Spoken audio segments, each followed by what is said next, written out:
Hey guys, welcome to the channel. As you see in the thumbnail, what if Issei was so powerful that everyone lock him and torture for Harem? Before I start, please do support for more awesome content, and subscribe my channel and like this video. Go support and follow the RageRevan for writing that awesome fanfic, and also make sure to comment on this story. Link in the description. To quote from Riser Phoenix, Fire Bird and Foam Huang. The hellfire of our clan that was praised as being that of a phoenix. Taste it with your own body and turn into ashes. 3 figures were heading towards a huge prison gate.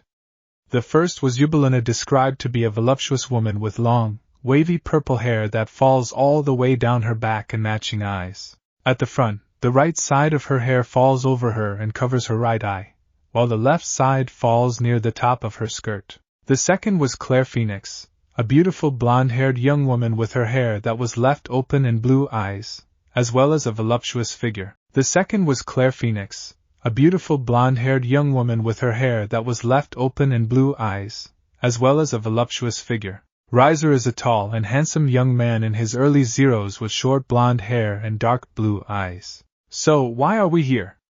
Claire asked, unaware of the situation, as Riser explains to his sister. It is because the person that exists here wields a power that can help me with my current situation against Rias Grimmery.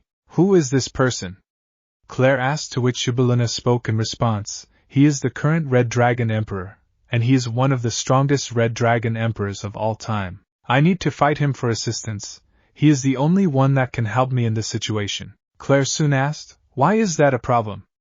Your peerage surpasses Rias's peerage in terms of power by a long mile. That is what I thought at first, until a new member joined her peerage. Riser explained with a sigh as he continued. It turns out, the White Dragon Emperor has joined their peerage. But that is until my intel informed me something that made sure that I was going to lose. From what it told me, he is a Lucifer descendant, and he has unlocked his balance breaker at the age of 9. The way he got his sacred gear is out of a union between a pure-blooded devil and a human. Claire gulped in concern. As Yubelina spoke, even here, we are here by not informing Serzex-sama. He is the Satan and is trying his level best to save his younger sister from the marriage.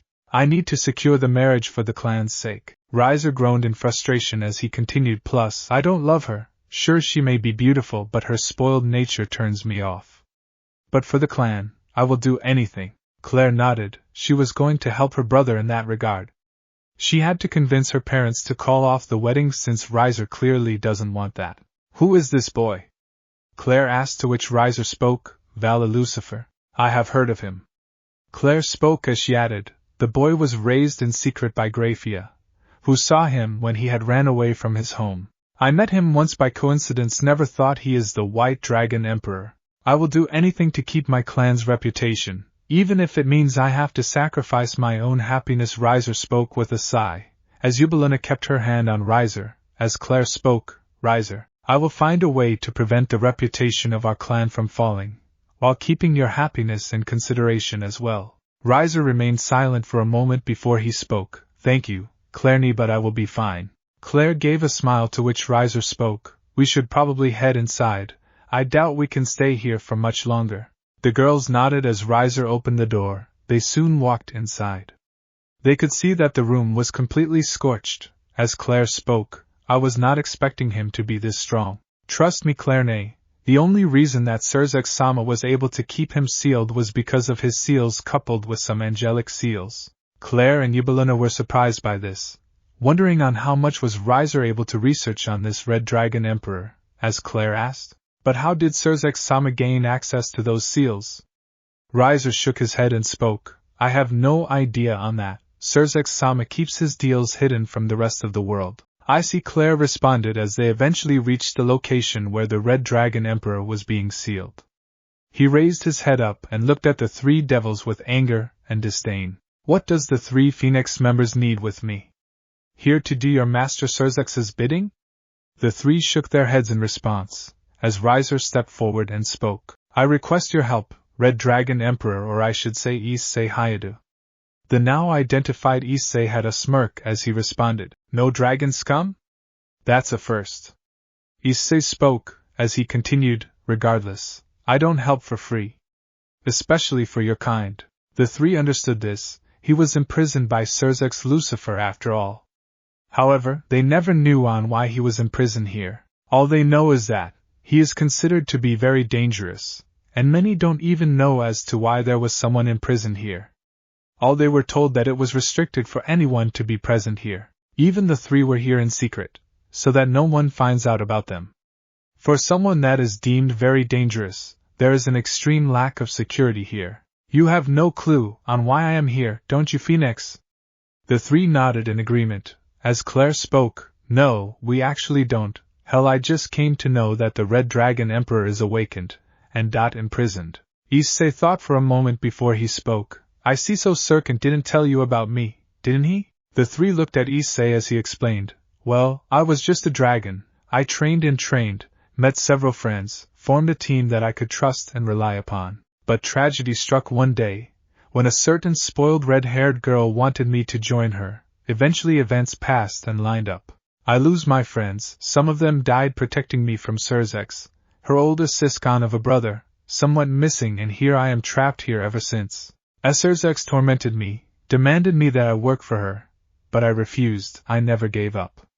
Ever since then, he has kept me here. The dragon that once earned respect, awe and fear by many is now trapped, stuck in misery and sadness.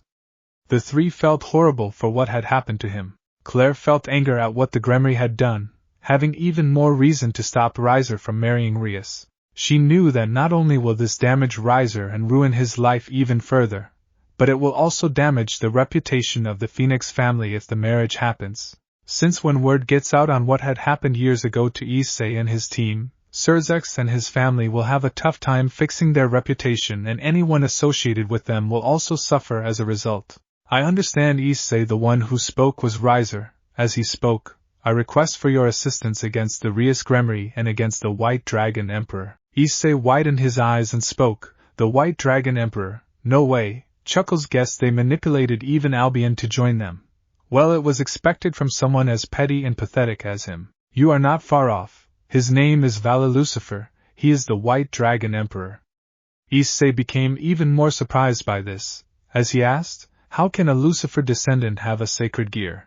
Issei was truly surprised. He did not understand how can a Lucifer have a sacred gear, unless they find a way to remove from the human host. From the intel I received, he was a half-devil. That was how he gained the gear. Issei nodded. He was never informed about this. Things have just gotten even more interesting. Even when he was with his old team, he never knew that Lucifer had a half-devil descendant, especially one that wielded a sacred gear. I see, and you wish for my assistance against him.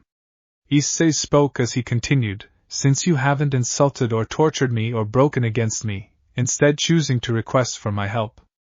I will help you. The three beamed in happiness, as Riser spoke. Thank you, Red Dragon Emperor. Don't get your horses too high. I have 3 conditions. No, make that 3 conditions and 1 request, and you must not deny any of them if you ask for my help. The 3 were surprised by this, as Riser asked, if they aren't too much, we don't mind accepting them. First, I must visit the human world without any restrictions and problems. Secondly, I will be an ally and listen to what the plan for the fight is, but by under no circumstance, you are to command me like a pet or a dog. Thirdly, you and the others will not reveal about my identity to anyone, until I ask you to do so. These are my 3 conditions. The 3 nodded in agreement. They did not find any problems with these conditions. Riser then spoke. I accept these conditions, but what is the request? Issei spoke with a smirk. These chains, and let me tell you, seals prevent these chains from releasing me. Break me and I will be on your side. And flames, draconic or explosion magic doesn't work. Believe me, I tried and it failed every time. The 2 Phoenix members, Riser and Eubelina, felt dejected. However, Claire spoke with a grin. That's it? Leave that to me. Claire walked forward as Riser and Eubelina stepped behind. In a split second her body glowed, and now she was in her new armor. She brought out her large red rifle. As she aimed towards the chains, she blew up 2 shots towards the chains, which broke with relative ease. Issei looked in surprise before smirking as he spoke. Good, I guess. Now then, shall we begin? The 3 nodded in agreement. As Riser spoke, Rias doesn't know on who she is going to deal with. Scene change. Time skip brought to you by Chibi Issei pondering on his past. Days later. Unknown location, 9 a.m. Issei was in a different location, alongside Riser Phoenix and Claire Phoenix. He was in his disguise, which consisted of a cloak with a red-eyed mask. He had worn an armor consisting of a chestplate that was light gold, 2 silver shoulder pads. His armbands were covered with dragon fire, and were red in color. He had worn tassets, sabatons, cuisses and greaves. So why are we here? Issei asked, to which Claire spoke, we had to inform my parents wanted you to have some training, so they requested you a perfect trainer that would train you in secret and make you even stronger. We only have a few weeks before the raiding games, so they wanted you to train. I see. Issei spoke as he continued, but are you sure I need training? I believe it is best to be safe than sorry. Claire spoke with a smile, as Issei nodded. He seemed to have some level of respect for Claire and Riser. Without them, he wouldn't be here. So who is this mystery trainer? Soon a huge presence showed up.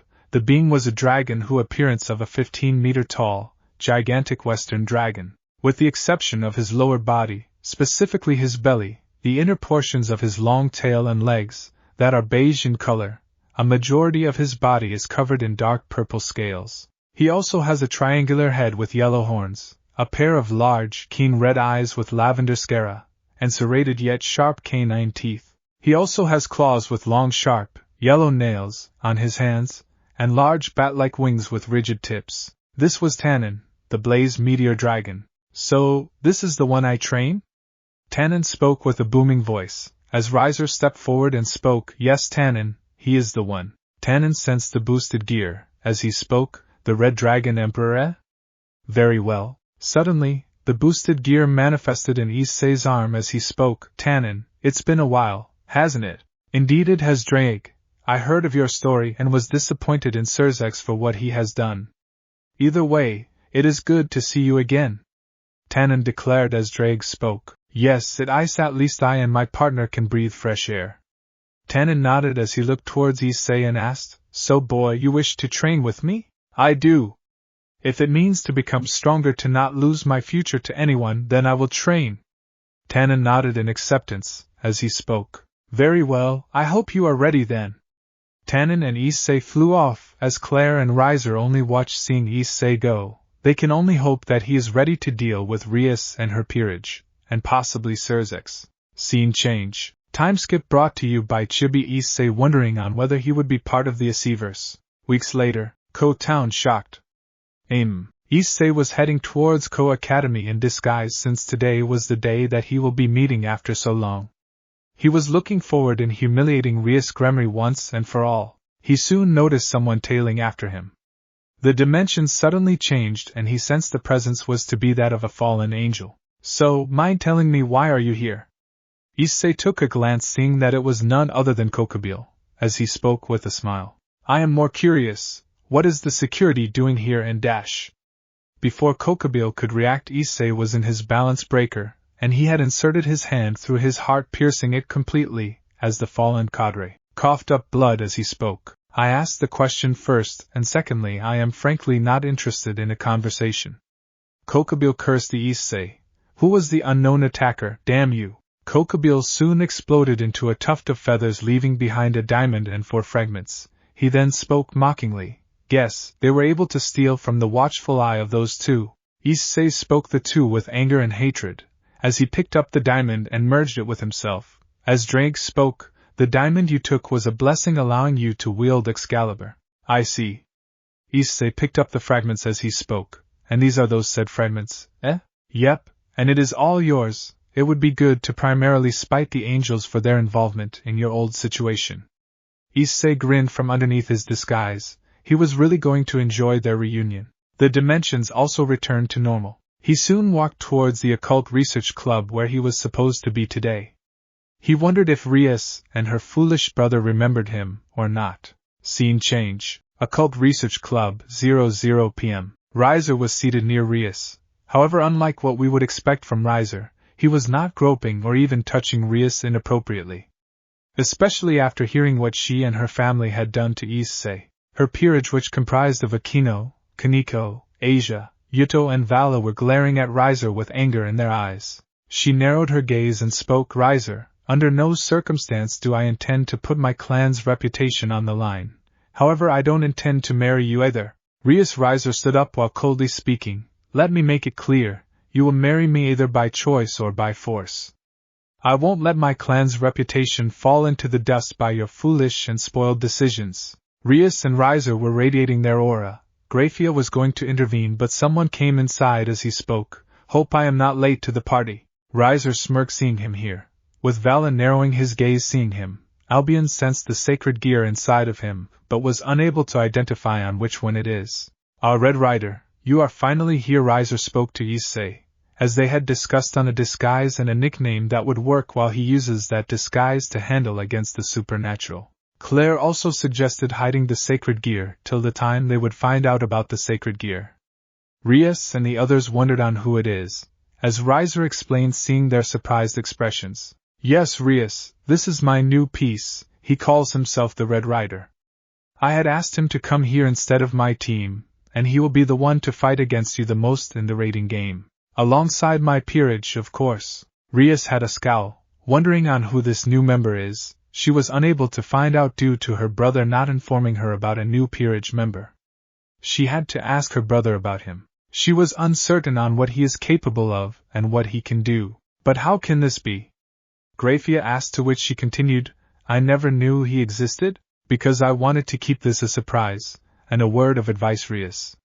Do not underestimate him by any means. Riser got up and walked towards him. As he spoke, I wish you best of luck. 0 days, that is all you have. Goodbye, my beloved Rias. Riser and Issei teleported out of there, and were present inside the Phoenix Mansion. As Issei removed his mask and hoodie and spoke, seems like Rias was not happy seeing this. Yes, speaking of which, how well is your training going on?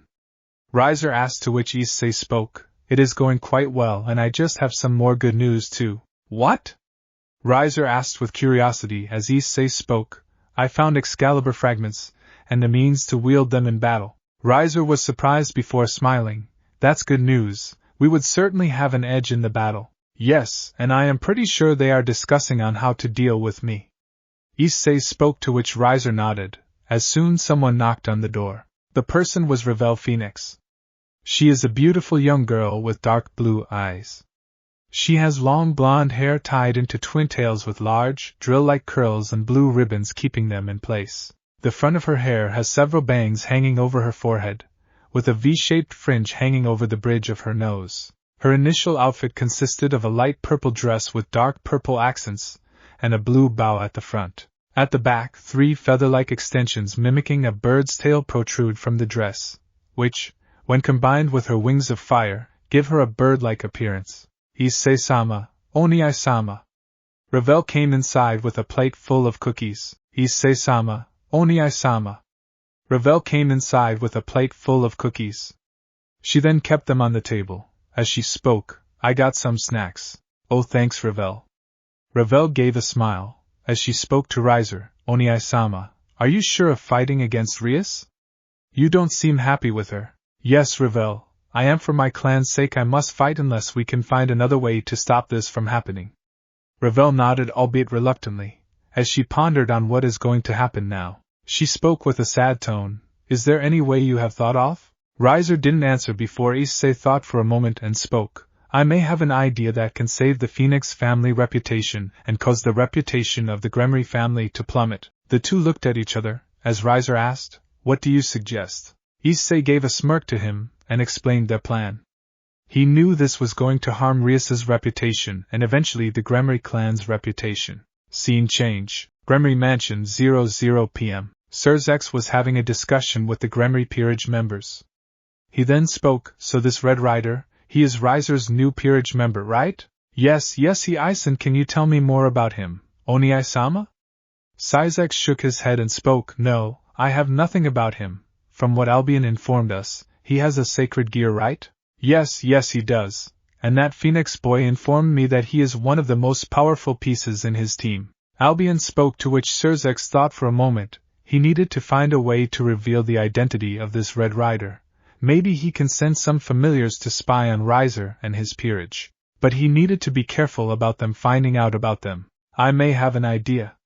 Vala spoke as this garnered everyone's attention. Serzex then asked, "What idea, Vala?" "I will use holy water and a cross to beat him."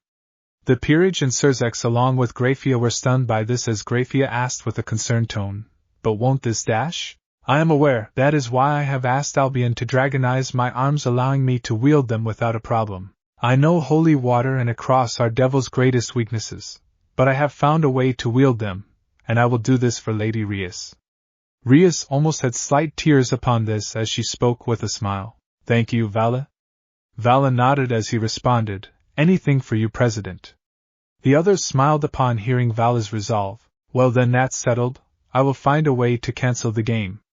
Till then, just a precaution, I want you all to train." Serzex spoke with a smile. As they all nodded in agreement, they had to defeat this Red Rider at any costs, for Rias's sake. Scene change. Tannon's territory, 00 p.m. Issei was in his disguise as he was present alongside Tannon. As he had spoken, "Your training is complete, Hayadu. Do you feel strong?" Issei released some of his power, which did catch Tannon off guard.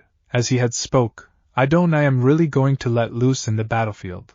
Tannon couldn't help but pity on who is going to be on the receiving end of his wrath. He shook his head at the foolishness of the Grimmery family. He pondered on what Issei is going to do next after letting loose in the battlefield. "Anyways, if you ever need to talk to me or about anything, don't hesitate to contact me." Issei nodded as Tannon flew off. Issei looked towards the sky, knowing the start of his new life has truly begun, and he is going to really enjoy what is going to happen next. Especially when he fights against the Grimmery family and possibly Serzex, knowing that he is going to cheat for the sake of his sister. In the principal's office of Koh Academy, Issei was present amongst the Phoenix peerage. As Riser explained, "Well then everyone, our goal is simple, we will have to defeat everyone in the Phoenix peerage." Riser looked towards Issei and asked seriously, "So what is your plan?" "I was thinking, how about you sit back and enjoy the show? I will take on the entire peerage. Leave the rest to me." Issei spoke with a smile, as the others minus Riser were surprised as Xuelan spoke with concern. "Red Rider, let me help you. We all want to help against Rias and her peerage." "No, Xuelan." Issei rubbed her hair and spoke in an assured tone, "I got this in the back, just watch the show, okay?" Issei was about to teleport as Riser exclaimed, "Wait." Issei turned around as Riser spoke with a smirk, "Give them hell. Make sure that they regret on what they did to you and your team of friends." Issei responded with a predatory grin which made some of the Phoenix peerage gulp and worry as he spoke. "I would gladly do so." Issei teleported away as he soon reached the lower levels, where he encountered Yudo right near his doorstep. As he spoke with a mocking grin, well, if it isn't the Knight of Grimmery, how may I help you?" Jesse spoke mockingly and with arrogance, or it seemed to be with arrogance, as Yudo pointed his blade at Issei and spoke, "Move out, I need to deal with Riser and his peerage." Issei almost stifled a laugh. He really thinks he can take out the entire Phoenix peerage. Just how arrogant he can get. He looked at him and spoke mockingly, "Tell you what, you beat me and you get to the peerage. In that case, I will do what I must for my president." Issei grinned and spoke while cracking his neck, "You will try." Issei removed out his blade, which was Excalibur, rapidly as Yudo flinched upon seeing this. As he recognized the blade and gritted his teeth in anger as he exclaimed, "I will destroy the Excalibur. Like I said before, you will try." Issei blocked a strike from Yudo and broke his blade, which surprised him. He knew that he will regenerate another blade, so he quickly pulled his blade in a preparation stance and unleashed a barrage of stabs towards Kiba, which completely shattered his clothing upon impact and started to wound him, which caused him to scream in pain. He soon fell on his knees and started to glow a green color as the announcer, who was Grafia, made an announcement. "A Knight of Rias Grimmery is unable to battle." Issei smirked as he looked at the blade while speaking. Excalibur rapidly increases the strikes and makes the wielder an extremely fast swordsman. Issei put his blade back and spoke. "You should have known that, Yudo. One down, more to go." Issei walked forward, wondering on who his next challenger is going to be, as he knew that it was going to be that cat or that big-titted queen of Grimmery, whose only good quality is that huge tits of hers. He kept walking forward till he was forced to back away when a huge thunderbolt struck his ground. He looked up to see Akino flying above him with her 2 devil wings. "I am afraid that is as far as you can go." Issei only smirked as he spoke mockingly with a grin. I guess I have to force myself from there. Akino only smirked in response as she unleashed another thunderstorm, as Issei kept avoiding the strikes. He knew that Akino never actually considered training in CQC since she could just spam her lightning bolts whenever she wanted to do so. Seriously, is that what you are capable of?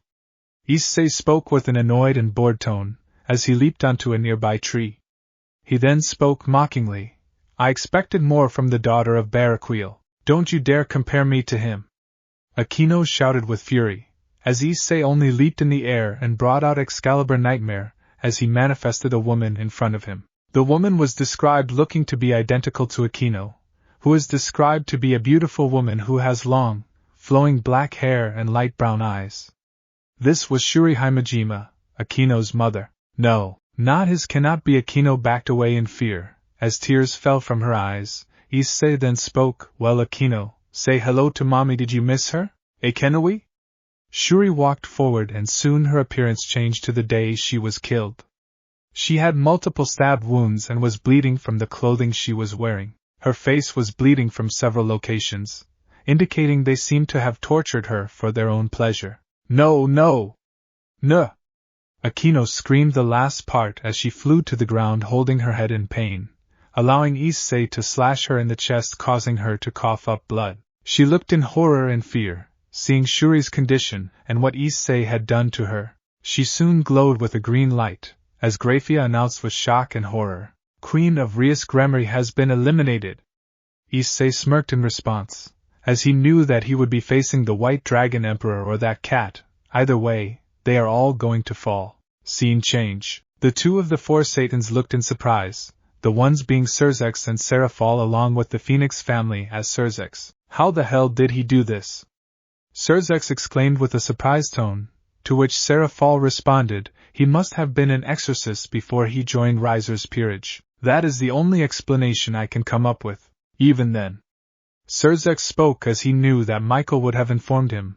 He soon widened his eyes remembering about what Michael had spoken about some of his fragments being stolen. They knew that it was Kokabiel that did so, but his whereabouts were unknown. This means this Red Rider was the one that managed to steal the fragments back and he is using them. Riatan is in great danger. Serzex gritted his teeth in anger, knowing Vala wouldn't do much due to Red Rider using his own Excaliburs against him. He could only hope that they find a way since he cannot intervene in the fight. The Phoenix family were having their discussion of their own.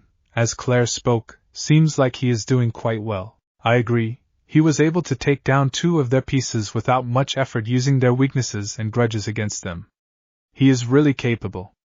Lady Phoenix spoke with a hopeful tone. Claire had a smile on her face. She wondered on what else Issei is capable of. She really cared for her brother, and her peerage, including Issei, since she sees him as a part of her family, due to the time Issei spent with them. Now I wonder on how Serzex is going to react when he sees who Red Rider really is. Claire muttered to her parents as Lord Phoenix spoke, it will be shocking. He is going to regret on what he had done all those years ago to him. Yes, I can totally see that.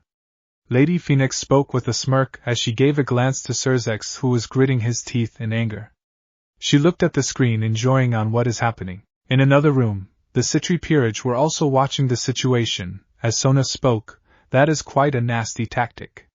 But it got the job done against two of Rias's pieces. Still, that begs the question, on how did he get the Excalibur fragments? Genshiro asked Sona, to which she spoke with a normal tone, I have no clue Saji, all we know is that he is a new part of Riser's team. Genshiro responded, to which Tsubaki spoke, Kaicho, I wonder on what other fragments he has. That is something we have to see, and from what I can tell, he is not a devil.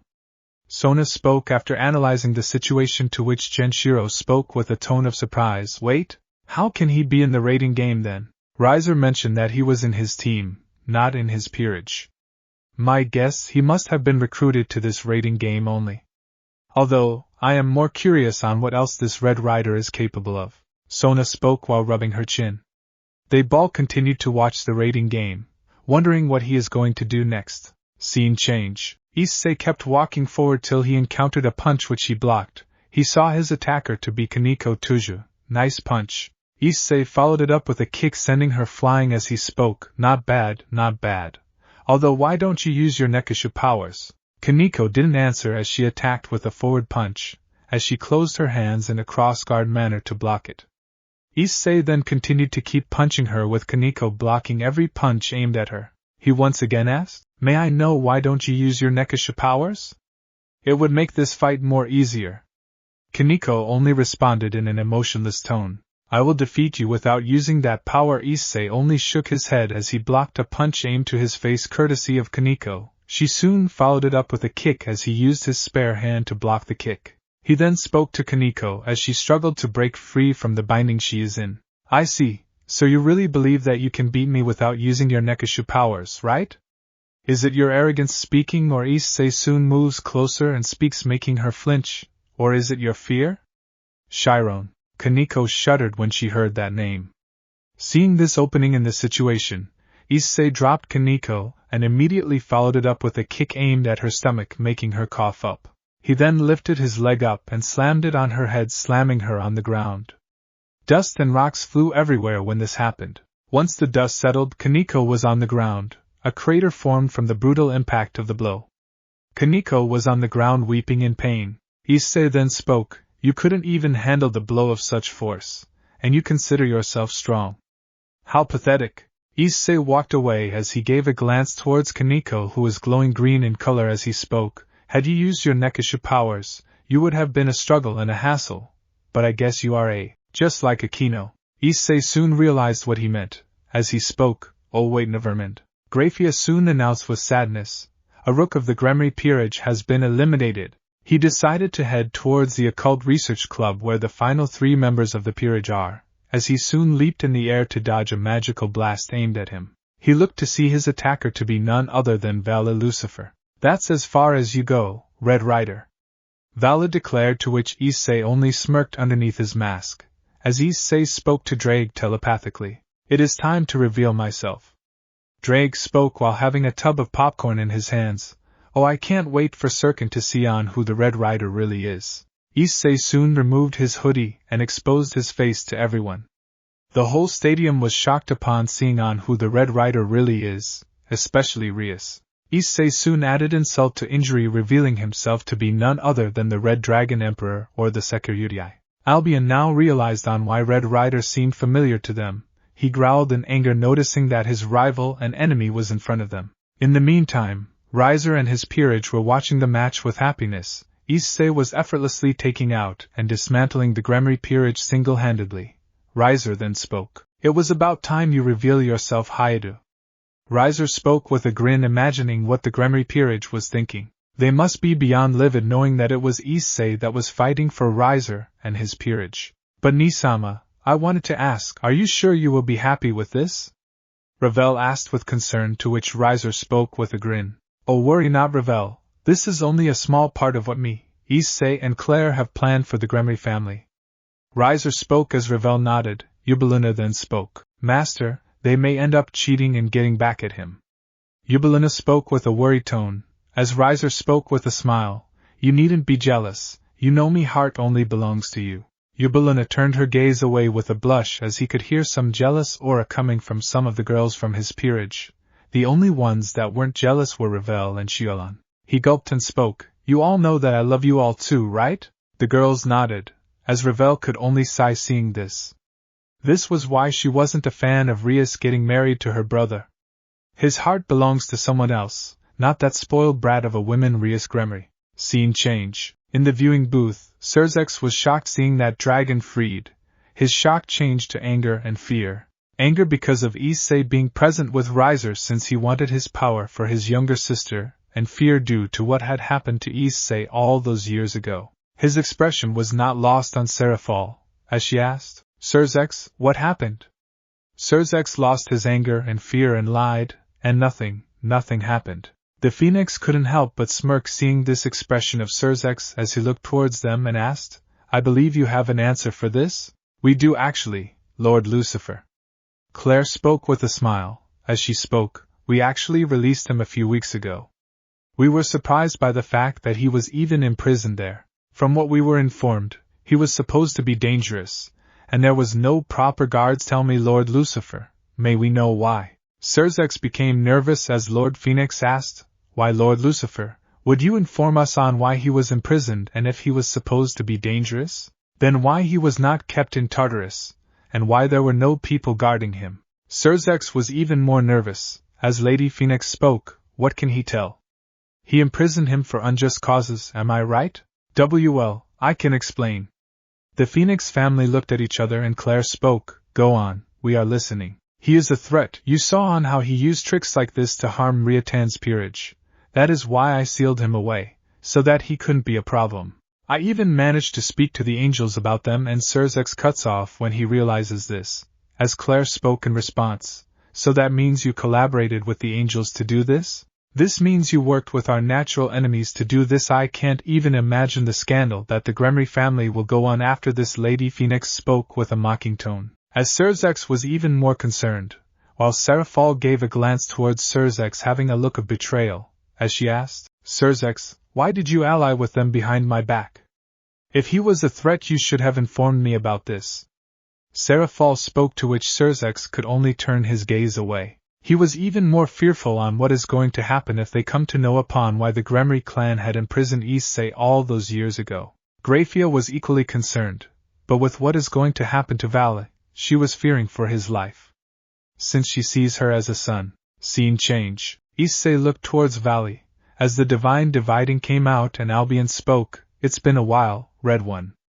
I believe that you are ready for our fight. Yes, he is, and let me tell you. My current host is the strongest Red Dragon Emperor. Drake spoke, to which Albion scoffed and spoke, We will see about that. Vala released his wings and exclaimed, For Rias Sama's sake, you will lose tonight, Hayadu. The divine dividing announced, Divide! Divide! Divide! Divide! Divide! Divide! Divide! Divide! Divide! Divide! Divide! Divide! Divide! Divide! Divide! Divide! Issei felt his power lose, as he spoke with a smile, Interesting, perhaps you may be a challenge. The boosted gear announced in response, Boost! Boost! Boost! Boost! Boost! Boost! Boost!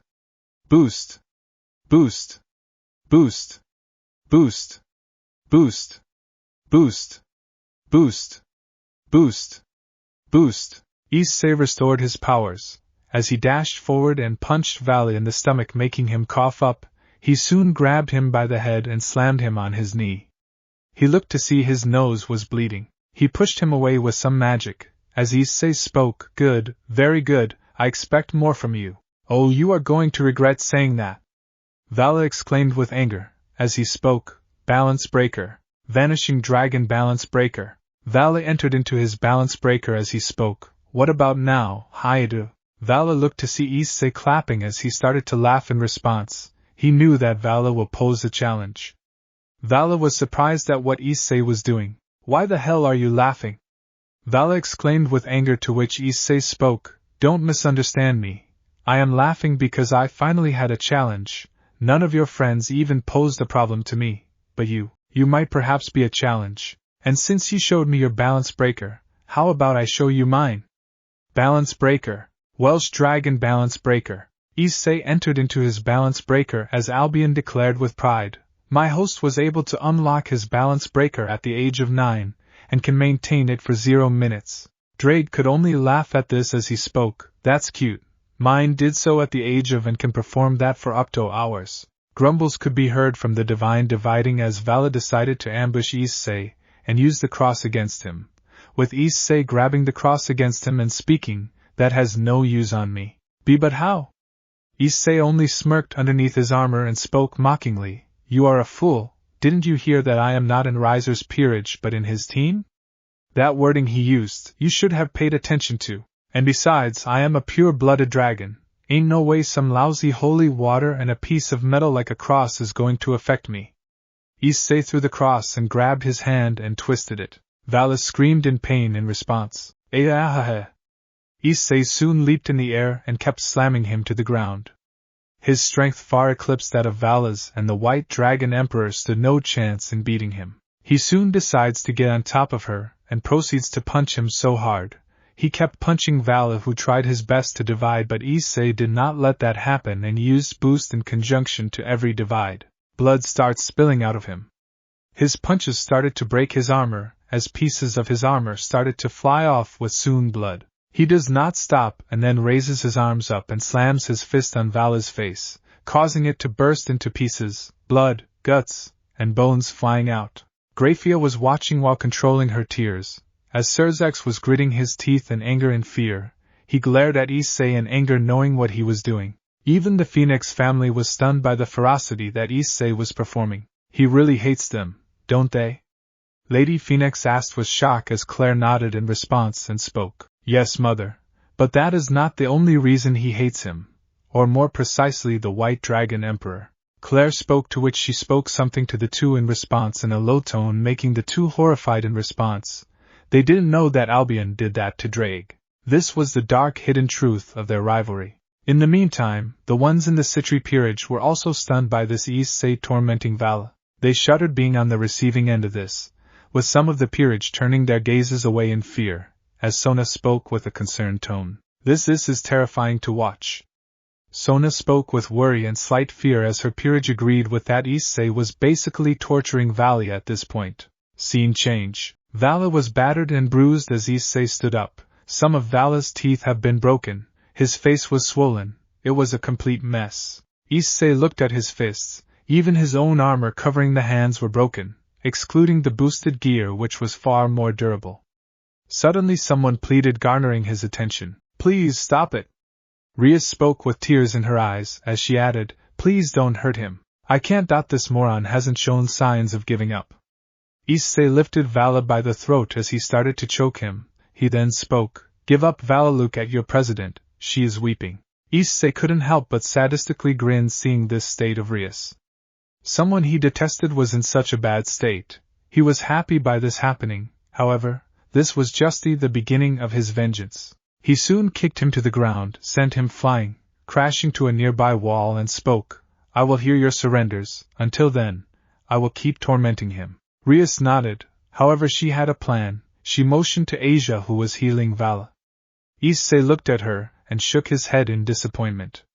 They just gave him exactly what they want. He intentionally kicked Vali near Aazel so that she could heal him. No sooner than he was healed, he dashed towards Issei, with Rias and Aazel having smiles of hope such that they would defeat Issei. However, stab! Vali looked in horror to see his chest stabbed by Excalibur, blessing. As he spoke, not bad, you actually did make me use my balance breaker. No, Vali coughed up blood. His body was soon glowing as he tried to move but was unable to do so. Issei then spoke. Excalibur, blessing. A special sword that can not only weaken devils and vampires but also strengthens anyone that wields them, usually exorcists. Goodbye. Vali tried to fight only for him to completely glow as Grafia announced in sadness. One pawn of Rias Grimmery has retired. Issei twirled his blade to remove the blood on it, as he turned to Aazel and Rias and spoke. You know, and must be wondering, why did I let Vali heal you? The two remained silent in response as Issei spoke. To see yourselves in such hope, having the hope of beating me and taking that very hope away from you. It would be so much fun, wouldn't it? Rias and Aazel got angry at this as Rias demanded, You sick bastard, how dare you? Sick bastard, eh? Well, Issei spoke as he disappeared, and the next thing that happened was Issei stabbing Aazel in the back, as she looked in terror and fear. This is what an enemy like me would do, right, Rias? Rias turned around to see Aazel already glowing in green glow, as Grafia announced in horror. A bishop of Rias Grimmery has been eliminated. Issei twirled his blade to once again clean off the blood on his blade and spoke with a mocking grin. So what's it going to be, Grimmery? You going to give up or are you going to continue to fight? Either way, do make this more enjoyable for me, unlike your peerage excluding Vali, who actually was the most powerful of you. Issei walked forward as he brought out Excalibur Transparency. He looked towards Rias, who was shivering with fear. She backed away as Issei kept walking forward. Eventually she was cornered near a wall as Issei kept walking towards her, as she spoke with complete and utter fear. I surrender. Please don't hurt me or anyone else. Issei stopped his blade and groaned in annoyance. What a party pooper! Grafia soon announced with sadness. Rias Grimmery has surrendered. The winner of the raiding game is Riser Phoenix and his peerage. Issei soon sighed in relief as he turned around to see Riser and his peerage as he asked to them, So, did you like the show? Riser and his peerage nodded with Riser speaking for his peerage. Yes, we all did. Seeing the fear, you really hate them, don't you? Issei shook his head and spoke. I used to now let my hate get the better of my decisions, but with what they did to my team, my friends, I am going to make sure they suffer as I did. Issei spoke as he glanced towards the sky with a smile on his face. You are next. Issei thought with anger in his voice. He was certainly going to make them pay for killing some of his team members, including a certain fallen angel that was dear to him. Scene change. Gremory Mansion, shocked. Rias was in the mansion in sadness as Serzex came in with an apologetic expression with him speaking. I am sorry, Riatan, I couldn't stop the marriage. Oniai-sama, is there anything that can be done? Serzex shook his head and responded, There is none for now. But I will still keep on trying, it is the least I could do. Serzex's gaze soon grows frustrated as he speaks. He should have worked with us from day, and now because of him, you are going to be married and he is now going to roam the human world. Riser doesn't know who he has released, he is a being that should have never existed. He is nothing but a monster. Serzex's words weren't responded by Rias, she soon spoke after a while. Hayato has got to have a weakness. Rias spoke, to which Serzex wondered on what that weakness is going to be. Unknown to them, a shadowy figure was watching the two from a distance as they had spoken. Hayato must not know on who really had killed his parents. Serzex is only a pawn to my goals, and he is quite the useful pawn to my goals. The figure chuckles as they disappear from sight. None have any clue upon who that person is. Not until the time is right. Riser and Issei were discussing on their next plan. As Riser asked, So with our victory, what is our next step? Well, knowing Vali, I know for a fact that he would do anything in his power to save Grimmery. Worry not, I believe you know what you need to do, right? Since once this is done, tell and twist the events in a manner that the Grimmery's reputation falls, using my backstory as a scapegoat. Riser nodded in understanding. He knew on what he had to do. There was no way he was going to marry Rias either way, and using Issei's backstory will also save his clan's reputation from falling in any manner. I see, and what do you plan on doing? Riser asked, to which Issei spoke. I will make sure no one interrupts this ceremony, including Vali Lucifer.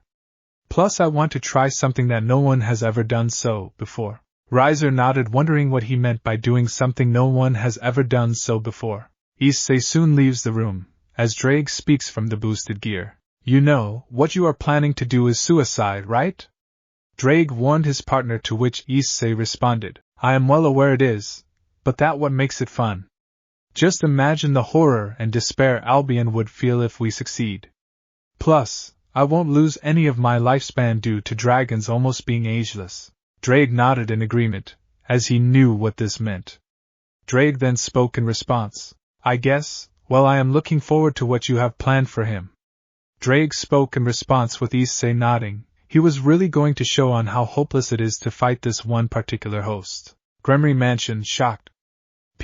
Vali was seen preparing for rescuing Rias as Asia speaks with a worried tone. Take care of yourself, Vali. I will. Vali responded as he looked at the pamphlet that Grafia had given him.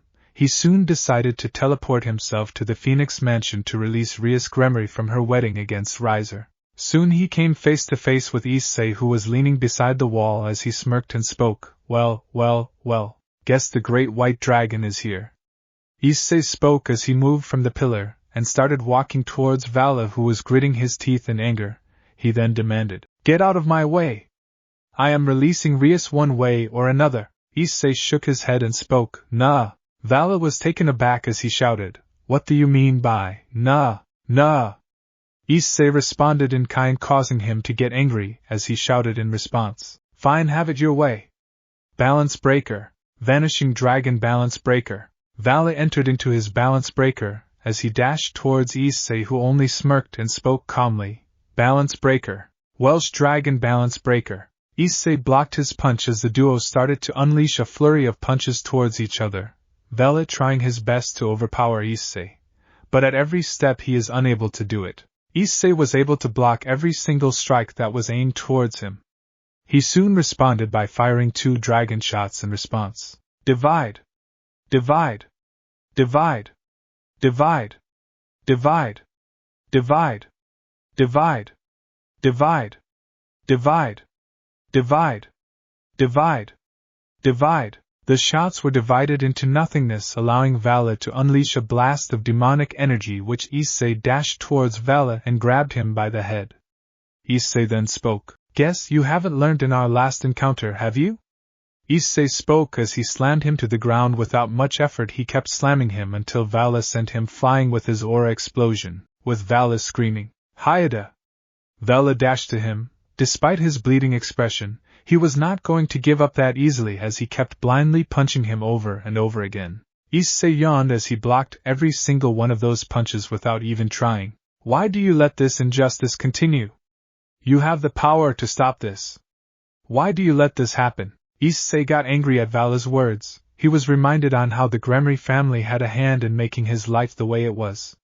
He kicked Vali in response before he could react. He reached the blue gem and spoke. Look, Vali, I'ma take your gem and use it for myself. Issei started to insert the gem into his gear by matching the wavelength to his own, as Albion shouted in disbelief and anger. Our powers are polar opposites to each other. You will die trying, brat. Albion responded. Drake only laughed from his gear and spoke. If you really think that, then prepare to be surprised, my foolish rival. Issei inserted his gear into his body, as he gritted his teeth in pain. Vali saw this as an opportunity, and tried to attack him only for Issei to release a deadly aura which sent Vali flying, much to his shock. Issei seemed to be motionless, before he suddenly smirked underneath his helmet with the boosted gear, announcing, Vanishing power has been taken. Issei revealed the dividing gear in his hand, much to the shock of everyone minus Issei and Drake. No, this is impossible. This cannot be true. Albion shouted from the gear only for Drake to cackle with happiness. No, this is impossible. This cannot be true. Albion shouted from the gear only for Drake to cackle with happiness. It is possible, you just never knew it to be true.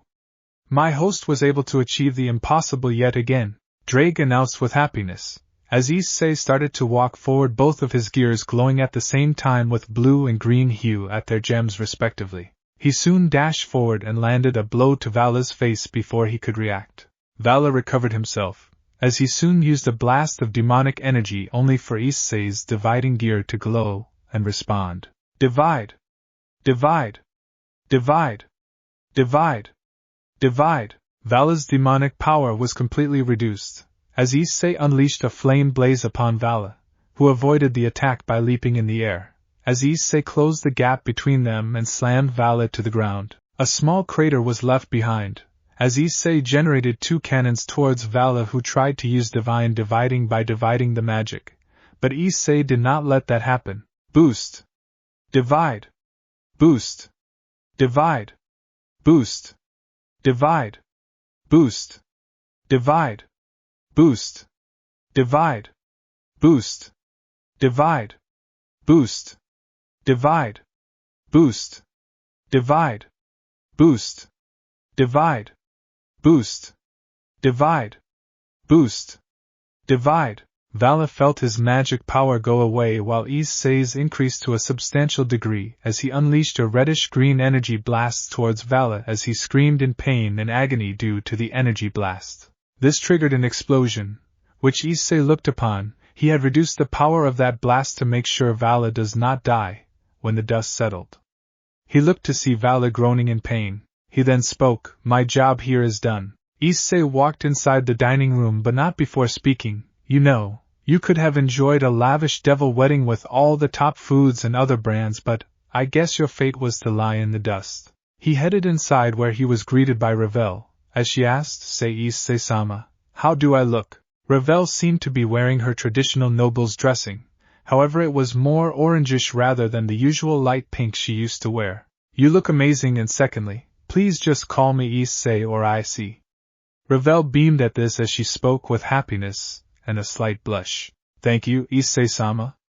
Ravel walked away as Issei shook his head in an amused manner and spoke. Why do I even mention that? Issei spoke with a shrug. No matter how many times he had asked her to simply call him Issei or Issei, she will always call him Issei-sama. He soon encountered Claire Phoenix, who spoke. Issei, did you deal with him? Issei nodded with him speaking. Yep, he was barely an inconvenience. Plus he kind of missed this amazing reception, with food and all. Claire chuckled at Issei playing around with Vali as she shook her head and spoke. I can see that. Claire spoke, as she soon turned to Issei and spoke. You know me sister kind of likes you, so I would. Issei cuts Claire off and speaks coldly in response. He did not want Ravel to be with him. No, Claire, tell her she should forget about me. I am cursed, Claire. Anyone that has loved me has either been killed, gone missing, or has betrayed me. She deserves someone better than me, Issei spoke as he walked away. Claire wanted to tell him that he is not cursed in any way, but she couldn't. She could only helplessly watch him leave the hallway. A part of her was feeling even more sad seeing this side of Issei. Unknown to her, she was also starting to like him. Scene change. So, are you ready for this? Riser asked Issei with curiosity, as Issei gave a nod to him. He knew that today was going to be an important day. Yes, I am. I will make sure that Rias regrets trying to get me to her side. Issei spoke with total coldness. He was certainly going to regret her actions and decisions all this time. She always wanted to be free from this marriage. Well, we are going to give her what she wants. Issei spoke with an evil smirk, as he continued. After all, you know what they say, be careful for what you wish for. Issei and Riser soon headed towards the location where the wedding ceremony was being held. Riser soon made an announcement. Greetings, people of the underworld. Today I present to you my beloved bride Rias Grimmery. We shall be getting married soon enough. Everyone, may I have a round of applause? Rias soon came inside with a flurry of flames, as she was holding back her tears. She was wearing a white straight wedding gown. Her dress was well made, and she was wearing diamond-based earrings. The others could only look in sadness and horror. Issei had a smirk as he walked away, eventually reaching Sona Citri and some of her peerage, as she speaks. Oh, we finally get to speak in person. Sona spoke respectfully as she introduces herself. My name is Sona Citri. I am the next in line for the head of the Citri family. It is finally nice to meet you. Sona greeted Issei respectfully with Issei nodding in response. He then spoke. You too, Sona. Issei spoke with a smile as she continued. So I wanted to ask, Riser never informed me about you before. Mind telling me why you joined his peerage? Sona asked politely, to which Issei responded. Since you asked so nicely, I will tell you properly. Issei speaks, but he is cut off by Sona's pawn Genshiro Saji. Hey, that is no way to talk to president like that. Genshiro exclaimed with anger in his voice, to which Sona only gave a glare and responded. Saji, that's enough. Saji could only gulp and glare at Issei, who did not give two shits about this. He gave a glance towards Sona and spoke. Now then, with the dog in his place, I will explain a small part of on how I joined the Phoenix peerage, albeit temporarily. Sona and the others nodded in understanding, as Issei spoke. You see, I owed the Phoenix family a favor. They released me from my unlawful prison, and I decided to repay the favor by helping Riser Phoenix in his situation. Issei explained the situation as Momo Honkai, a bishop of the Phoenix family, asked. Why were you imprisoned? Issei sighed and spoke in response. It's a long story. I believe I will explain it pretty soon. Issei spoke as he soon looked to see Riser taking the center stage. He then spoke. May I have your attention, please? Riser called out to everyone who looked at him as he spoke. I intend to break my engagement with Rias Grimmery. The words stunned everyone present excluding Issei and the Phoenix family, who were briefed on the plan earlier, as Riser spoke. For my reasons, I believe Issei would like to explain it better than anyone else. Riser announced as Issei walked forward. Rias was completely in a daze upon hearing these events. She should be happy, but for some reason, she felt fear and dread. Even Serzex and the others wondered on what this was going to happen. Her peerage wondered on what intentions Issei have, with Rias looking at Issei. Her eyes were on Issei. She wondered what Issei was going to speak, as he took the microphone from Riser and spoke. I will explain. You see, I was unlawfully arrested by the Gremory family. They put me in a prison cell for years. I have proof if you don't believe me. Issei displayed his memories to the public. The memories showed him refusing Serzex and Rias's offer to join her peerage. He was then captured and sealed with the help of some angel seals which allowed him to keep him sealed for years, until the Phoenix family rescued him. Worse, they tortured me for days, but I was saved by the Phoenix family. If I would have broken free, I would have scorched the devils to the ground. Issei spoke coldly. As the devils were fearful, many were glaring at the Gremory clan for doing this, as this could have been their doom. Serzex was seething in anger. He could kill him for not only threatening his race but also for exposing him, but it would only make things worse. He now had to fix this situation that the two have created. Many devils were also terrified of Issei's threat. But you can thank the Phoenix family for saving your butts, and the elders who were able to give me immunity to any Satan prosecution. That is why Riser is cancelling his wedding, and for the Gremory clan, I hope your new reputation does you well. Issei gave the microphone to Riser, who smirked in response. The duo gave a glance to Riser as he had spoken with a mocking tone. You know what they say, be careful on what you wish for, you have got your wish. You needn't marry me anymore. Riser spoke looking at Rias, who was crying tears. However, these weren't tears of joy like she was expecting, but tears of sadness and despair. She glared at Issei, who didn't care for what these Gremorys think. However, this was the beginning of his revenge. He gave a glance to the Gremory family and peerage minus Vali, out of which several were livid, with one having a vein almost pop in her head, while some were horrified and shocked at what Issei and Riser has done. Although we are not stopping the reception, you can all sing, dance, drink and eat. Please carry on. Riser stepped down from the microphone, as he and Issei joined the Phoenix family, with Rias falling to the ground in tears, crying at what the two men had done. Serzex was seething in anger, watching the two walk away. However, he couldn't harm any of them for the time being. He looked to see them happily chatting with their family members. His attention soon turned to Rias, who was weeping, as he spoke. Riatan. Serzex headed to her, and calmed his sister down, as her peerage also joined suit, as they were later joined by Vali, who was told everything that had happened, which included the glares of anger and fury they were getting. Serzex will have a lot to work on to fix the damage. Fortunately, he had a way to do so. In the meantime, Issei and Riser were talking with the Phoenix clan members were having their own discussion. As Lord Phoenix spoke first, I must say, your plan of using your backstory to prevent our reputation from falling apart was really something. As long as it works, it works. I even managed to fix your problem in marriage. Now Riser can marry whoever he wants. Riser nodded to Issei's words as he had spoke in response. Yep, you got that one right. Riser spoke as he looked to see a waiter approaching with some dragon apples. He took a bite of it as he exclaimed, Juicy!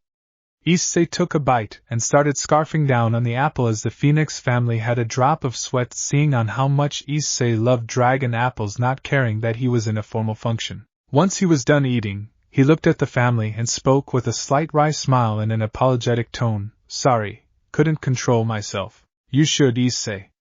Claire spoke seriously. She knew that Issei needed to maintain on his manners if he has to be in parties. Parties like these are where people judge us. You should be careful on what you do next, else people will say things you are not going to like.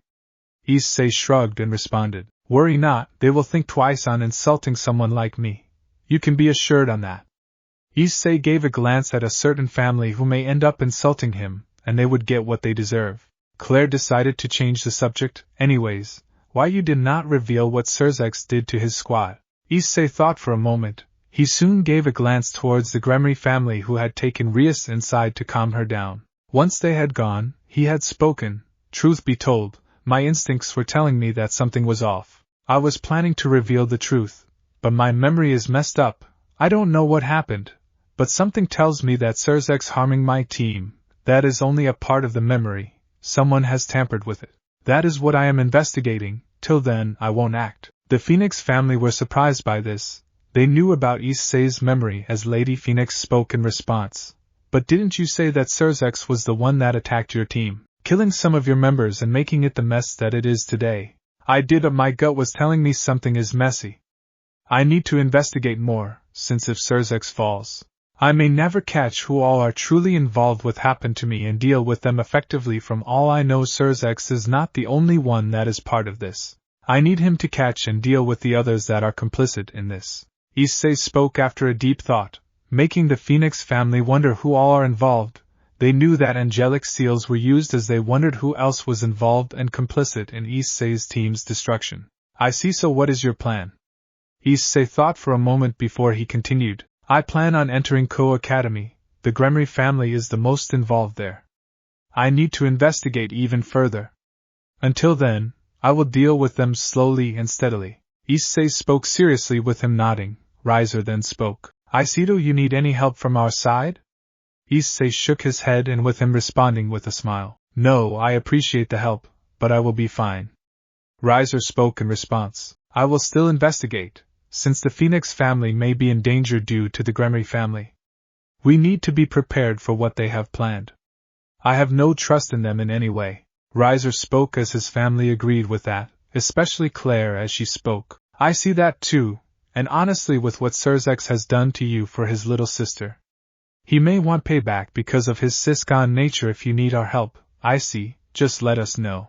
Issei nodded with a smile in response. Much appreciated. Claire spoke in response, with Drake soon speaking from his gear. If it is alright, mind if I speak something? It is about your boosted gear, partner. Issei and the Phoenix family were surprised by this, as Issei spoke. Yes? Did something happen? Issei asked, to which Drake spoke. How should I explain this? When you took in the divine dividing piece and instilled it in your gear, that is starting to cure the poison that may have claimed your life. The group was surprised by this, as Issei and the Phoenix family became happy by this, with Claire speaking with happiness. Guess one problem of your life has been resolved, hasn't it? Issei nodded in response and spoke. Yep, the poison dragon's lament will get cured. Just a minute. Issei spoke as his gear responded. Divide. Divide. Divide. Divide. Divide. The poison has been successfully cured. We both are no longer in danger. Issei sighed in relief, with Riser patting his back. Good job, at least you know, and Drake no longer have to suffer the pain that comes with a mate's betrayal. Issei nodded, with him responding. True, Drake still remembers on how she betrayed him, causing him to be weakened and end up being sealed. A grumble can be heard from the gear as Issei spoke. Sorry, Drake. Drake shook his head and spoke. It is not your fault. Good thing is that Albion's current host doesn't stand a chance against you, and even she does not have the power to eliminate you, if she wants to do so. Issei nodded in agreement, with the Phoenix family nodding in response. I think we all should enjoy the party. All in all, you should enjoy the party as well. Issei gave a smile as they all sat together and had their dinner, and everyone had fun, except for the Grimmery family that had a lot to deal with in the aftermath. Days later, Koh Town shocked. Issei was in his new clothing. This was the uniform of Koh Academy, which comprised of a black blazer with a tinge of gray with white accents, over a white, long-sleeved dress shirt with black highlights. He wore a red t-shirt underneath his open dress shirt and blazer, and wears blue and white sneakers in place of dress shoes. Time for my new day. Issei headed towards the Koh Academy with a neutral look. He never got to experience high school, but today was the day. He was going to expect a warm welcome, and he was certainly going to enjoy this. He headed inside, where he was greeted by the Prince of Koh Academy, Kokabiel. Give me back the Excalibur fragment. Issei shook his head and responded, Nah. Kokabiel gritted his teeth in anger, with him dashing forward to tackle Issei, only for Issei to grab his hand, and before he could react, snap! Kokabiel screamed in pain. As he looked to see his hand twisted, he glared at Issei, who had a mocking grin on his face. He then spoke. You have no right to demand me anything, Grimmery. Damn you! Kokabiel cursed Issei, only for him to unleash a kick that sent him flying, knocking him out cold. He then fixed his blazer and spoke. I should have kicked you near a trash bin, oh well. Issei walked to the school and headed to where Sona and the rest of the student council. He knew that the Grimmerys would get the news soon enough, and things will be getting interesting soon after. He was going to have fun with his prey before he is done. Issei knocked on the door to the student council. He waited for a while before a voice had spoke to him. Come inside. Issei entered in the room, as it was a completely darkened with Victorian curtains and themes. The people that were present were the student council. They were Sona and her peerage. Hayadu? What are you doing here? Sona asked Issei politely, to which Issei responded, I am just here for my schedule. I am a new student, you can check the database if you want to. Sona nodded as she motioned Tsubaki on bringing the database. Upon checking it, she nodded in response and spoke, Well, everything checks out, but out of curiosity may I know why you are attending this school when you could be anywhere else? Sona asked politely, to which Issei spoke, I could, but I have my reasons of being here. Plus, I need some answers and this is the place where I can find it. Issei's words made Sona nod, as she spoke, I see, I believe you should meet up with my peerage, you already know about Saji and Tsubaki, right? Sona spoke, pointing towards the blonde-haired man and the black-haired girl with heterochromatic eyes. As Issei nodded in response, Sona then spoke in response, Then I believe I should introduce you to Momo Honkai. Sona pointed to the white-haired girl as she spoke in response, It is an honor to meet the Red Dragon Emperor. Momo spoke respectfully as Sona continued, Ruya Kasaka. Ruya spoke with a cheerful tone, Nice to meet you, Red Dragon. Issei nodded in kind, as Sona responded as she continued with her introduction, Ruroka Nimura. Ruruko gave a smile to Issei as she spoke, It is great to finally meet you. Ruroka motioned a handshake as Issei returned a firm handshake. He returned the smile as Sona continued the introduction, Tomo Meguri. Tomo nodded and returned a bow towards Issei as Sona continued, Tsubasa Yura. Tsubasa spoke with a cheerful tone, Yo! From Prez, you are pretty good. Hope you maintain that here, else things will get problematic. Tsubasa's words made Issei chuckle as he spoke, I like this one, Tsubasa right? Tsubasa gave a grin, as Sona sighed and continued, That is all the members I have for now, and we all are the student council. If you have any questions, you can inform any of my members for a meeting, alright. Sona spoke while Tsubaki hands over the schedule to Issei, earning a nod from him. Oh, and before I go, it was nice to meet all of you and please call me Issei. The others nodded with Genshiro having a slight frown on his face due to what had occurred in the party. He soon leaves the room and heads to his new Class C. He enters the class where he is greeted by the teacher as he speaks. Today, we will be having a new student in our class, please can you introduce yourself? Issei nodded as he spoke. Greetings everyone, my name is Issei Hayadu. I was born in Koh Academy, but I have stayed in Greece for the past years. I actually returned quite a while back. It is nice to meet all of you. The girls had a red tint, while the boys were cursing upon the arrival of a new prince. The only one who was terrified was Asia Argento, as she had to report this to Rias. Issei looked at her expression and gave a grin which made her even more terrified. However, his attention was called up by one of the students named Kurosaki spoke, Hey, why did you move to Greece? It was because of my studies. I wanted to study in a country like Greece. It was more or less a personal preference. Kurosaki nodded, with another one speaking and this time it was Keitase. Hayadu, do you have a girlfriend at the moment? Issei shook his head and spoke, No, and I am pretty sure that is kind of a personal question. Keitase nodded with the girls noting that they had a chance with him. The teacher then spoke, We are already past the time for class. Hayadu, please settle down wherever you feel like. Let us begin with class. Issei nodded in agreement, as he sat down right behind Asia. The former nun was terrified of what Issei plans on doing. Scene change. Koh Academy, shocked.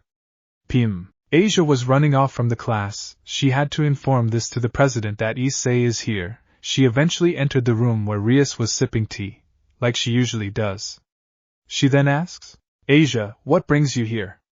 Asia was shivering, which made the group even more concerned, as she had spoken. Issei is here. Asia was shivering as Vali rushed to her and asked, Did he hurt you anywhere? Asia shook her head as Rias gritted her teeth in fury. Kiba was out of commission from some attack and she believed that it was Issei's doing. She growled in response as she spoke. Once break time hits, we will confront him. He has no permission to enter my territory. Rias spoke with an arrogant and angered tone. 9. Despite what the Grimmery family had done to Issei, They had managed to maintain their reputation, and it was all thanks to Serzex and someone pulling the strings of the situation, preventing them from losing anything. As a result, Rias did not lose much, except for some people looking down on her for what she had done, out of which the Phoenix family was one of them. However, thanks to how prestigious the Gremory family was, it barely had an impact upon Rias. In the meantime, Issei was in the student council, as he was speaking to Sona Citri when he suddenly sensed an aura as Sona asked, "Issei, why did you stop?" "Go on," Sona asked, to which Issei spoke, "The show will start soon, wait for it." Issei spoke with a mocking tone as the doors suddenly exploded, catching everyone off guard. Issei soon turned his attention as someone dashed forward trying to attack him, only for Issei to grab his hand. "I see, you haven't learned your lesson, haven't you, Vali?" Vali glared towards Issei with anger, as Issei started to crush his hand, causing him to lose his anger, and his expression to be filled with complete pain. He tried to free his hand, but Issei was not letting him do so. The whole Gremory peerage had revealed themselves, much to everyone's shock, as the attackers. "Haidu, you better let him go, or else." Issei gives a smirk towards Rias and spoke. "Or else what, Gremory?" Issei completely crushed Vali's hand as he screamed in pain and horror. "There is nothing you can do, keep your pawn in control, else I will do something far worse." Issei dropped Vali, who was being healed by Asia. Rias and the Gremory peerage were gritting their teeth in anger, seeing on how Issei was taking advantage of their weakness. They were able to cover up the deeds that they had done, but any more slip up and their reputation may tarnish, eventually reaching that it won't even recover. As Sona spoke with an annoyed tone, "Rias, you better have a good explanation for breaking my ing door." Sona exclaimed with an annoyed tone as Rias retorted by stating, "That's not important, Sona. What's important is what the hell is he doing here?" Rias pointed towards Issei, who spoke with a shrug. "Me? I am here for my own business, what's it to you?" Rias growled in response as she spoke, "You will tell me what you are doing here? Or else dash." Issei again cuts her off and speaks, "Let me remind you, Serzex may have somehow managed to maintain his reputation along with yours in the underworld. But let me remind you that I am backed up by both the Devil Council and the Phoenix family. Harm me and you will lose your reputation and the family's access to Phoenix Tears." Rias gritted her teeth in fury, as she exclaimed, You are going to regret saying that." Rias charged at him with the intention of slapping, only for Issei to grab his hand and slap her back, causing her to stagger behind. Everyone remained stunned by what Issei had done to her, including Sona Citri. Everyone remained stunned by what Issei had done to her, including Sona Citri. A/N. I don't own this GIF or cautious hero. Rias soon fell to the ground as Asia exclaimed, "President!" Asia went to heal her, as Aquino and Kaneko glared at him in anger. As Aquino spoke, "You pathetic being. How dare you hit a woman like that?" Issei only responded to her in a mocking tone, "Really?" Issei radiates a bit of his aura, causing the room to shake, making everyone worried and fearful, especially the Gremorys. As he spoke, "These hands are rated E for everybody. Unless you want to be on the receiving end of them, leave this place and fix the damn door." Aquino and Kaneko backed away with fear, anger etched in their expression. Rias was sniffling, not only with anger and embarrassment but also in fear. Vali, who was healed, calmed her down, while glaring at Issei. Sona, seeing this situation, then spoke in worry, "Issei, I think you should apologize." Issei looked at her and spoke, "Why? She started it by attacking me. I merely defended myself." Sona had a drop of sweat, as she responded, "Look at her, she is crying." Rias retorted with a tearful exclamation, "I am not crying, Sona." Issei only looked at her and shook his head in annoyance, as he responded, "Leave while you can. Let me tell you one thing, Rias Grimmery." Issei crouched to her level and he spoke, "I will live here and remain in this town whether you like it or not. Seeing you hate and detest the fact that I live here makes it even more enjoyable. You want the world to be in your control, desiring anything you want like a spoiled little brat, and I am not going to let myself or my friends bow to your whim, no matter what you do or who you bring. Is that clear?" Rias shivered in fear and the tears in her eyes increased even more. The student council were stunned by the hatred Issei had in his eyes for Rias. Genshiro couldn't help but have some respect for him. Rias could only nod, as he spoke coldly. Now send someone to fix the door of this place, else I will destroy your entire building. Rias nodded in response, as Vali glared at Issei with anger in his eyes. Seeing the commotion, Drake had spoken. So Albion, this is my host, someone that does what he wants and dares the others to stop him in any way. Can your host really stop mine? Grumbles could be heard from the divine dividing. Albion then responded, he will, one way or another, he will stop you. Laughter can be heard from the boosted gear, as Drake had spoken, like on how you did to gain a one against me. Using my own mate against me, weakening me, allowing you to get rid of me, yet you failed miserably against me. You couldn't even kill me before the biblical God had to act in order to do so. Drake spoke with a tone of anger, yet there was sadness present. Albion could be heard roaring in anger, remembering on what Drake had done to him. He will never forgive him no matter what happens. May I know what happened? Momo asked. She was also confused on what happened in the rivalry. Drake then spoke. I think you know the story of our fight, and on how the three factions had to work together to seal me in the gears along with Albion? Momo remembered this. She remembered Sona informing her and her peerage, as Drake responded. Our rivalry is the only thing the factions got right? However, what they did not tell was on what Albion had done to weaken me in order to win the rivalry. He used my mate Tiamat against me and convinced her to betray me to beat me. It worked, and I suffered from Dragon's Lament immediately. Drake spoke with slight sadness, as many were horrified by this, excluding the Grimmery peerage.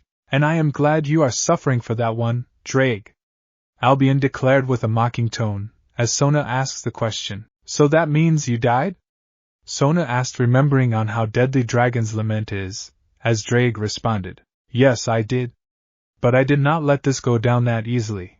I managed to get back at Tiamat and cursed her, called Dragon's Punishment. This curse is such that she can no longer have children, and whenever she does, they tragically die in her womb. And Albion, I was able to get back at him by destroying him despite my weakened state. No matter what he does, he can never get back at me in any way. Albion grumbled in response and shouted, That is why I hate you, Red. Drake once again laughed at his face as he had spoken. The feeling's mutual, Albion, and if I remember, there were your kids inside her womb, right? Oh, how betrayal stings, doesn't it? Albion was seething in rage seeing this. You will regret this. My host will defeat you.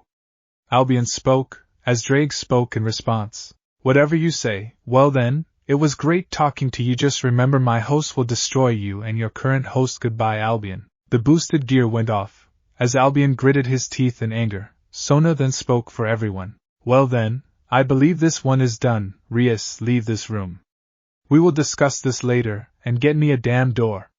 Rias nodded as she took her peerage and left with a glare as she spoke. This is not over, Hayadu. Issei could only shake his head and watch as they leave the room. Sona then speaks with a sigh.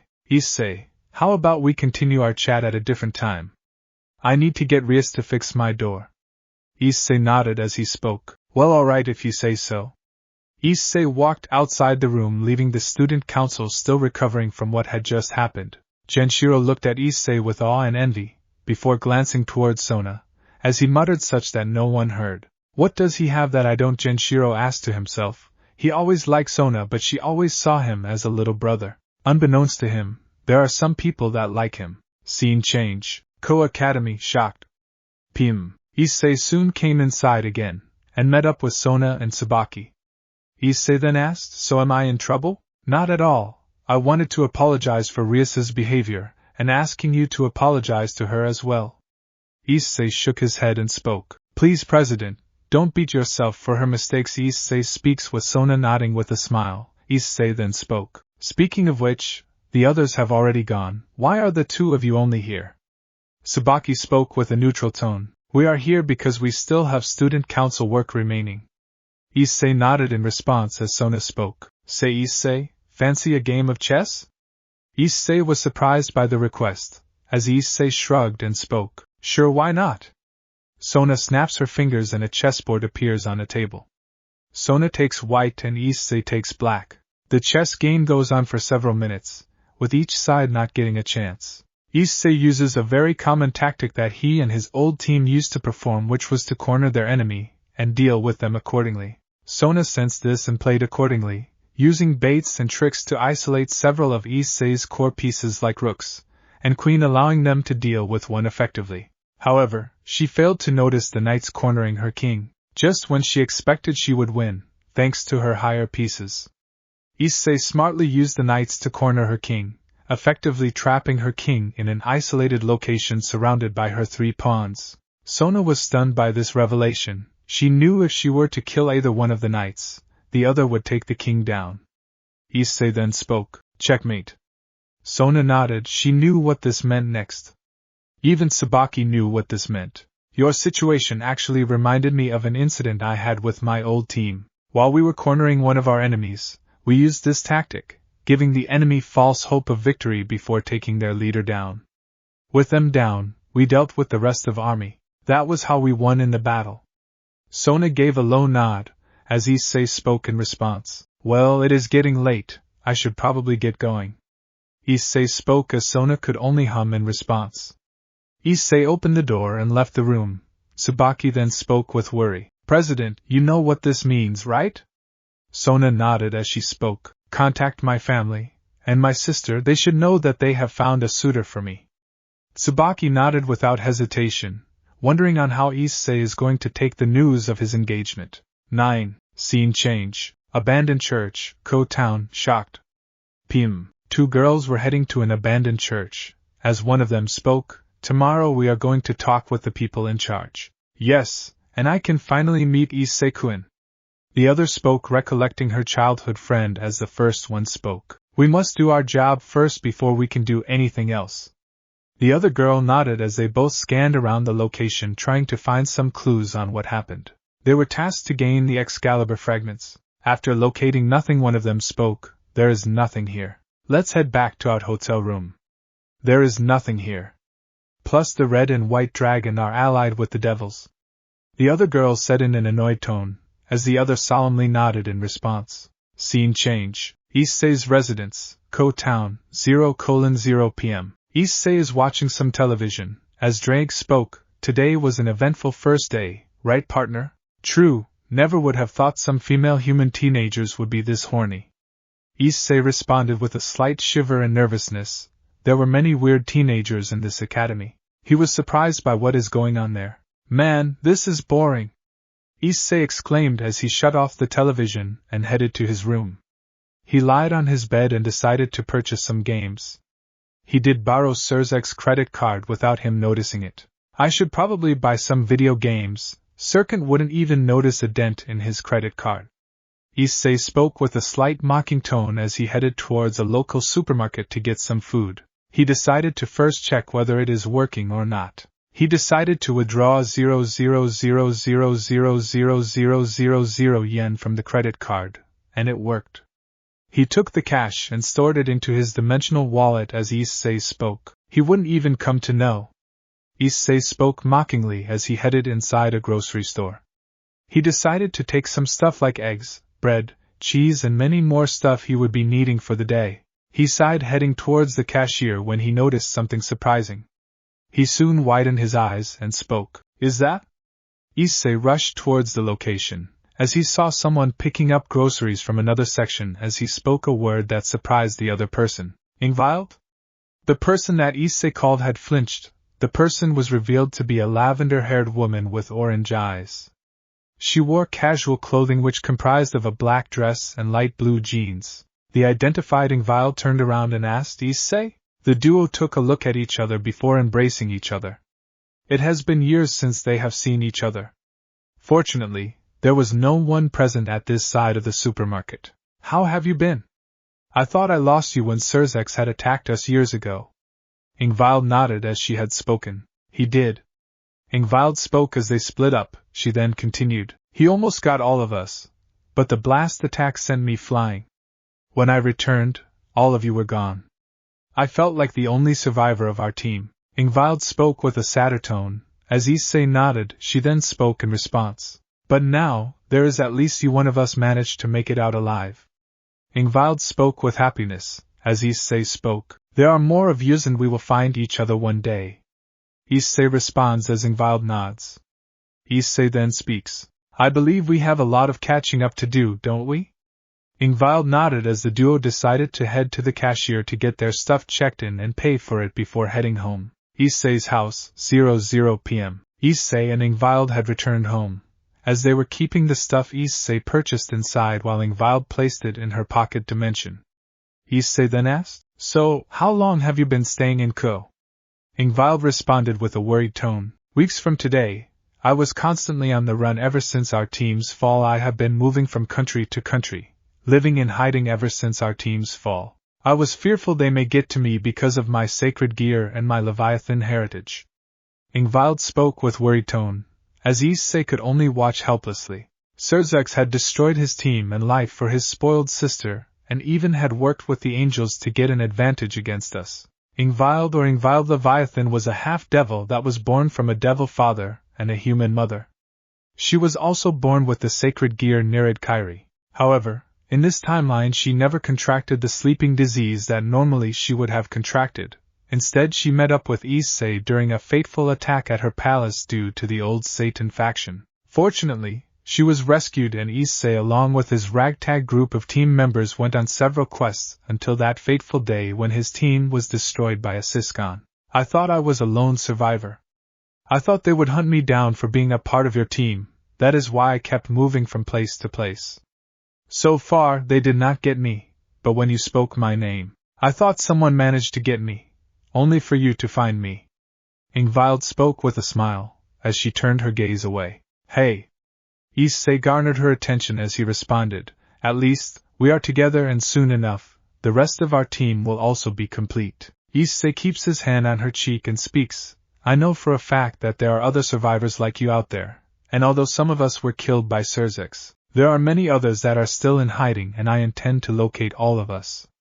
Issei spoke with a smile, as Ingvild nodded in understanding and returned a smile. However, all of a sudden someone was heard crashing near the house windows.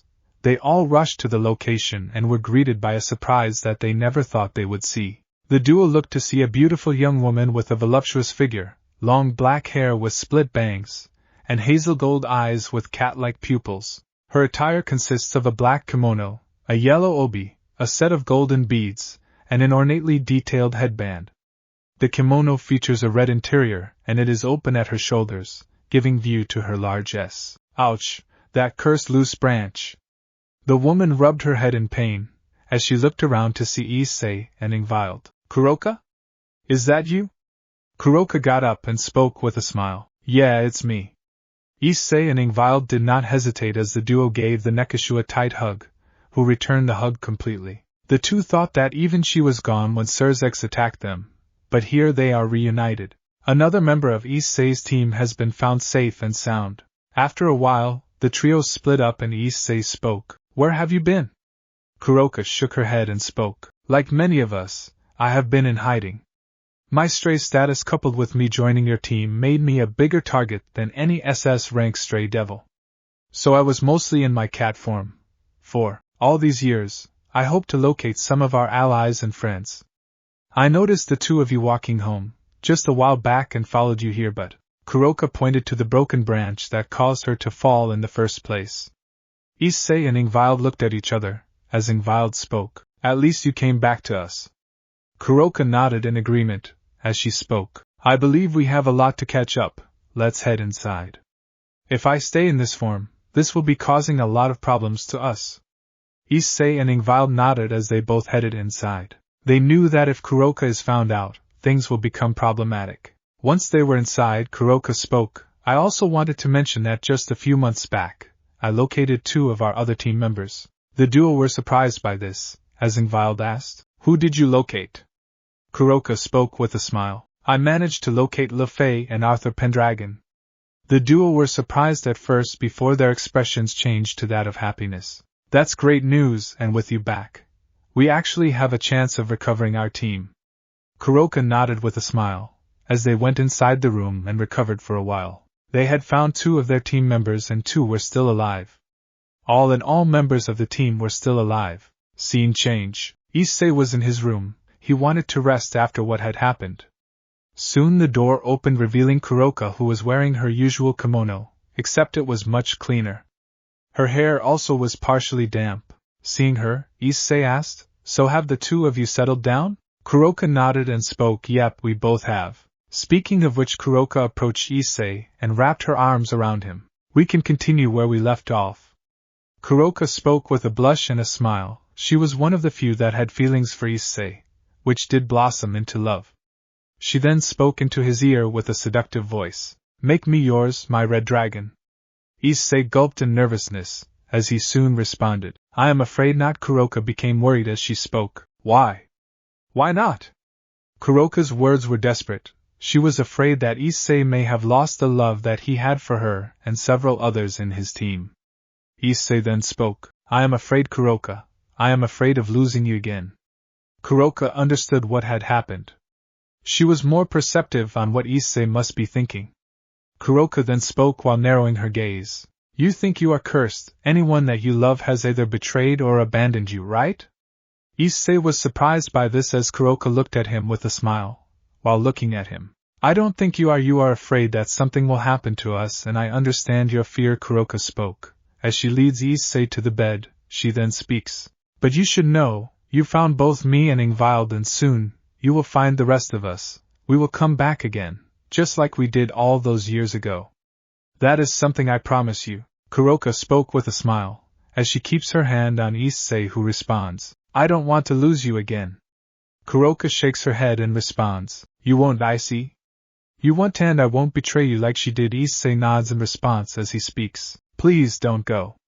Kuroka hugged him in response and spoke. "I won't, I am here, you can be assured of it." They stay like this for a while, before they ultimately split up as she speaks. "Now, shall we continue what we have started?" Kuroka was starting to undress herself, as Issei sighed in response, knowing how she is, and spoke. "Oh, you perverted cat in heat, sure, why not?" Kuroka had a smile, as Issei stopped her and started to undress her, revealing her huge ass and body. She gave a blushing look as they started to make out, with Issei putting her on the bed. They soon decided to do the deed as spicy stuff happened between them. Moans of pleasure and ecstasy were heard between the two as they enjoyed having some time together. Scene change. Time skip brought to you by Chibi Kuroka scaring Chibi Kaneko. The next day, Issei's house, 00 a.m. The daylight had reached the room of Issei's residence, as two bodies were cuddling towards each other. A blanket had covered the two. Kuroka soon yawned.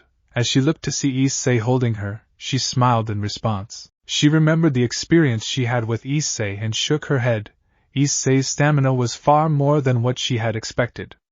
She had passed out from this, and now either of the two were virgins. Kuroka may have boyfriends before, but they only lasted for a short while and never went to the stage. Kuroka noticed something in the center of her S. As she spoke, "What is this?" There was a mark at the location. Kuroka was surprised before having a blushing smile. It was the Welsh dragon's mark. She knew what this meant. She was now Issei's mate. I see, I really have become." Kuroka spoke with happiness, as she nuzzled back to Issei's body as he woke up. He turned to Kuroka, who spoke with a smile. "Morning, Issei." Issei pulled her closer and responded, "Morning to you too, Kuroka." Kuroka soon turned her gaze away as she spoke. "Guess I have become your mate." Kuroka pulled her S away to reveal the mark on her chest. Issei became worried and spoke. "That means you are bound to me. If you betray me, you may suffer the consequences too." Kuroka shook her head and spoke. "I am well aware, and I would rather die than betray you." Issei gave a smile, and pulled her closer. They stayed like this for a while, till someone knocked on the door. "Issei, are you awake?" The two became surprised, as Issei responded, "I'm waiting, Ingvild, I am getting dressed." Kuroka looked at Issei with a smirk, as she spoke. "We both are Ingvild, have patience." Ingvild realized what this meant, as she entered inside only to see the couple. She had a blush on her face and a look of jealousy. "Ingvild, I can explain." Ingvild yelled in response to what she was seeing. "This is not fair, even I want in on this." Ingvild was about to undress herself. There was no way she was going to lose to Kuroka in any way. Issei rushed forward to stop her, as Ingvild had an even redder tint on her face. She saw something of Issei's that she shouldn't have, making her even blush harder, as she screamed in response. "No!"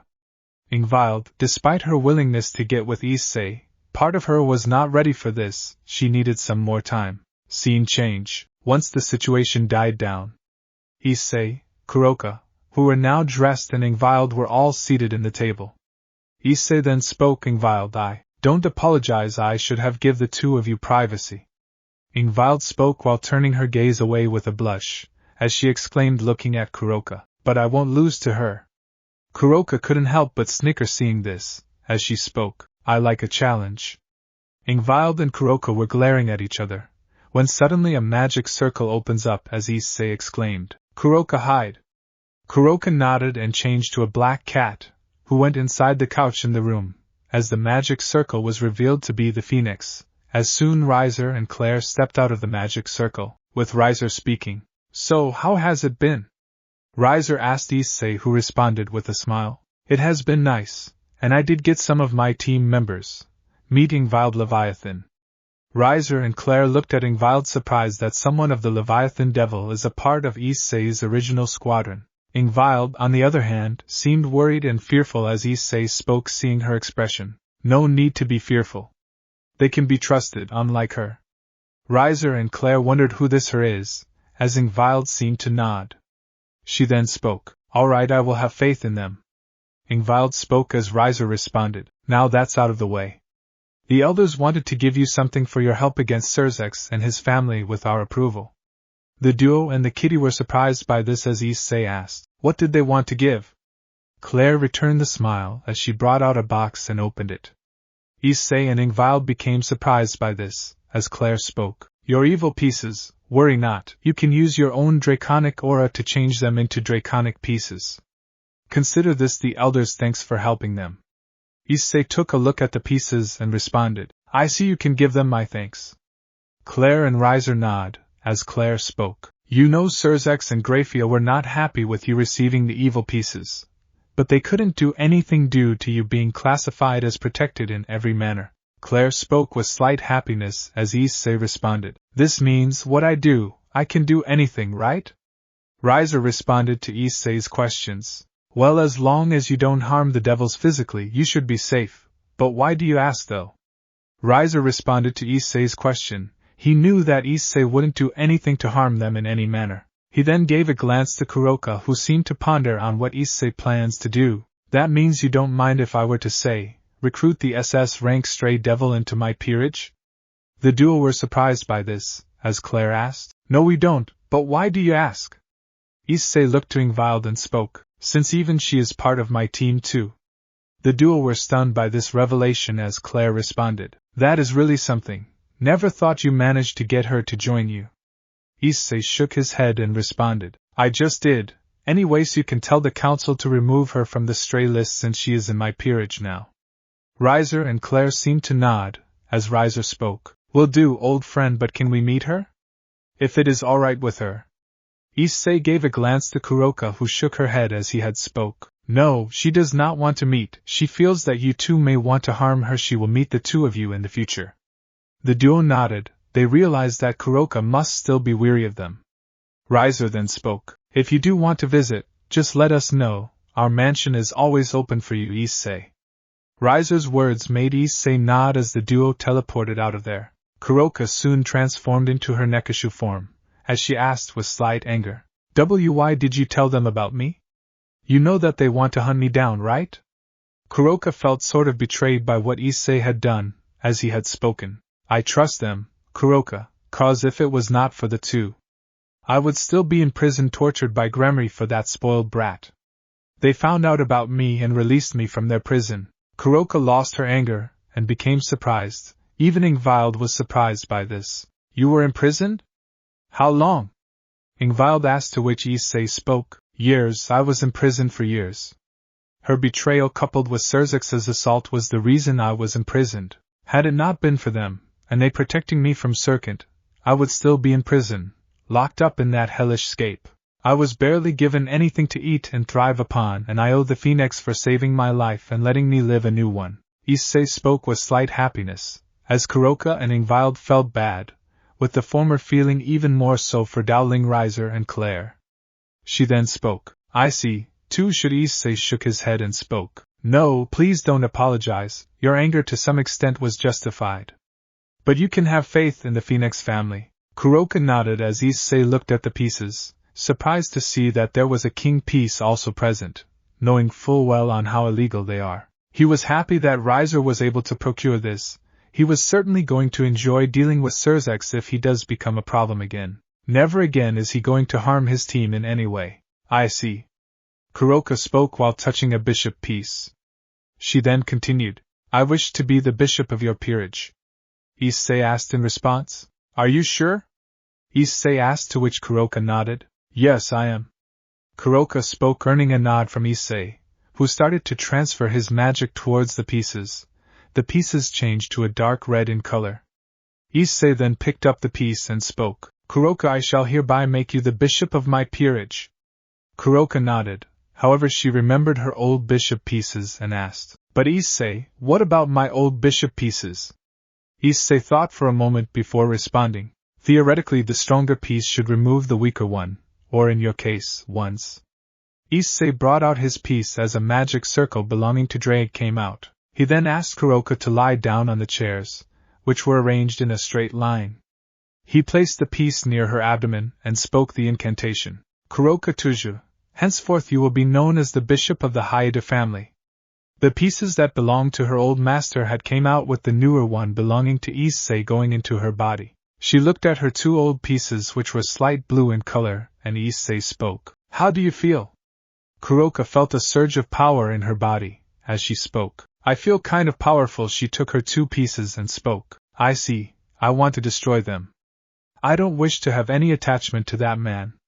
Kuroka spoke with venom, remembering her old master as the duo knew on why she resented that man. Issei gave a nod. Kuroka placed the pieces down, and immediately used senjutsu flames to burn down the pieces, completely destroying them.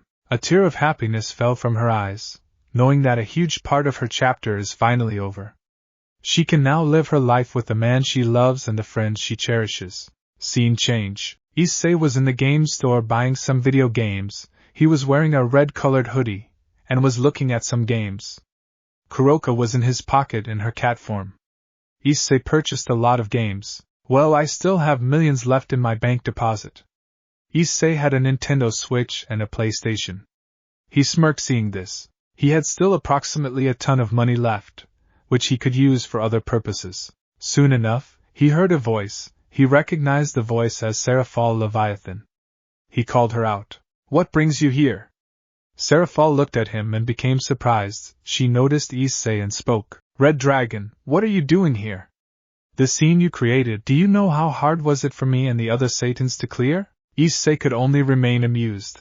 As he looked at the Satan, who responded to him in an annoyed manner, he then spoke. So how bad it was? Serafall gave a frustrated sigh and spoke. You have no idea.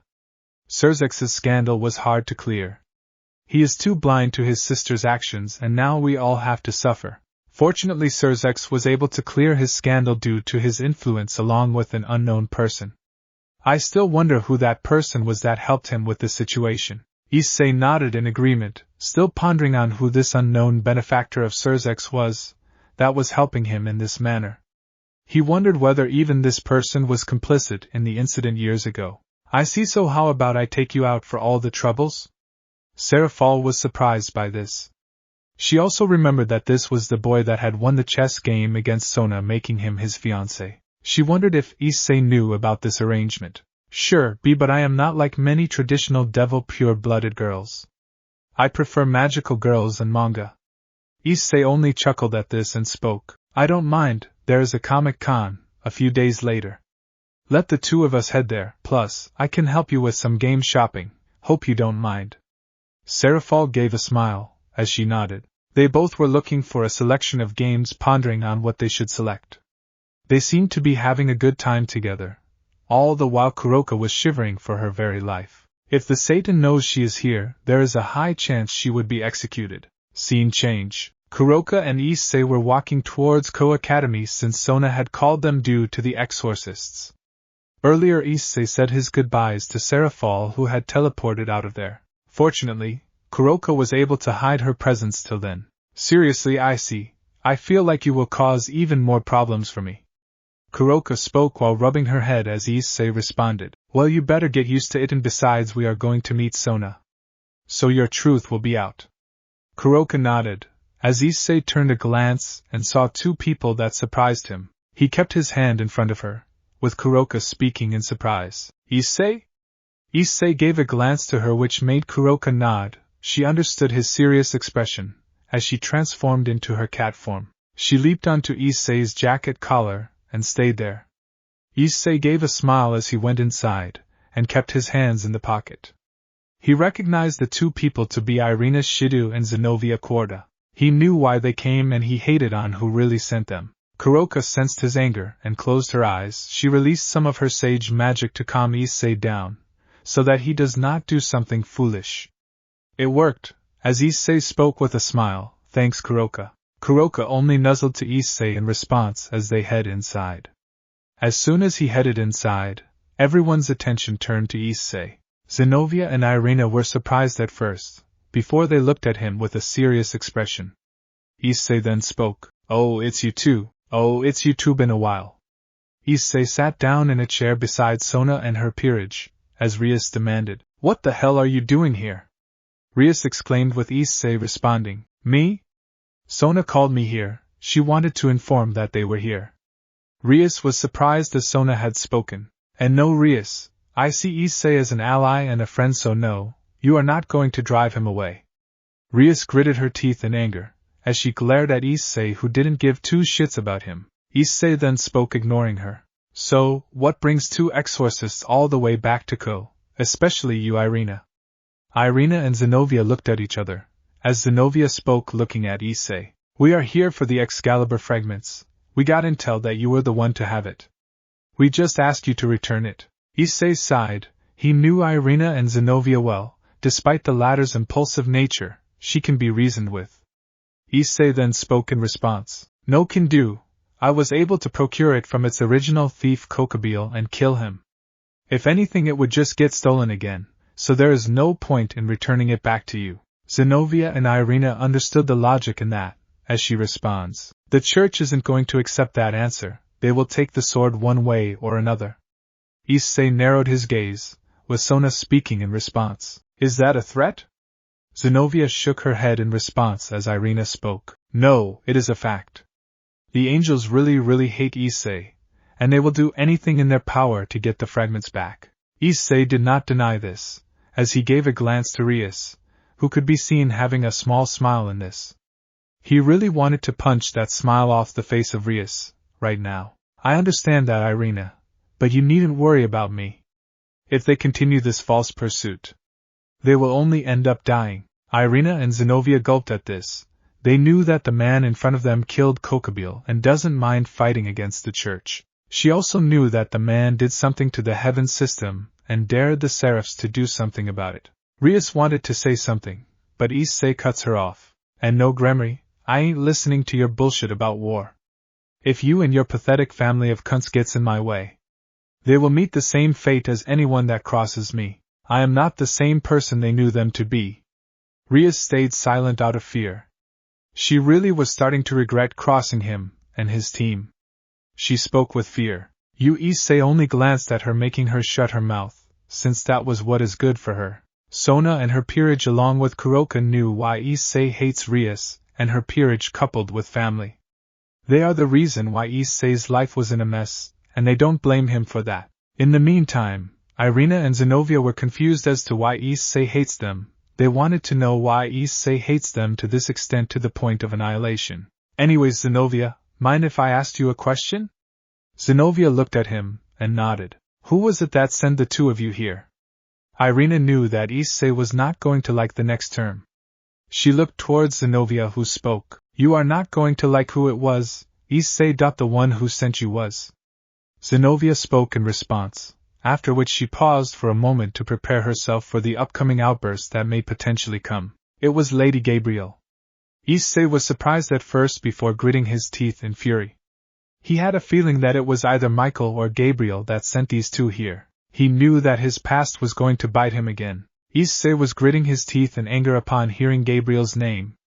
Of course it was that damn traitor. He hated her for being the sole reason for bringing his team's downfall and his imprisonment. Soon enough, Kuroka leaps out of the air and transforms back into her regular self, shocking everyone present, especially Kaneko, who was terrified of her. "Nei-sama." Kaneko speaks with fear and sadness. Kuroka only spoke. It was not enough for her to betray us, now she tries to kill him. "That wannabe guardian angel!" Kuroka exclaimed with anger, as Rias and her peerage were ready to attack Kuroka. Rias then demanded, "What the hell is a stray devil like you doing here?" Kuroka responded to her coldly, "I am here because Sona called Issei here, and I am the only one that can keep him calm. Idiots like you are the reason on why he is going to wipe out the devils." Rias gritted her teeth in anger, as her peerage readied themselves in order to attack her. Sona, on the other hand, wanted to know why Kuroka was even with Issei. "Rias, stop, we need to know why Kuroka is with Issei, then we can decide to see what is next." Rias in her impatience responded with a sinister smile, shocking Sona. "No, and it is not surprising that she is with this scumbag. We need to take him down with the stray devil. At least now I have an excuse to get my revenge against him." And Rias was cut off when a powerful surge of aura was radiated towards her, as Issei spoke. "Rias, if you value your life, shut your trap of a mouth and sit down." Rias lost her smile and became fearful. Even her peerage were on the edge with Asia passing out, while Vali was worried even more. Sona was concerned, while Kuroka was worried he may do something reckless, and that is what she was also here for. Rias responded with a fearful tone, "But she is a sea criminal, we need to sit down." Grimmery. Issei commanded her and her peerage, cutting her off, causing them to sit down out of fear. Vali could only helplessly grit his teeth in fury and helplessness, seeing on how Issei was miles ahead of him. Irina and Zenobia were terrified of the aura, and internally cursed Rias for her stupidity. Rias couldn't help but tear up on how helpless she was. She wanted to call her brother, but before that she may end up dying to the person she sees as a monster. Kuroka embraced him from behind, and spoke, "Ice, please, calm down." Issei looked at her for a moment, seeing the worry in her face causing him to calm down. He took a deep breath and calmed himself. Sona felt a tinge in her heart seeing this. She did not understand why, since Issei was just her fiancé for the time being. "Now then, I will explain on why Kuroka is here and what is she doing here. And I don't want anyone to interrupt, especially you." Gremory. Rias could only tear up even more out of fear, with Akino calming her down. She was also fearful and terrified of Issei, especially since their last encounter of him bringing back Shuri's apparition. "So, let me explain on what Kuroka is doing here." Issei pointed towards her, as she sat beside him. Sona looked at her and asked, "You two seem pretty close, don't you?" Kaneko noticed this, as Kuroka wrapped her arms around Issei and spoke, "Yes, I am not only his bishop but also one of his partners." The group were surprised by this, with Rias exclaiming in response, "How can someone like you be a high-class devil? You shouldn't even become a high-class devil." "I will inform Nisama about this and tell him." Issei shrugged in response and spoke, "Go ahead, do inform him, but remember, if he dies, that's going to be on you." Issei spoke with total coldness, which made Rias once again back away with fear. Issei internally groaned in frustration, knowing full well that she is not going to let him in peace. Sona also knew this and spoke, "Rias, why don't you take your peerage and leave this room?" Rias looked at her in surprise and spoke, "Sona, don't tell me that you are kicking me out," because Sona cuts her off, already annoyed by her behavior the last time, as she responded, "Right now, you are contributing nothing to this table and only behaving like the spoiled brat like Issei claims you to be.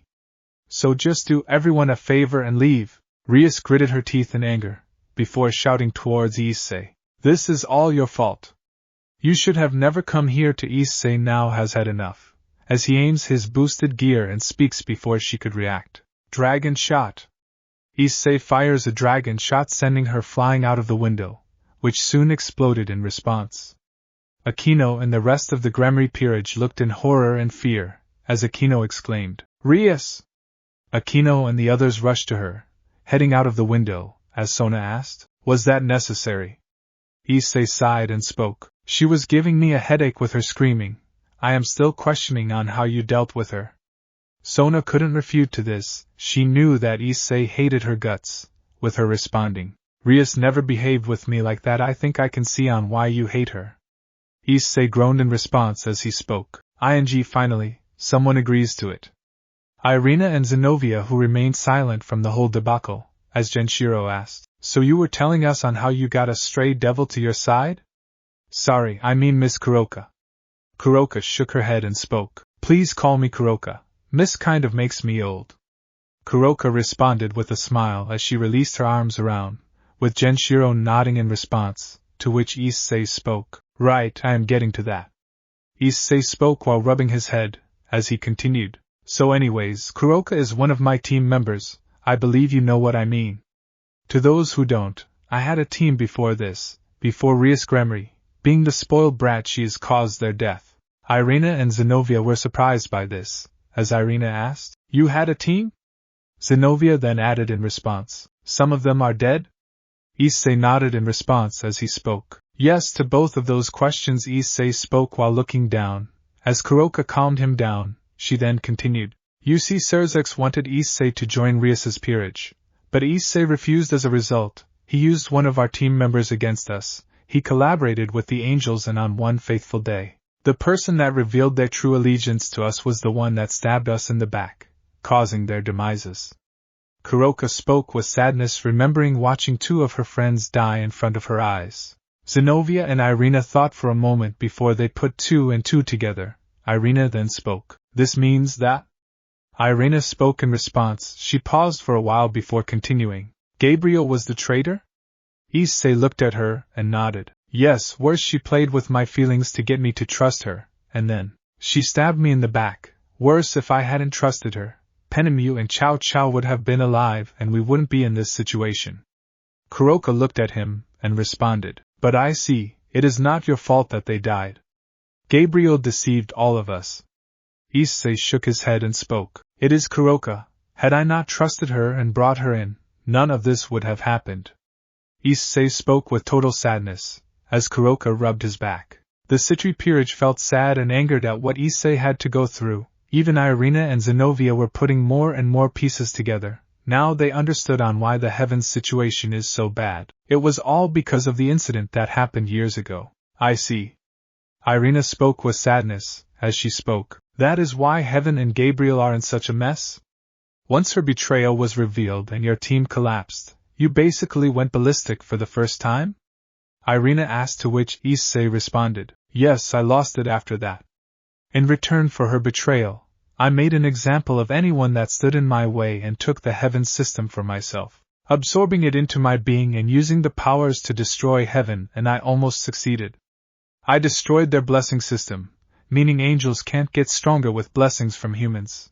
I removed their access to the sacred gear systems, preventing them from finding out about the sacred gears and allowing me to control wielders in any manner. Issei explained, to which Irina and Zenobia nodded in understanding.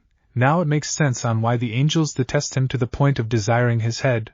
They couldn't blame him in any way. However, they had one major question. If Gabriel did betray Issei, then why did she not fall? Which was something Zenobia voiced out. Wait, if that was the case, say she betrayed you. Why did she not fall? Betrayal is one of the biggest sins. Issei explained that in response. Have you noticed rings that the angels have been wearing? Zenobia nodded as Irina spoke. Those rings, they prevent an angel from falling, don't they? Issei nodded in response, as he spoke. Yes, I did not understand why they wore them, only to realize it once she betrayed me. She started to wear them, a few days before she stabbed me in the back, such that she wouldn't receive the repercussions of her actions. Irina and Zenobia nodded. They did not want to serve a place like heaven. Sona and her peerage understood Issei's past and anger towards the angels. Zenobia wanted to speak, but before they could, someone exclaimed, Zenobia, Irina, leave the room. This man is a threat. Sona and her peerage were on guard, as Issei, Zenobia and Irina knew whose voice this was. Kuroka was herself on guard too. You two, I thought it was only you two, right? Issei asked. However, the duo were surprised when they heard her voice, as Issei asked Zenobia. That means you two were clueless too, huh? The exorcist girls nodded, as a heart symbol magic circle appeared, whose origin was stated to be angelic. The person that came out was described to be a light blonde-haired woman with black eyes, that had the appearance of a standing-out actress originating from Northern Europe. She wore a traditional nun outfit which consisted of a black veil, a cassock that was white at the top and black at the bottom. Her arm sleeves were implanted with a pattern full of crosses, and she was garbed from head to toe. She wore black heels. This was Griselda Corda, Zenovia's guardian. Boss? Zenovia exclaimed with surprise, as Issei spoke. Sona, teleport your peerage out of here, now! Sona nodded without hesitation. She was aware of Griselda Corda and teleported her peerage out of there. Griselda then spoke. Zenovia, Irina, stay away from those two, they are a threat. Issei could only laugh at her face as he spoke mockingly. Threat? Oh please, Griselda, you are only saying this to save face. After all, how is Gabriel doing after her betrayal? Griselda gritted her teeth, remembering on Gabriel's expression, as she responded. You damn traitor! You will regret what you did to her. Issei became confused as he asked, What do you mean? I only scarred her in response for her treachery, and I am pretty sure it would be healed by now. Griselda shook her head and spoke. No, you traitor! I am referring to her mental scars. She cannot love anyone because of your existence. Issei, along with Irina, Zenovia and Kuroka were surprised by this, before Issei angrily responded. Oh please! That bitch has no right to love me, she can die for all I care. Irina and Zenovia can understand the situation, as Griselda glared at him. Gabriel just couldn't love anyone anymore due to what Issei had done. Issei then walked forward and spoke. Why the anger, Griselda? Seeing the anger on your face. Gabriel knew what she was doing. That bitch stabbed me in the back, causing the death of my friends and several of their separation. What did we do to the angels? Tell me, Griselda, did we harm you guys prior to Gabriel's betrayal? Griselda started to lose her anger, and look away. She then spoke while looking away. That is why people like you shouldn't exist. Before Issei or Kuroka could respond, someone else responded. Who are you to say that, boss? That Issei shouldn't exist? The one who spoke was Irina Shidu, as she continued. Gabriel, sorry, Lady Gabriel is fully responsible for what she did to Issei and his team, yet y'all blame Issei like he did something heinous to Gabriel. Even if he did something heinous, it was after you guys attacked him and his team first. Zenovia nodded in agreement, as she continued. True, the Seraphs should be taking full accountability for their actions. Zenovia spoke as Griselda couldn't meet her gaze, losing her anger and becoming sorrowful. They were right about what they said. The only reason she was here was because of Gabriel's state worsening. Ever since Serzex informed Michael about Issei's escape and release, things have become from bad to worse for the angels. Gabriel was already in despair for what she did to her friends and Issei.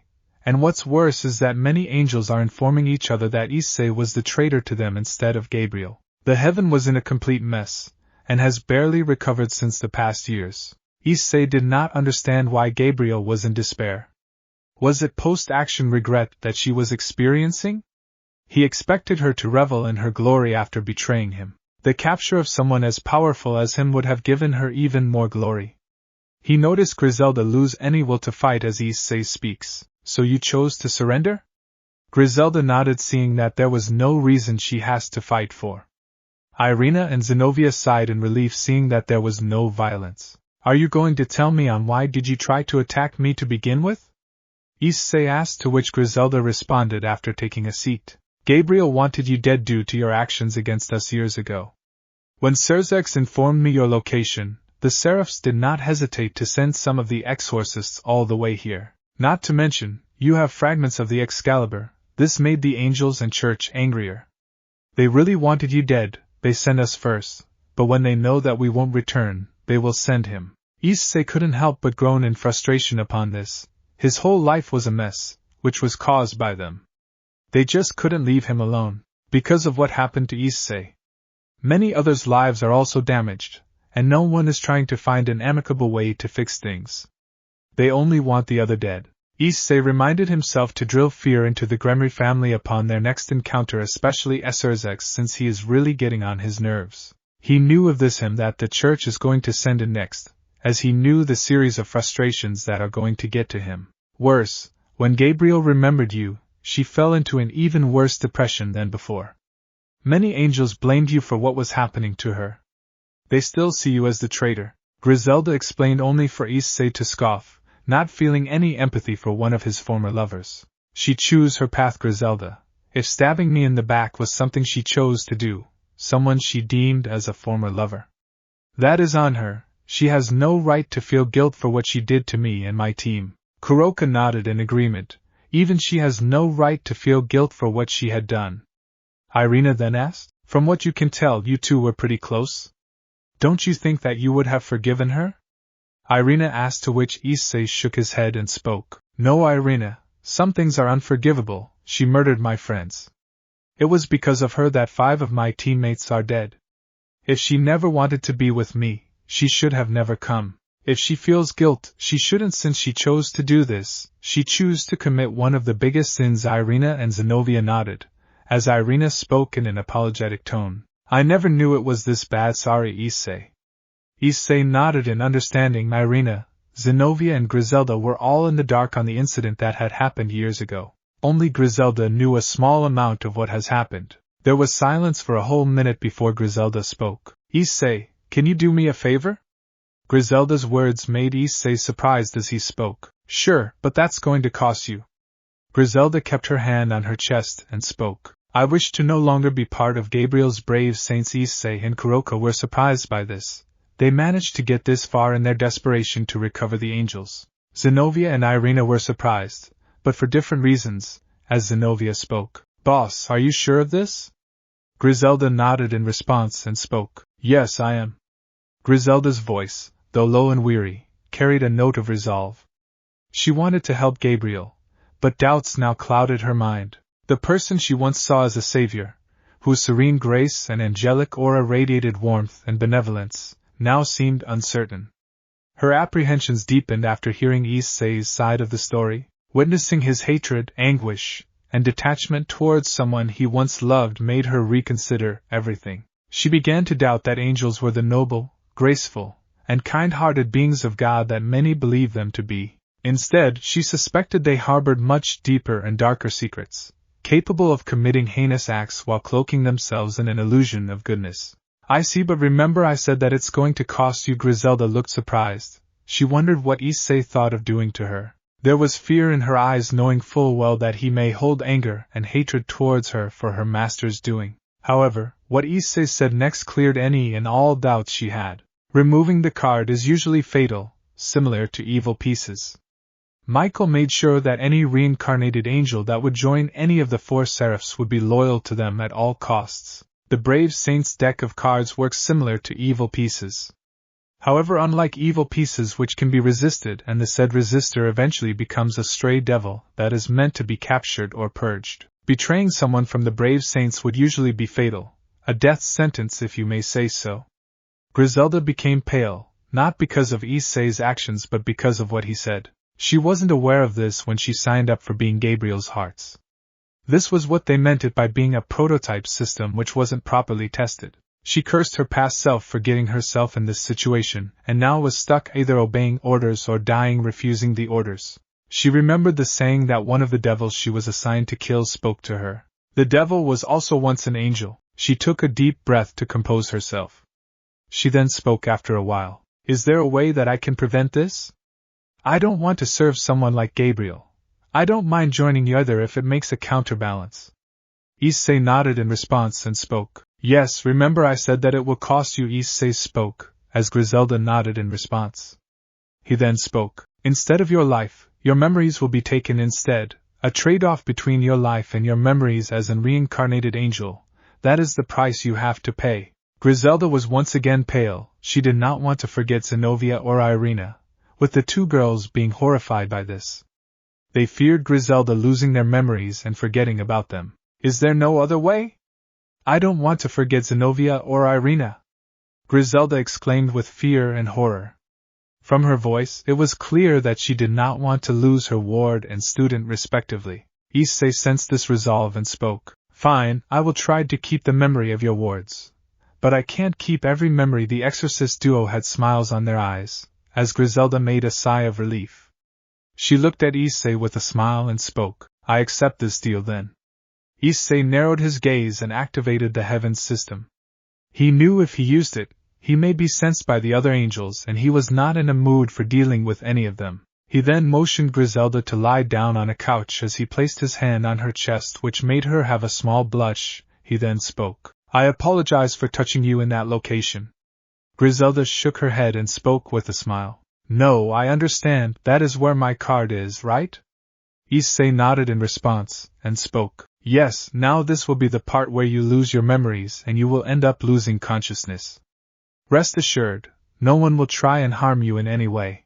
Issei spoke with a gentle smile, as Griselda nodded in understanding. She closed her eyes knowing she is going to lose her memories, but Issei assured her that he will try to keep Griselda's memories with Zenobia and Irina. A few moments passed as soon the same magic circle that Griselda teleported herself to the student council room near her chest area. As soon a card which showed the image of Heart's Queen came out. Issei nabbed the card, and as soon as he did, Griselda lost her consciousness. Now then, we begin part 2. Issei brought out a piece, and this time it was the night piece, as he looked at Zenobia and asked, Do you think the night piece would suit your guardian? Zenobia inspected the piece for a moment before responding. Yes, I think it should fit, but I think pawn would also suit her in my opinion, since she can promote. Issei pondered on this. But he didn't know if pawn would suit her, however he did not have much time. He had to place the piece unless the angels find out about this. He immediately placed 2 pawn pieces on her instead of the knight piece, since he knew that it would be more in line with her exorcist abilities. Griselda Corda, henceforth you will be known as the Bishop of the Haida family. You shall serve me till the end of time. Issei placed the pawn pieces on her which went inside her chest, once the ceremony was done. Issei kept the card for himself since he wanted to rub it in the Seraph's face. He also disabled the system allowing them to lose track of his current location. After a few minutes Griselda woke up. She remembered her master Issei since the pawn piece was inside of her. Issei managed to maintain some of the memories she had. Zenobia walked to her and spoke. Boss, do you remember me? Griselda rubbed her head and spoke. Ex-Zenobia?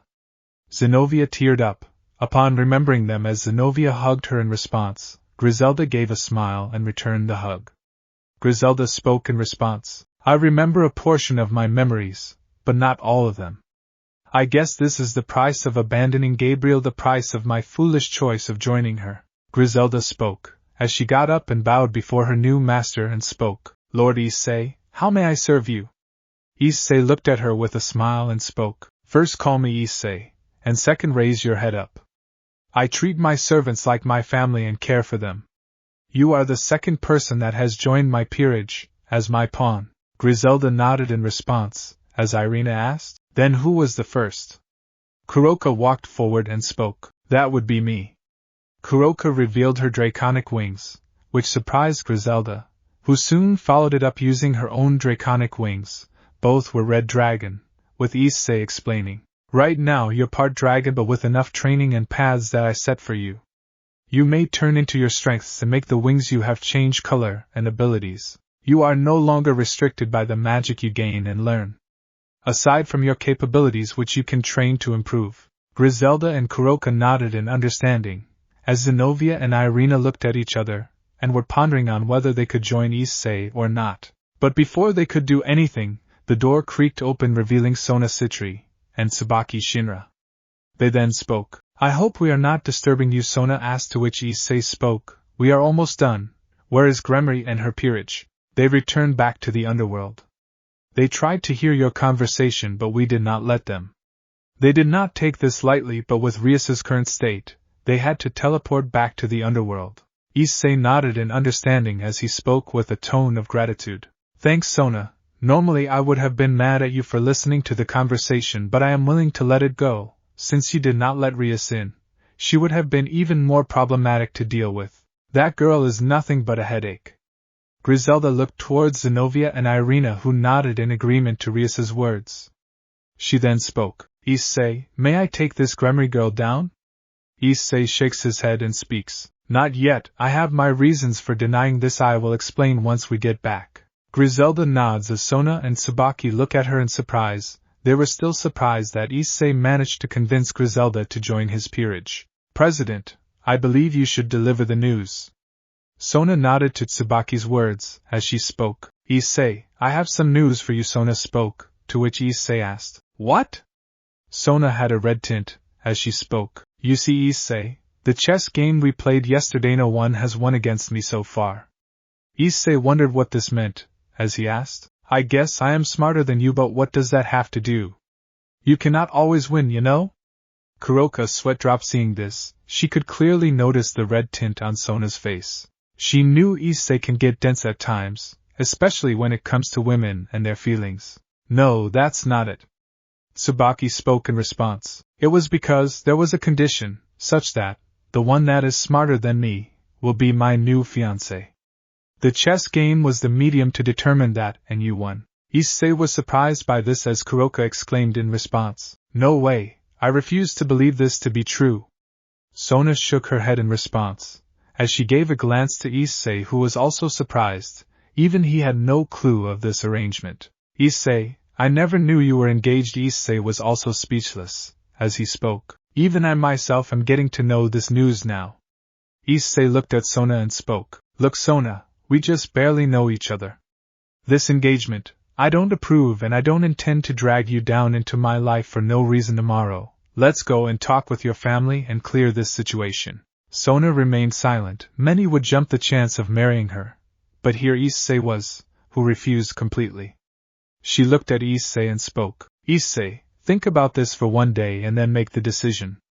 Sona spoke as her hair covered as Issei asked. You sure about this? Sona only nodded as Issei spoke. Fine if you say so. Issei looked at Zenobia and Irina and spoke. Since you two have no place to go, how about you stay with me? The two girls looked at each other and gave a nod in response. He knew Griselda would tail behind him since she was part of his peerage. Scene change. Hayata residence, 00 p.m. Issei was looking out of the window, as Ingvild soon came inside. Issei then asked, Kuroka? She is settling down. Griselda and her two wards still surprised by what has happened, you being engaged. I am kind of jealous. Ingvild spoke while turning her glance away, as Issei walked to her and spoke. If you think you are going to be left behind. Issei placed both of his hands on her cheek, which made her flustered. Her body had a slight flush in response, seeing on how close he was to her. Then you are mistaken. Now that I have finally found you, I don't plan to leave you alone. Ingvild could only nod, as she turned her gaze away. Issei then spoke. You want to take a seat? Ingvild nodded, as the duo sat down. Ingvild rested her head on Issei, as he rubbed it, which calmed her down, earning a smile from the Leviathan princess.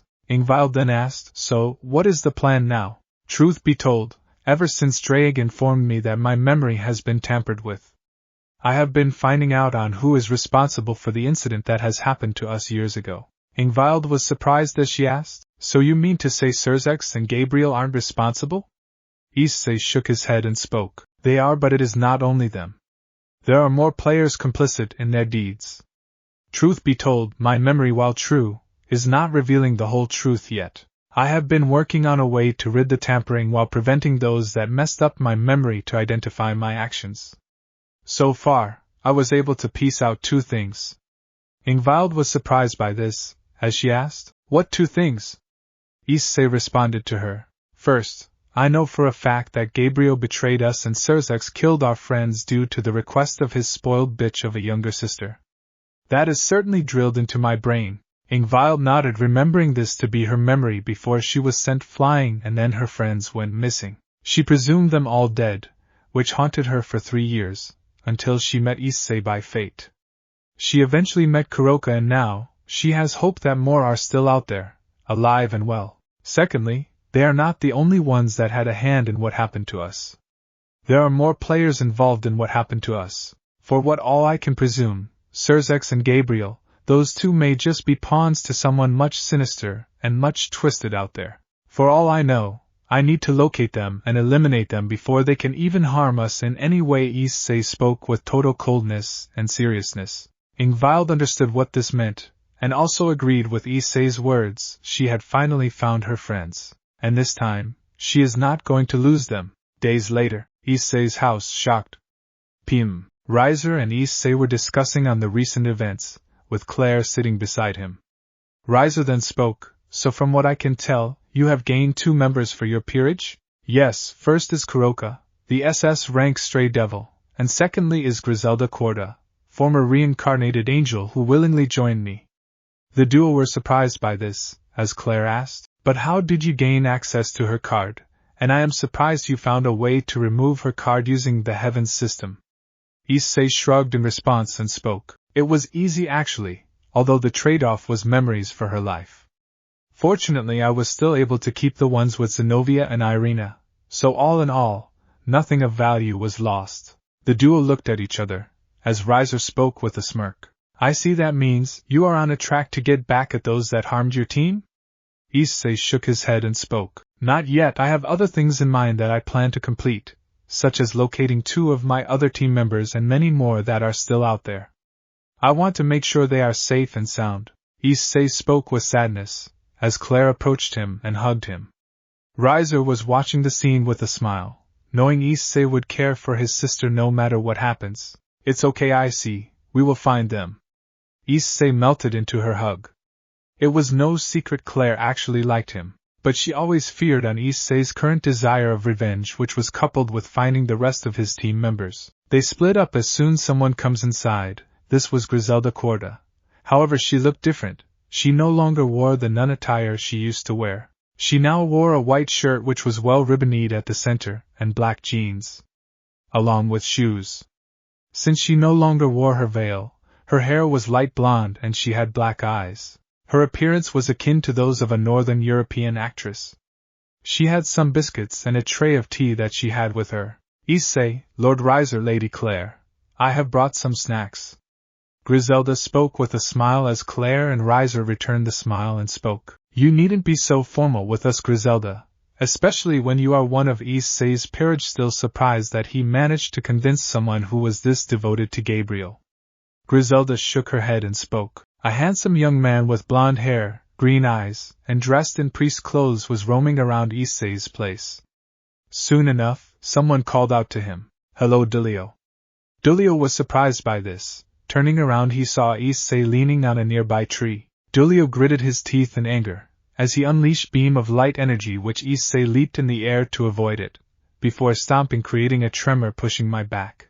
Such anger, I greeted you like a normal person. Issei spoke as he activated his boosted gear and responded. Guess I will have to drive you away, like I always did. Issei activated balance breaker. Dulio was ready to unleash his sacred gear, until suddenly chains started to be released from Issei's body which entrapped Dulio completely, preventing from ever using his powers in any manner. Damn you! Issei only gave a mocking grin and spoke. Did you really think you can confront someone that had not only access to the sacred gear system and the heavens system? Dulio was seething in rage as he shouted. Because of you, Gabriel can't love anyone. You should have been killed that day? You bastard! Issei only shook his head and spoke. Ah, is the little doggy jealous? Issei approached Dulio and rubbed his chin, as he spoke. Here, I will give you a dog biscuit. Issei brought out a packet of dog biscuits, as he threw it to his face.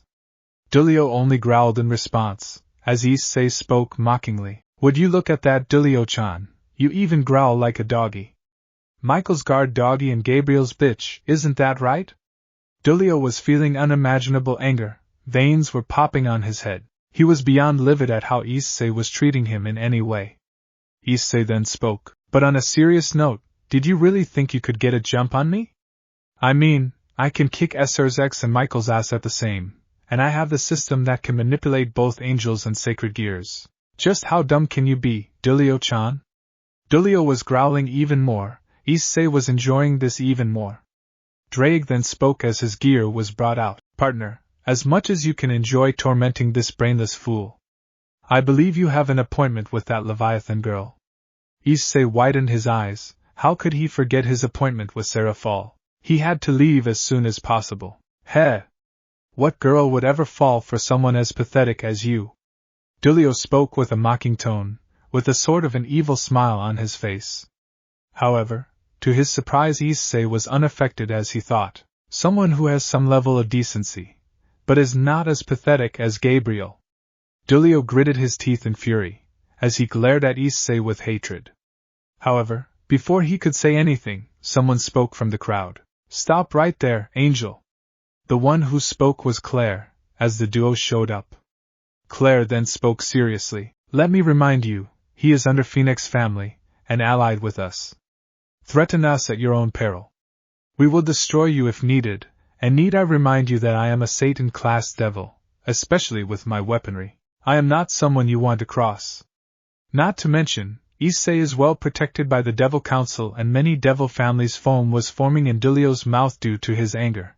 His anger was reaching high limits. He wanted to crush and destroy Issei, but he was powerless against him. As Issei spoke, "I will let you be since I got better things to do than listen to your stupidity." Issei snaps his fingers as the chains go away. Dulio saw this chance to escape, as Issei threw a Queen's Heart card to him with him speaking. "Oh, and do give message to that pigeon that Griselda has quit her position as an angel and is now on my peerage." Dulio was seething in anger, but before he could curse Issei, he was teleported out of there. Unbeknownst to him, Issei had implanted something underneath the card. Issei took a deep breath, and spoke. "Thanks, he was really getting on my nerves." Claire shook her head and spoke. "It was the least we could do. Even if Serzex may be working with them in secret, the devils are not yet working with them. Plus, if he did get a kill on you, we would have gone to war with them. Even if Serzex opposes it, the council would, since they support you." Issei nodded. He then spoke. "Even then, they don't have the power to harm me even if they wanted to. That is why they are choosing to catch me when I am at my weakest. Plus, I don't want to kill them just yet, else I am not going to get what I want." Issei spoke. He knew that if he killed Dulio, he would never forward with his plans to find out the real culprits on who it was that masterminded his team's fall. "Anyways, I gotta get going. I have a meeting with a pig-tailed Leviathan." Issei spoke as he decided to head out to meet up with Serafall. He wore a hoodie over his current clothing. He then spoke. "I will catch up with the two of you later, bye." Issei waved goodbye as the two could only watch. Claire was watching the scene with a bit of jealousy as Riser spoke. "Why don't you confess that you like him? He already is dating Kuroka and Ingvild." Riser's words were met with an annoyed look by Claire, who responded. "Easy for you to say, you got women falling for your feet at every location, you clueless playboy." Riser grew a tick mark as he retorted. "Now that's just hurtful, Claire. Nay." Scene change. Pizzeria Logera entrance, 9 p.m. Issei reached where Serafall, Leviathan, and him were supposed to meet. He saw her waiting patiently. She was now wearing a sleeveless white dress with a matching white miniskirt. The dress was designed in a manner that showed her figure in a proper manner. She also wore leggings that extended all the way up her calves and heels. Her ribbons were replaced with white ones that supported her pigtails. "Issei-chan." Serafall looked at him and waved towards him. She soon rushed towards him as Issei responded. "Issei-chan." Serafall looked at him and waved towards him. She soon rushed towards him as Issei responded. "Yo!" Serafall gave a smile, as Issei soon asked. "So, speaking of which, why did you cancel the Animalo Summer Live plans we had today?" Serafall looked away and spoke with honesty. "Truth be told, I had informed Vali about this, but he completely rejected me, saying that he has too much work. I presume that he may not like the fact that I am going for a music festival like that. That is why I told that we were going to meet up here instead, since Vala likes pizza. I presumed he may want to come here. But so far, he did not appear." Issei narrowed his gaze and spoke. "Are you aware that we do not get along, right? Despite me having some respect for him due to his power, as long as he is with that family, I can never truly respect him." Serafall nodded, to which Issei asked, "Then why? I am aware it is not a date, but why did you not inform any of us this?" Serafall placed her fingers and pointed them to each other, while poking. "I thought that maybe we could build a bond, but I guess Vala really did not want to go out with me today. I should have thought of that." Serafall rubbed her head. Issei could sense the sadness in her expression and voice. He then asked, "Then why did you not choose any other date? Let's say he is busy today, then why not sometime later?" Serafall shook her head and spoke. "It is either me or him that is busy. We just can't find the time to go on dates, and I feel we are getting distant. Serafall trailed off with sadness. She dated Val on the suggestion of Serzex, and since she trusted him back then, she agreed on some dates. But Vala never liked what she likes, and they barely had time for each other due to their duties. Issei could sense that she really had some liking for the boy.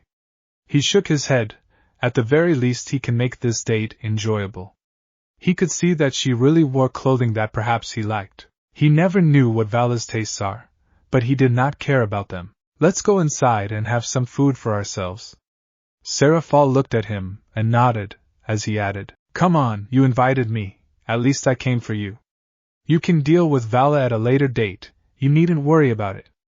I will support you against him, sounds good? Serafall looked at him as Issei spoke. Now don't be sad, I want you to smile, okay? Serafall widened her eyes and nodded, giving a smile like she always did. She then exclaimed, Yeah! Serafall and Issei went inside, as they were greeted by the waiter who had shown them a seating for two. The duo went to have a seat, as the waiter asked, Weren't there 3 people today? Before Serafall could explain, Issei responded, No, one couldn't make it due to problems. The waiter nodded in understanding, as he soon handed the menus. After ordering for a while, they decided to talk about the recent events. Serafall then asked, Speaking of which, Issei, may I call you that? Issei nodded, to which Serafall continued, All right, from what I heard, you are my fiancée's sister, right? Issei again nodded, as he responded, Yes, I talked to her. Truth be told, I was not in for the engagement. Not only was I not informed about this engagement, but also I was not prepared for that. I was against this completely, and Sona suggested me to give a thought about it. Serafall was surprised. She did hear that her sister that Issei opposed the engagement, but hearing from Issei did surprise her. He was completely unaware of Sona's condition. So what convinced you to accept her condition? Issei thought for a moment, before responding. It was the talk that we had days ago. Truth be told, she wanted me to give her a chance. Or give this engagement a chance. I was surprised by this condition of hers, but I eventually chose to accept it. She wanted me to take her out on a date, and truth be told, I accepted it, since if we don't click, we can always deny the engagement.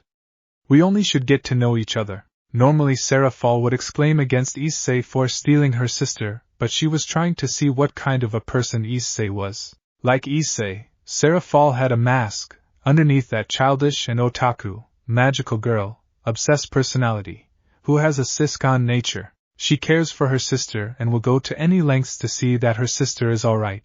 However, she will always put her faction first over her sister, unlike Serzex. Issei, so tell me, do you really like Sona in any manner? Or are there any traits of Sona that you like? Serafall speaks seriously, to which Issei nods in response and speaks. I do, she is way better than Rias.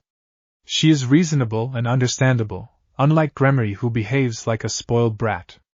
Serafall nodded. She just heard of Rias acting up against Issei yet again. She and Falbium have already agreed to having her removed from Koh Town and replace her with Claire or Riser. They only have to get Ajuka's approval. If they succeed, even if Serzex opposes this, he cannot stop this from happening. All in all, public opinion of Serzex is starting to dwindle, but someone from the shadows is preventing it from happening. Issei, Serafall speaks while closing her eyes, before smiling. If you do click, then please take care of Sotan, alright?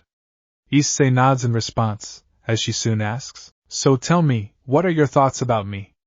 Serafall asked, to which Issei responded, For now, I was actually surprised that there would be someone that would like games and anime, but I guess you can always expect the unexpected, can we? You seem to be the polar opposite of your sister, while she is serious and cold. You, on the other hand, seem cheerful and jovial, and I kind of dig that trait of yours. You are basically any otaku's boyfriend dream come true.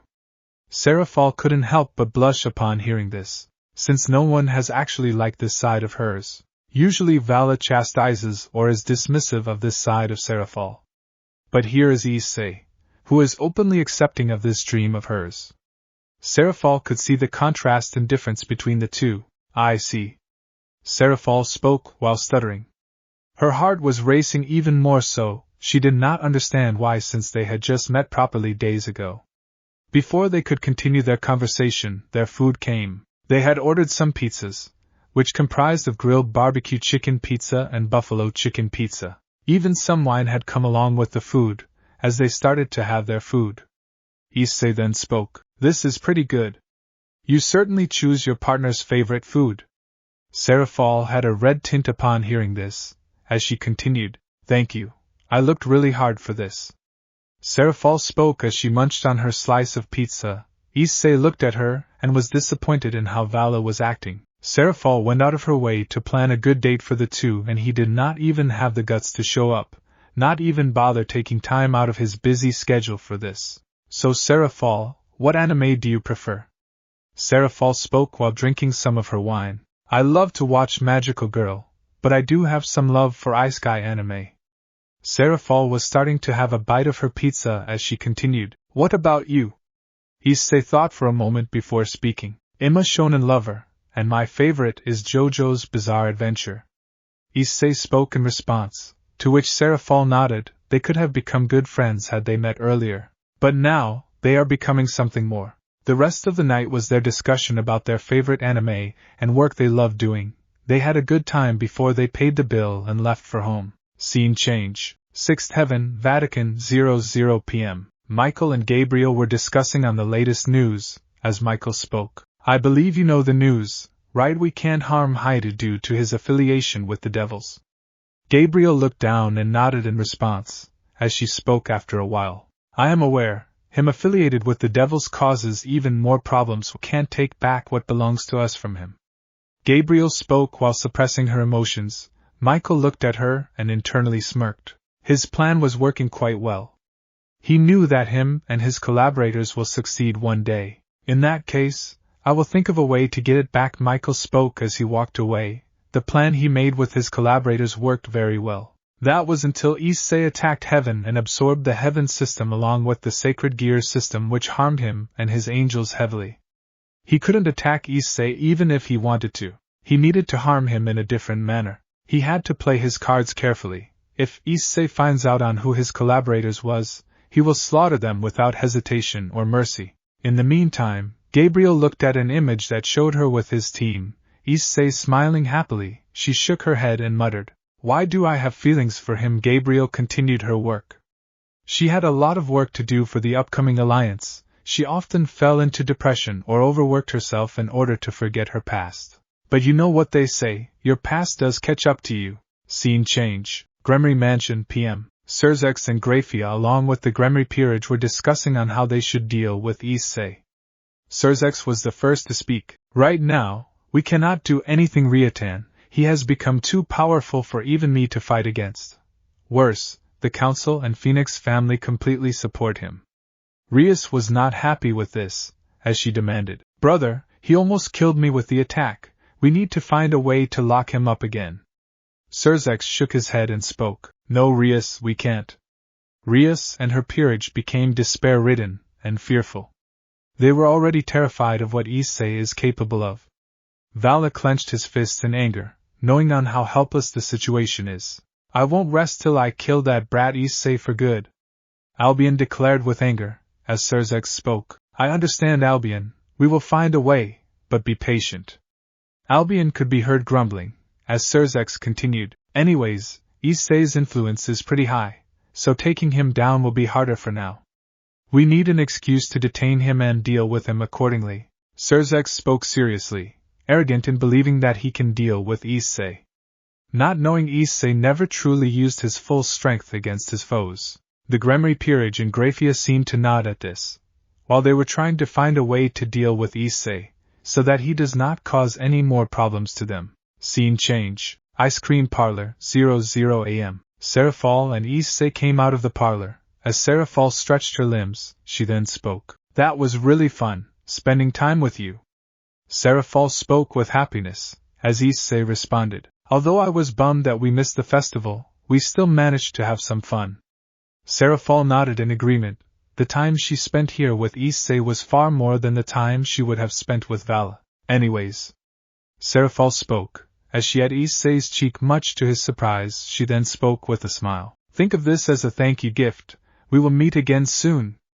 Serafall rushed into the darkness of the night, while Issei could only watch. He touched the location where she had ed. He soon took a deep breath and smiled. Yeah, hope we can meet again under better circumstances. Issei spoke as he left the room and headed back home. He did enjoy today's time with Serafall as he wondered when is the next time they are going to meet. A few days later, Koh Academy, shocked. Issei was walking towards the Koh Academy with a smile. He had heard Serafall was doing better ever since they have been spending time together.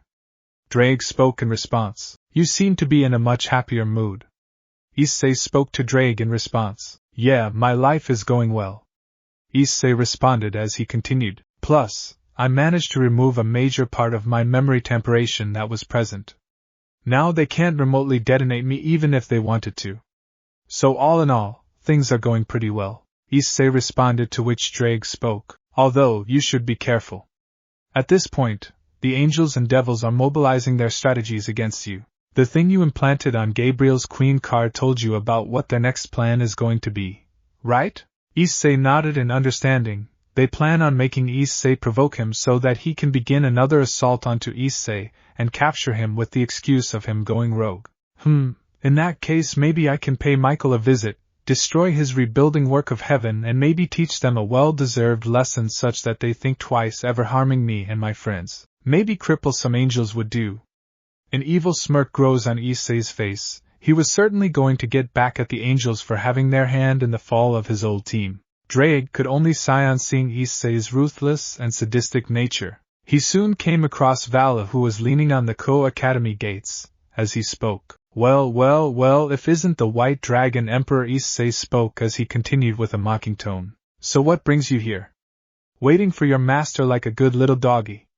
Vali could be seen clenching his fists in anger. He wanted to punch Issei, but he knew full well that it would be pointless and worthless to do so. Vali marched forward and spoke with a demanding tone. You better stay away from Serafall. Why? Vali gritted his teeth in anger as he spoke. She is mine, not yours, Hayada. Issei narrowed his gaze and spoke. She is not a trophy, Vali, not an object you can use and discard whenever the hell you feel like. Issei spoke with slight anger in his voice, which caused him to flinch. He wanted to charge at Issei, who only doubled down his words. Not only did she cancel her plans of going to the Animalo Summer Live plan that only happens once a year, but you also had the audacity to never show up to the dinner plans she had. Vali was getting even more angrier. As Issei walked forward showing no fear in his eyes, he was definitely going to give Vali an earful for putting Serafall though so much sadness. Why? Why do you care about our relationship? You have that cat who is your. Vali was unable to complete as Issei slapped him hard, almost causing his fall. He was ready for a fight only for Issei to snap his fingers. Vali suddenly became pale. He lost his connection with Albion, who he had just talked to a second. Vali then shouted, What did you do? Issei spoke with total coldness. I disabled your sacred gear, and your connection to Albion. You can no longer use divine dividing until I want you to. Issei continued to walk, causing Vali to back away with fear. He was terrified of what Issei was capable of, or what else he can do to him. Even with his power as Lucifer, he knew he couldn't lay a dent on Issei. You know, I actually had some level of respect for you, seeing that you are the only decent person in that pathetic peerage, but I guess I was wrong. Serafall worked really hard to set up her date, while also considering your favorites and happiness as well. But what did you do? How did you repay her? By ghosting her, by leaving her all alone in the dark of the night, by leaving her hanging. Vali was starting to tear up upon hearing this. He knew that Serafall was ignoring his texts and calls, even telling him that she was busy with work, when in reality she just didn't want to talk with him anymore. You offered her nothing but coldness and loneliness when she sought love, care, and compassion from you. In return for her warmth, you gave her ignorance, abandonment, and indifference. You failed to support her through her struggles and were deaf to her cries for help. Despite her unconditional love and care, you remained indifferent and unresponsive. She extended multiple chances to you, only to be ignored each time she needed you the most. It's clear that you don't truly love her, you are merely infatuated with her. With your current mindset, you will never be able to love her genuinely. Issei spoke coldly, causing Vali to curl up in a ball and start to cry. Issei had no empathy for Vali at this point. He did not love her. He was merely infatuated with her, which wouldn't last forever, and their relationship would only have sadness and misery. He crouched to her level and spoke. Why should she listen to your promises of commitment when you feel no genuine bond towards her? Why should she offer you repeated chances when you disregard each one? Why should she provide you with love, care, compassion, support, and kindness when you continually reject them, hiding behind a facade of work and busy schedules? Tell me, Vala, why should she love and care for you when you so clearly do not? Vala was crying even further. Issei looked at his rival's pathetic state and sighed. He then got up and spoke. If you cannot value someone like her, then it would be best if you forget her and find someone that can tolerate your work and busy schedules. Worry not, I will take good care of Serafall and love and cherish her, unlike you who left her hanging and abandoned at every step. I have lost any and all respect for you that I had. You disappoint me. Issei spoke with a very cold tone, causing Vala to bawl his eyes out, crying endlessly. Issei returned the sacred gear back to him, knowing that he is not a threat to him in any way, for now that is. Albion was startled. It felt like his soul was being sucked out when Issei disabled the sacred gear. The last time he saw Vali, he was trying to get Issei to stop meeting Serafall, but seeing him in this state horrified and angered him. Albion then spoke. Hi to Issei, I will destroy you. If it is the last thing I do. Albion spoke to himself, seeing the broken state of Vala. Scene change. Issei was in the field, lying down for a while since his first class was cancelled due to certain situations. He wondered on what is going to come next for him. He then noticed someone walking towards him. He then asked, Saji? What brings you here? If you are here asking for being in class right now? It is cancelled. Genshiro shook his head and spoke. I wanted to know, why does Sona like you? Or how does she like you? I have tried everything I can to get her to like me. But all she sees me is that of a little brother. Please teach me your ways. Genshiro spoke while bowing his head. Issei could only look dumbfoundedly as he sighed. He understood that Genshiro loves Sona with all his heart, but it was obvious that she sees him as a little brother. Taking a deep breath, he spoke. Genshiro, sit down. Genshiro looked at him as he sat down. Issei then spoke. I believe you know about me and Gabriel, right? Genshiro nodded as Issei continued. You see, Saji, I loved her with all of my heart, and believe me when I say this, there was a time when I loved her more than anything or anyone else. Genshiro was surprised as he asked, Did she love you too, at that time before her stabbing you in the back? Issei spoke with a sigh. That was what I thought she did. I thought she loved me back, and you must know that dragons' love is unconditional, and we are known to be very protective of our loved ones, mates and children. Genshiro had a feeling that Issei is speaking a known fact. He felt like he should know of this all too well. But you know how that love story went. She lured me and my team to a separate location, and isolated us. That costed the lives of my teammates. I will never forgive them for costing their lives. And Genshiro, let me tell you another thing about dragons. Issei spoke seriously, to which Genshiro asked. He also had a dragon-based sacred gear, making him part dragon, in a way. Once you love a dragon, there is no one else that the mate can truly love. You are stuck with the said dragon for all eternity, and there is no escape. It is a specialized mate bond that a dragon and the mate share. Genshiro noted this, as he soon remembered what Griselda and Dulio said about Gabriel. Wait a minute! If what you said is true, then that means Gabriel still loves you. Issei looked at him with anger in his eyes, causing Genshiro to flinch, as he spoke with slight fear. Listen to me, from what you said, the fact that she can't love anyone. Griselda mentioned that Gabriel is always in a depressive state, while Dulio mentioned that she cannot love anyone, so I thought that Issei cuts him off and responds with anger. Impossible, Saji. There is no way she can love me. From all I know, Dulio could be lying to get my guard down and harm me. Genshiro was stunned by the anger and betrayed expression. He wanted to speak but couldn't. Issei sensed the fear and took a deep breath to calm himself down. As he spoke, I apologize for my anger, but there is no way that she can love me, not after what she has done. Her depressive state may be the regret that she could be feeling, but no amount of regret is going to save her from karma.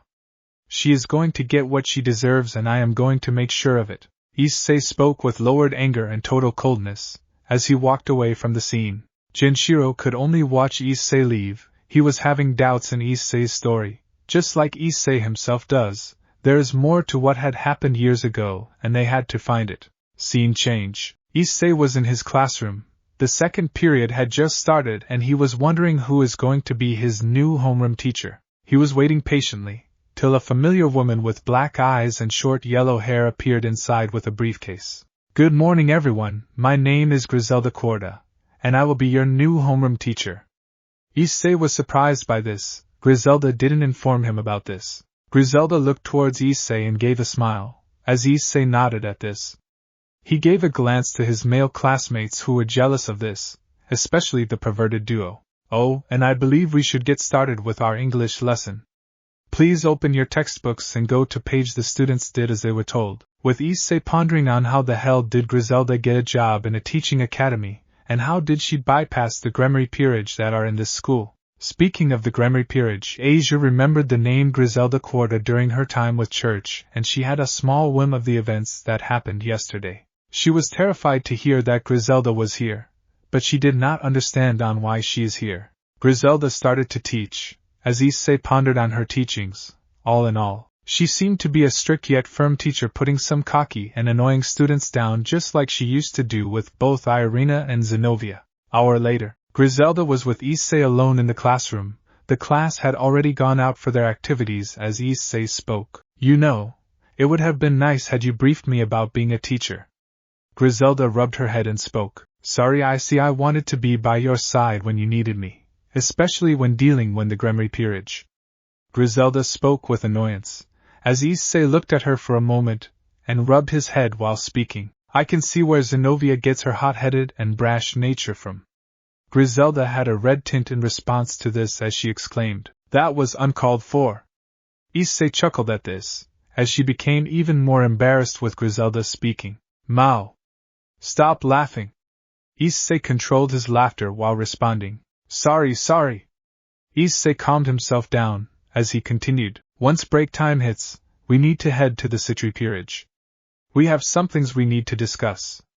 Issei spoke with slight seriousness, as Griselda composed herself and spoke. Yes, should I inform Kuroka and the others about this? Griselda asked, to which Issei responded. I believe you should. Scene change. Occult Research Club, Koh Academy, shocked. Vali was still under a depressive state.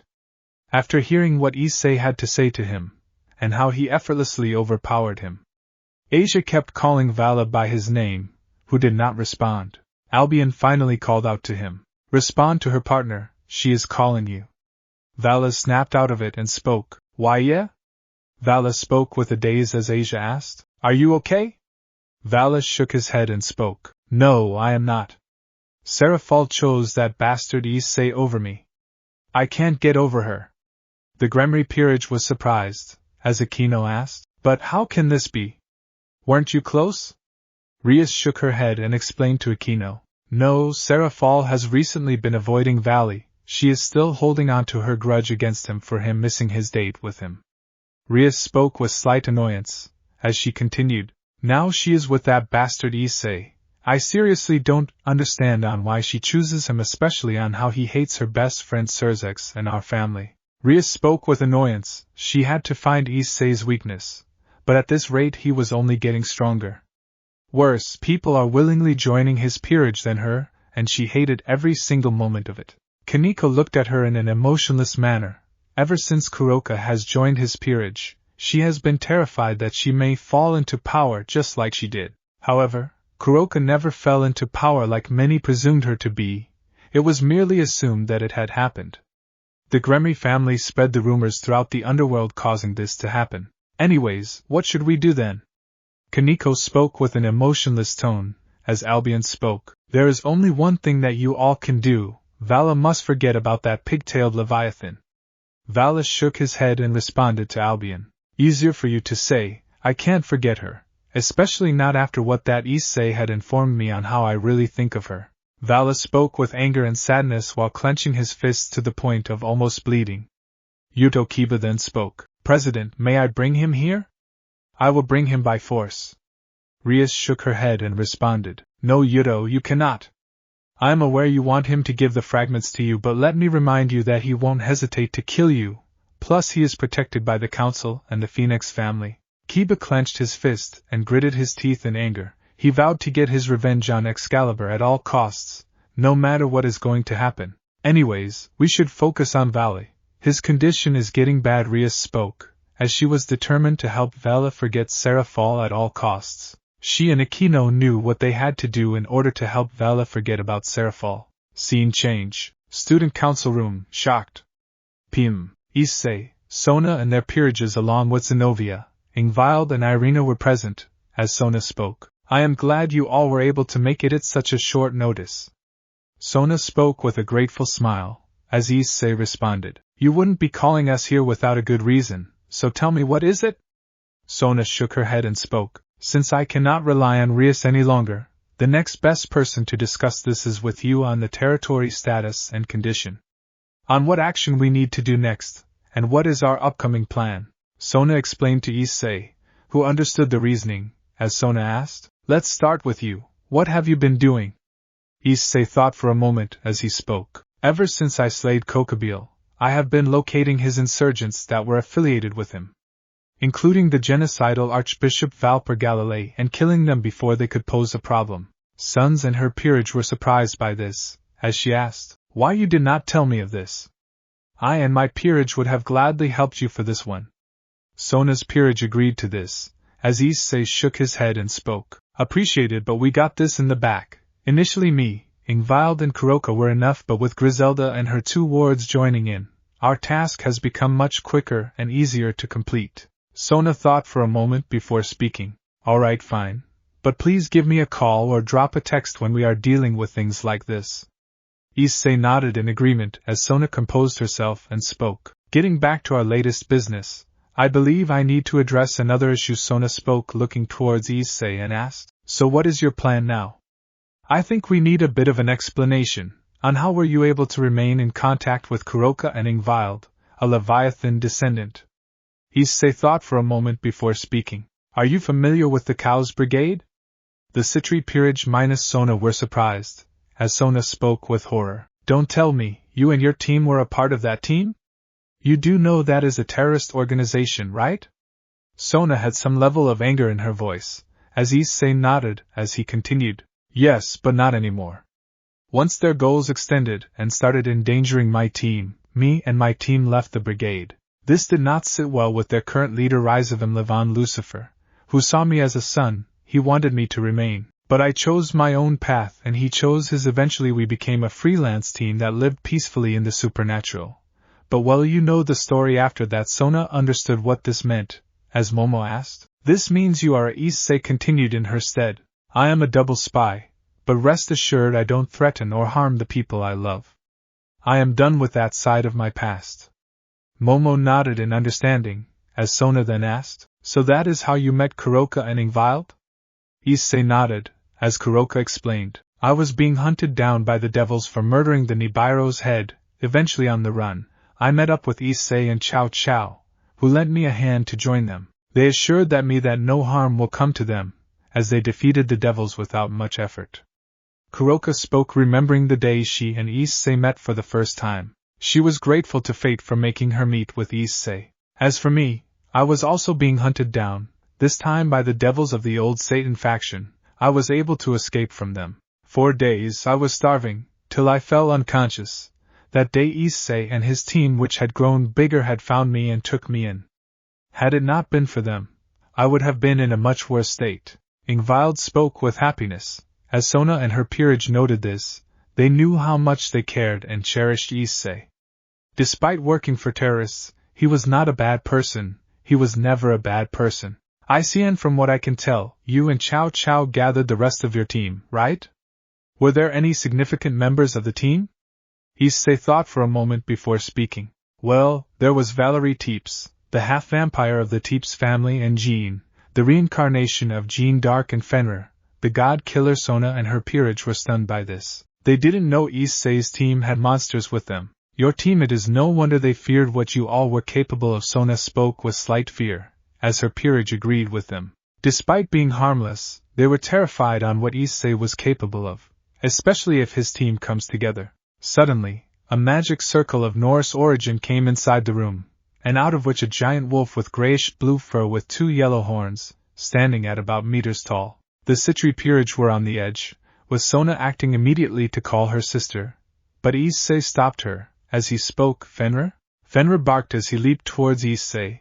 The Citri peerage were worried for Issei, but they saw Kuroka and Ingvild smiling, happy that he had returned. Fenrir tackled Issei to the ground and started to lick him as Issei spoke while laughing. "Oh, stop! You are tickling me!" Issei rubbed Fenrir's head and calmed him down. They stayed like this as the overjoyed god killer was happy to see his master and friend with him. Soon enough Issei and Fenrir split up, as Kuroka and Ingvild asked, "Aren't you going to greet us too?" Fenrir rushed to them and immediately tackled the two and started to lick the two. Kuroka was used to Fenrir, and didn't mind, while Ingvild was just happy that an old friend of theirs had returned.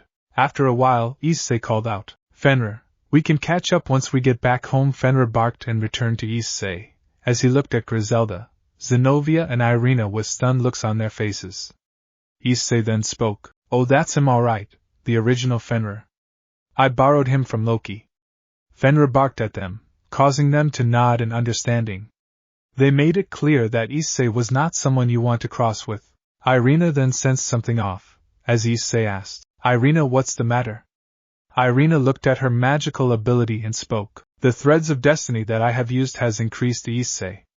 Issei and the others were surprised by this, as Irina showed them several threads that were encased in a dome-like structure. "Initially you only had 0 threads, but recently your thread count has increased." Issei was surprised by this, as Irina continued looking at 2 threads that had turned into a darker shade of red. 2 of those bonds have turned into love.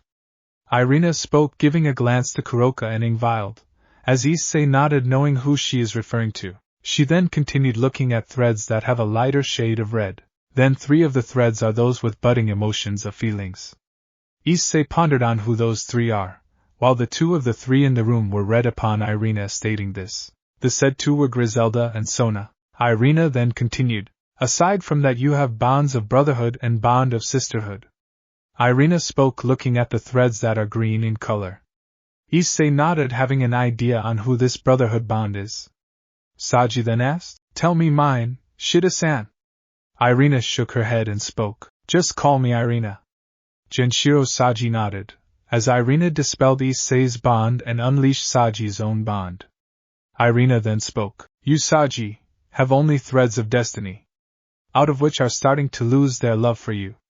Saji was stunned. 2 people love him are losing their love for him. Issei then spoke, "Remember, Saji, that I told you about me and Gabriel. Just cause the one you mentioned has no love for you, doesn't mean that you should give up. Locate the ones that love you, and move on." Genshiro took his advice to his heart, and spoke in response. "I will." Genshiro responded with a smile, as Ruroko and Momo looked at Genshiro, knowing that he was starting to see past his infatuation and admiration for Sona Citri.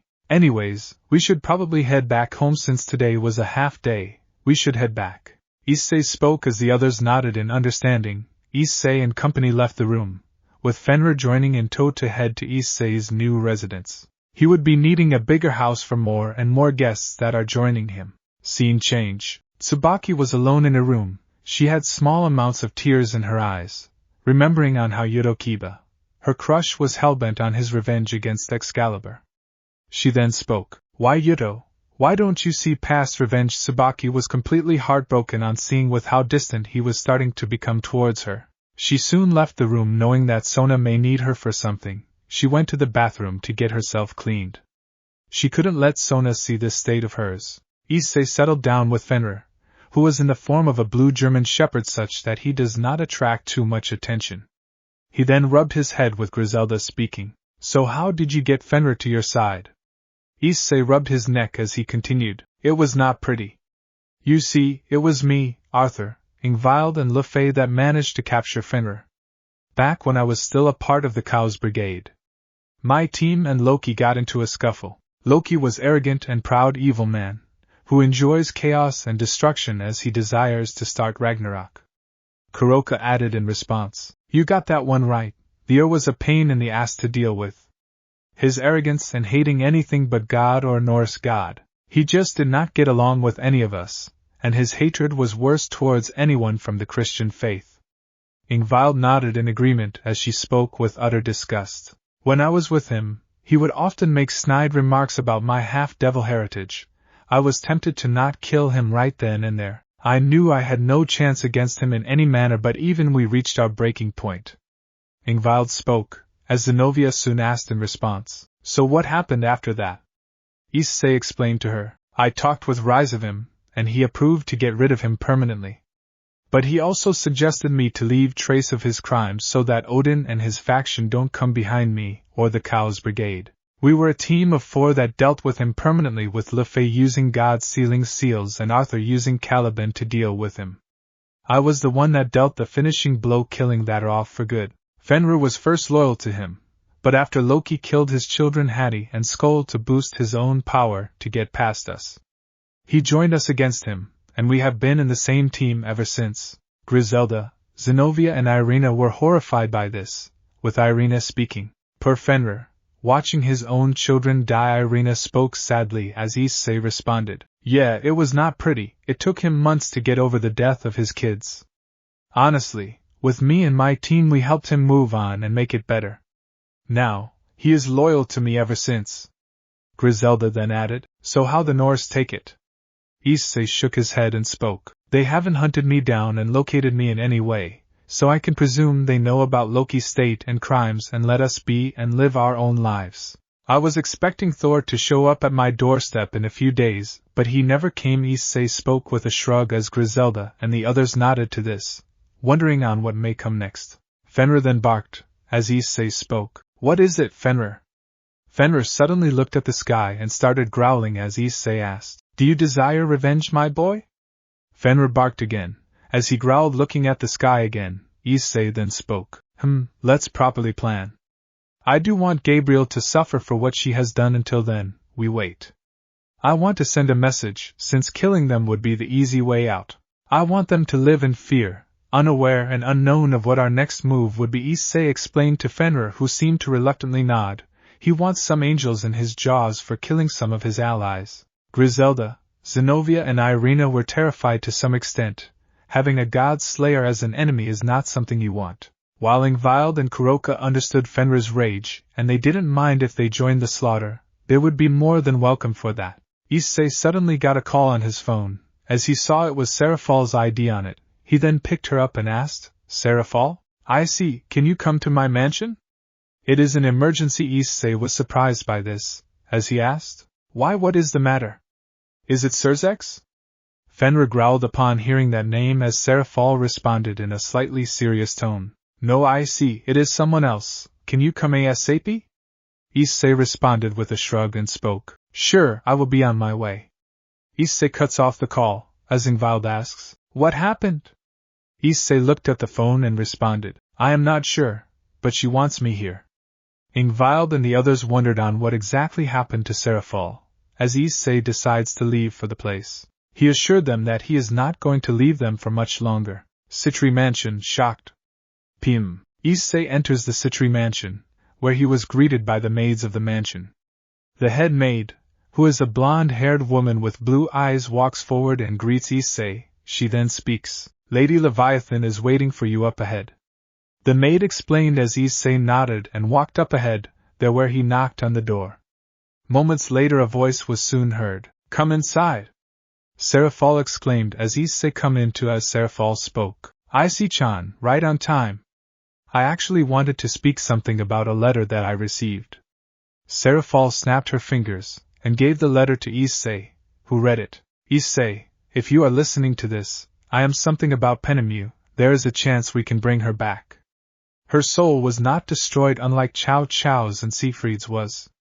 Meet me at apartment 0 in the Grand. Regards, Aazel. Issei became surprised by this, as Serafall exclaimed with a slightly annoyed tone. Care to explain? Issei looked at her and sighed. He then responded. It's a long story, as to how I knew them. Penemue was one of the members of my old team. That was how I met Aazel. The contents in the letter. I am surprised too that Penemue can be brought back, unlike my team members that were killed by Serzex. That is why I was imprisoned under false charges. Serafall nodded, remembering his past from what Sona had informed her, as she responded. I see. Issei was surprised as he asked, but how did you get this letter? Like, shouldn't it be sent to my place? Serafall rubbed her head and spoke. It was delivered to my office, or I should say the office where the four Satans gather and meet. It was a good thing I found this one. If Serzex found the letter, then Issei could only rub his head in frustration. As he spoke, he would use this as an excuse to arrest me and get himself killed. Honestly, it is taking me everything to not kill him right then and there, but I want to find out the mastermind of the ones that not only killed my parents but also harmed my team as well. Issei spoke with a growl. He managed to remove some more of his tampering with his memory such that he knows that the same person that murdered his parents was the same that destroyed his team. He also removed the remote detonation in his brain such that even Michael or the person responsible for this wouldn't have an edge over him or his team. Serafall mused in response. She still was surprised to hear on how strong and terrifying Issei's team can be if they turn against them. Serzex is a fool to actually murder his teammates for his family, especially his sister, and this is going to cost the Gremory family big time. Anyways, there is another news that I want to inform. Serafall brought out another letter, as she spoke. Turns out Serzex is asking me to become engaged with Vali. I want to refuse this, but he has been garnering the support of the elders. Issei grew annoyed by his antics. Maybe it was time he should put him in his place, but he had a different idea. He was not going to let Serzex get what he wants, just cause he is one of the strongest devils. He was going to show the true meaning of fear. I may have an idea. Serafall looked at him and asked, What idea? Issei brought out a queen piece and spoke. You can join my peerage, come under mine and Phoenix clan's protection, plus I have a special place with the devil elders. They will immediately reject his proposal. What do you say? Serafall thought for a moment, as she asked, but this will make me lose my position as a Satan, right? Issei nodded in response and spoke. Yes, this will. You will be known as Serafall Citri, but you will be under my protection. None can harm you while you are with me. Else they will die horrible deaths. Serafall nodded. The deal seems alright. She will lose her position, but that was the price she had to pay for entering Issei's peerage. Just like Griselda had to pay her own price in the form of her memories, Serafall will have to pay in the form of her current position. She thought for a moment. She knew that she did not want to get engaged to someone like Vali, since he hardly cares for her. The only reason this is happening is because of Serzex's spoiled and rotten sister demanding this to happen. She took a deep breath and closed her eyes for a moment. She spoke with a serious tone, filled with determination and acceptance, knowing full well that Issei will take care and cherish her, unlike Vali. He will have to pay attention to other girls too, but that is fine. As long as he cares for her, it is fine. I accept this deal. Issei nodded before he asked in response. But do you have a peerage? Like many other high-class devils? Serafall shook her head and spoke. I never was interested in getting a peerage. What I was interested was this. Serafall transforms into her magical girl costume, as she transforms into her magical girl persona, which was a cosplay of the magical girl Milky Spiral 7. I am magical girl Leviathan. Serafall exclaimed while making a pose, as Issei had a drop of sweat, and he responded. You do know magical girl have terrible fates sometimes, right? Serafall lost her charm and dropped down. She then spoke with sadness. You are right. Serafall soon returns back to her normal self, as she speaks. Either way, I accept the proposition you have given me. Issei nodded. He brought out the queen piece and asked Serafall to lie on the bed, as Issei commanded. Serafall Citri, henceforth you will be known as the queen of the Haider family. You shall serve me till the end of time. Serafall nodded in acceptance, as the queen piece went inside her body. She felt a surge of powers, as she got up and spoke. I see, I feel different. Serafall fell back as she released 2 red dragon wings along with her devil wings. She looked behind and touched them. The dragon scale outlines of the wings were hard, but they were heated. She looked at the wings, and could feel the leather touch below the outline. It is because you are now a dragon-devil hybrid. When it comes to strength you eclipse your original self by a huge margin, almost keeping up with Serzex, and same goes for your other attributes. Serafall nodded in understanding. She could now fight for herself if needed.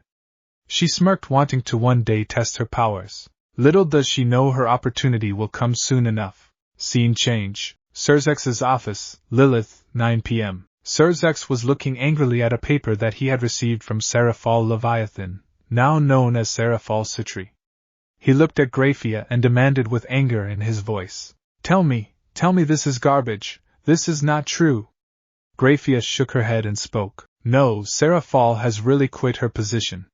She is done with the Satans, and now is part of the Haida peerage. Serzex was about to explode in her anger, but he took a deep breath to calm himself down, since he knew Grafia was in the same room. I see again he has to get in the way of my plans. Serzex wanted to tear Issei apart, but was afraid that he will not only lose his current position between the Satans but would also lose the support of his people. Worse, Serafall herself has approved of this. She wants to be by Issei's side rather than Vala's side.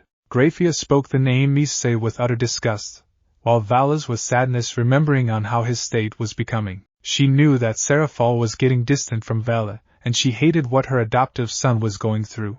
Vala had been depressed ever since Serafall made the breakup official. Seeing this state, Rias suggested Serzex and her parents to propose an engagement with Serafall, and since she was not with the Citri clan, Serzex tried to convince the council about the engagement, but in reality this was turned down every time. But now that she was with Issei, there was no way for them to engage, since Issei would simply refuse any engagement with them.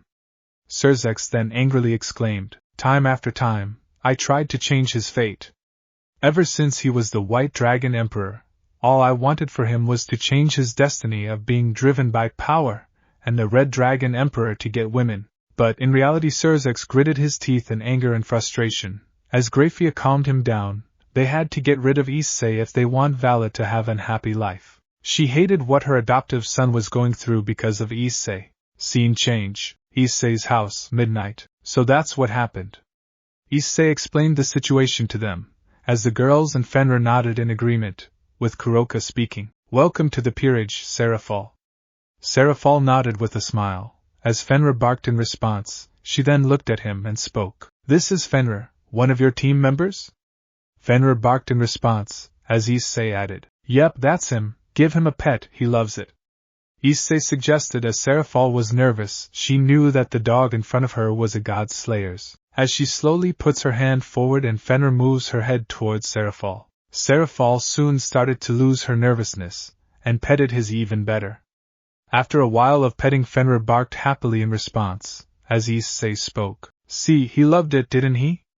Serafall nodded in a slightly cheerful tone, as they settled down in their homes and decided to rest for a while. Since Issei had to visit Azazel's place today, scene change. Azazel's residence, Grand shocked. Issei reached the door outside Azazel's place. He looked at the address that was given in the letter and knocked on the door, as he remembered his time with Penemue before she was killed by Serzex during his final scuffle. Flashback begins. Issei, YRS, was walking with Chow Chow, his second in command of his team. He was described to be a handsome young man with short black hair and blue eyes. He wears a combination of a Japanese school uniform and ancient Chinese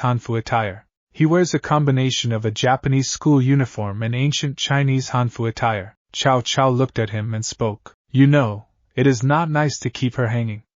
Chow Chow responded as Issei rubbed his head and responded. I know, but even then. Look at her, she is a cadre class fallen angel and I am just an ordinary dragon. She is not going to like me, plus I was once a human too. Chow Chow rolled his eyes, seeing his leader's slight fear of rejection as he spoke. But it is even worse to ignore her. You of all people know she has cared for you a lot, right? Chow Chow spoke as Issei didn't respond to him. The true Longinus wielder seemed annoyed and spoke. Get your act together, boss. She likes you, and you like her. If you don't go, I will lock the two of you up in the room. Issei was surprised by this act, as Chow Chow looked at him. Issei sighed in response and spoke. Fine, but what if she rejects? Chow Chow shook his head and spoke. She won't, I know of it. Issei nodded as he headed there to the park bench. He entered and looked around for where the person is, as he was called by someone. I see Kuoh. Issei turned around to see a beautiful purple-haired woman with lavender eyes staring at him. Her hairstyle was in the form of a ponytail. She had worn a white t-shirt that had a purple flower symbol on it. Her shirt had dark purple outlines. She wore a denim that was slightly torn. Additionally, she also wore bands on her left hand and wore purplish shoes. This was Penemue, or how she is commonly known to her friends and people closer to her, as Penemue. Penemue, who had called out to Issei, waved at him as she spoke, "Over here." Penemue, who had called out to Issei, waved at him as she spoke, "Over here." Issei walked towards her as he spoke, "Oh hey, Penemue." Penemue returned the smile. As she spoke, "I am glad you came. A part of me thought you were never going to show up. Yeah, couldn't leave you hanging." Penemue nodded as she spoke. "So what is your answer to my request? Are we planning on going out?" Penemue asked, to which Issei spoke after a while. "Truth be told, before I give my answer, I want to ask you this. Why choose me? I mean, you are a cadre class fallen angel, and look at me, I was once an ordinary human, then why did you choose to love me?" Issei asked Penemue, who only closed her eyes, losing her smile. She then asked Issei to sit down beside her. She then told her his story. "To answer your question, do you know how I fell from heaven?" Penemue asked, to which Issei nodded. He then spoke. "You fell because you wanted to impart knowledge to the mortals. God didn't like that which caused your fall to begin with. Aazel informed me that." Penemue shook her head and responded, "That's far from the truth, I see. Only it was part of the truth." Penemue spoke with sadness, as she continued, "Yes, to put in short, I did go down to teach humans knowledge and train them in my work. But there was a man I fell in love with. However, things did not go well. He only used me and flaunted me, claiming that he had made an angel fall in love with him. I was devastated and heartbroken, and truth be told, I wanted vengeance. But I saw that it was no use. Eventually I started to fall due to the guilt and anger I felt, not for him, but myself caused my fall. Father, he only thought I fell similar to Aazel, and the rest, that is why I kept this only to myself." Penemue spoke with sadness as Issei felt empathy for her. He wanted to hug her, but he knew that she may feel uncomfortable. She then spoke. "That is why I closed off myself to dating anyone, since I feared I would once again chose the wrong person to spend the rest of my life with. Until I met you." Issei looked at her and asked, "Me? What makes me different from the rest of men?" Penemue held his hand and spoke. "You are kind-hearted, you always put your team's needs over yourself. That is why many wish to be by your side. You always think of the team's safety and grievances, and you will do anything for them, and I couldn't help but fall for you." Penemue shook her head and spoke. "It's okay, I understand if you don't have liking for me. I can wait for a few more days, weeks, months or years, waiting for the time when you chose to like me." Issei could only look her in the eye, as he grabbed her hand and spoke. "Penemue, I accept." Penemue shook her head and spoke. "I knew you would." Penemue was surprised as she realized. "Huh? You accept?" Penemue asked with a surprised tone, as Issei held her hand and raised it up and spoke with a smile. "I accept your feelings, Penemue. Will you accept my proposal?" Penemue was controlling her tears, as she exclaimed, "Yes. Yes, I would love to." Issei gave a smile, as the two stayed like this for a while. Chow Chow, who was in the bushes looking at them, was spying. Before having a small smirk, he used his balance breaker to lift a rock with one of his orbs, Hatharatna to throw a small rock which pushed Issei onto Penemue's S. The fallen cadre was surprised by this, as she spoke with a seductive look and teased him. "Well, who knew that our leader was a lover?" Issei got up and tried to explain the situation. Penemue chuckled at Issei's embarrassed look. She was certainly going to have fun with today's accident with Issei. Issei knew it was Chow Chow's doing and cursed him mentally for putting him in this embarrassing situation. Chow Chow was laughing his ass off from a distance. He used Asaratana to teleport himself out of there so that Penemue or Issei cannot hear him. He enjoyed putting his leader and best friend under this situation. Flashback ends. A tear fell from Issei's eye, remembering their deaths at the hands of those bastards. There will be no mercy from them. He was here because Aazel told him that there is a chance that Penemue can be brought back. Aazel soon opened the door, as he greeted Issei. "Yo! Been a while." Aazel greeted Issei, who only shook his head and spoke. "Let's get this over with. Issei spoke as Aazel spoke with a slight amused tone. You have become cold, haven't you, Issei? Issei only glared at him, and responded, I am only here for work, Aazel. Let's find out what you have to say about her. Aazel nodded, slight saddened by his sudden change. Pain really changed Issei a lot as compared to before, where he was cheerful, he was cutthroat, and ruthless towards those that he does see as enemies. Aazel was somewhere in the gray area. He was seen neither as a friend nor as an enemy. He was just somewhere in the middle. Penemue's death affected him too, but he did not want a war with Serkant and his faction. That is why he had to remain quiet and in anger. But now, he located her soul, something he failed to do with both Siegfried and Cao Cao. This was his only chance of saving his fellow cadre and hopefully restore Issei's old self just a little bit, but with he would be needing to get something from heaven. Anyways. Issei looked at Aazel who had spoken. Should I get you something to drink? Issei shook his head and spoke. I had my dinner at home, thank you. Aazel nodded, to which Issei asked, So, what do you have to say about Penemue? Aazel snapped his fingers and a magic circle opened up, revealing a stack of papers. He then brought out some of them and explained to Issei. I am sure that I was able to locate her soul. But we are facing some problems if we need to revive her. We can only revive her by two ways. The first is to gain the sacred gear Sephiroth Graal. Issei could only sigh. His teammate Valerie Teeps's location is still unknown. He had to locate her if he needed to help in reviving Penemue. Issei then asked, the second way? Aazel brought out a paper detailing a golden apple as he spoke. This is the fruit of life and fruit of knowledge. You need to obtain those two fruits, and use their power on Penemue's body and soul. I will trap her soul and lend it to you once you obtain it. Issei thought for a moment. He would do anything in his power to revive one of the girls he loved and cherished. He then spoke. Fine, but where are the fruits located?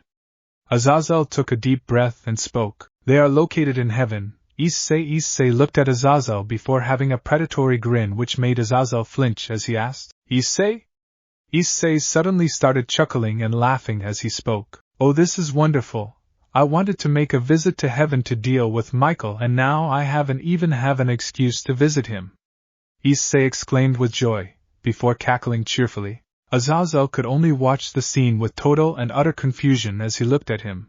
He was wondering on what his reaction was going to be, but he never expected to act in this manner. Heaven is going to experience a one-sided slaughter when this is all over, since Aazel knows full well on what Issei is capable of. He then spoke with a sigh, O Lord, what kind of a monster is heaven going to experience? Issei had left Azazel's place, and thanked him for the information. He soon reached his place and explained the situation to the rest of the team, who were all surprised and stunned minus Griselda. Although Issei knew about the fruits courtesy of Gabriel and later Griselda, he didn't go for it knowing that their souls were destroyed. But now with Aazel revealing that Penemue's soul was out there, he decided now would be the perfect time to strike heaven. Take care of yourself, Naya. Kuroka spoke with a worried tone as Issei responded, I will. Issei looked at Fenrir who nodded, as he asked, You ready to kick some bird butt? Fenrir barked in response, as Issei gave a smile. He entered into the portal, and Fenrir joined in soon after. Griselda then asked, looking at him, You sure he will be fine? Ever since his last attack, Heaven has been stocking on Dragon Slayer spells to make sure he does not get a jump against them again. Ingvild and Kuroka nodded, to which Ingvild responded, Yes, he will be fine, and Kuroka, it has been a while to hear you say Naya. Kuroka looked at her and shrugged in response, as she spoke, I guess.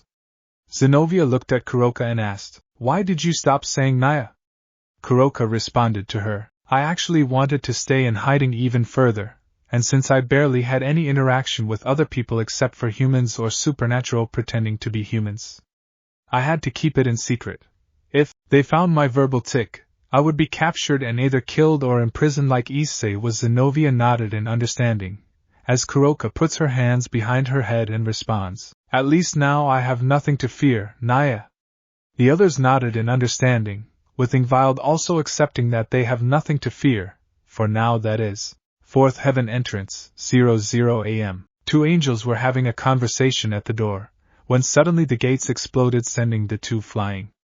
One of the angels exclaimed, Who the hell was that? the other responded as he added, "Someone from Norse mythology, is it Loki?" The other angel responded as Issei and Fenrir came from the portal, as the angels recognized who it was, and one of them shouted, "Sound the alarm, it is that traitor!" The other angel responded as Issei gave a glance to Fenrir and commanded, "Sick and boy!" Fenrir barked and lunged towards the angel, biting through the angel's torso, and ripping it apart. The other angel screamed before booking it away using his wings, but Fenrir was quicker and chomped on his head, ripping it from his body. Fenrir then threw the decapitated head on the ground, as Issei spoke, "Our goal is to gain the fruits, let us bring our friend back." Issei looked at Fenrir with a smile, who barked in response. He soon brought out a map, as he spoke. "What Michael does not know is that I was able to map the heavens layout before destroying it. This is something we can use to our advantage, Fenrir." Fenrir barked in response, as he headed towards the Garden of Eden, which was where the fruits were located. The Garden of Eden is an enchanting forest that evokes a sense of magic and tranquility. The forest is bathed in soft, dappled sunlight filtering through the dense canopy above. The ground is covered with vibrant green grass and dotted with a variety of colorful flowers. Tall, majestic trees with thick trunks and sprawling branches create a natural archway, adding to the mystical ambience.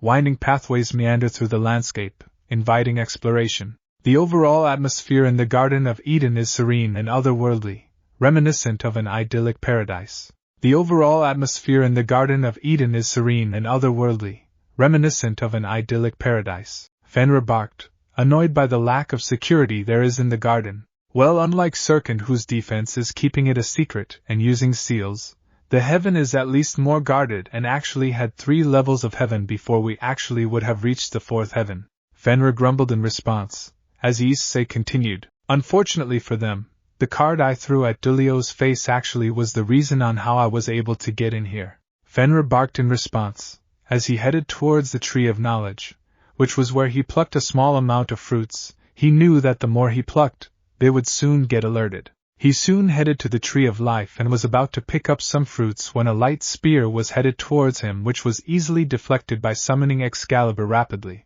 "That's as far as you go, you filthy dragon." Issei grumbled on who exactly the person was. He looked to see a silver-haired man wearing a similar robe to what Michael, except his was silvery. He released all his wings, in response. "Of course it is you, Raphael." Fenrir was growling seeing him here, as Raphael spoke angrily. "Leave the tree, you filthy dragon, you don't and will never belong here in heaven." Issei only turned around and spoke mockingly. "Filthy dragon? Now that's just hurtful anyways. I am here to pick some fruits, and I'm not leaving without them." Raphael got even more angrier, as he generated multiple light spears and was ready to wipe Issei out. He was going to get the system back one way or another. "You will die trying, after that I am going after the rest of your team as well." Issei narrowed his gaze. "Nobody threatens his team and gets away with it, not even Rias or Serzex." He gave a glance towards Fenrir, who was ready to pounce on Raphael. He smirked and spoke, "Fenrir." Fenrir looked at his leader and friend, as he spoke. "Clear the trash for me, will ya?" Fenrir barked with happiness, as he charged towards Raphael with blinding speeds, causing Raphael to redirect his attack back at Fenrir. The demigod dodged the attack with ease, barely even flinching as Raphael screamed with fury, "You damn dog!" Fenrir kept lunging and attacking him. As Issei just kept taking the fruit of life, he decided to keep taking enough needed in case he does need it for future purposes. Along with the Tree of Knowledge, he decided to clear up the tree orchid, knowing full well that the fruits take years if not centuries to grow. However, an idea suddenly grew in his head, a sinister idea. Grinning evilly, he generated flames from his mouth and burned down the entire orchid. "Now try growing more fruits."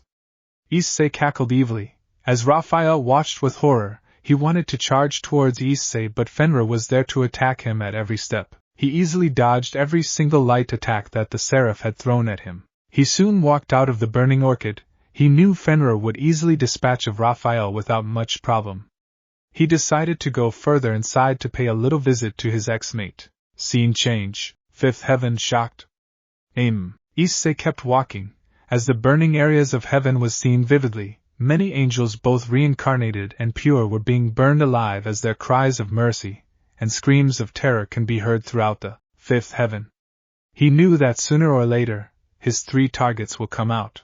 A huge battalion of angels were heading towards him, as the angel commander shouted, "Attack!"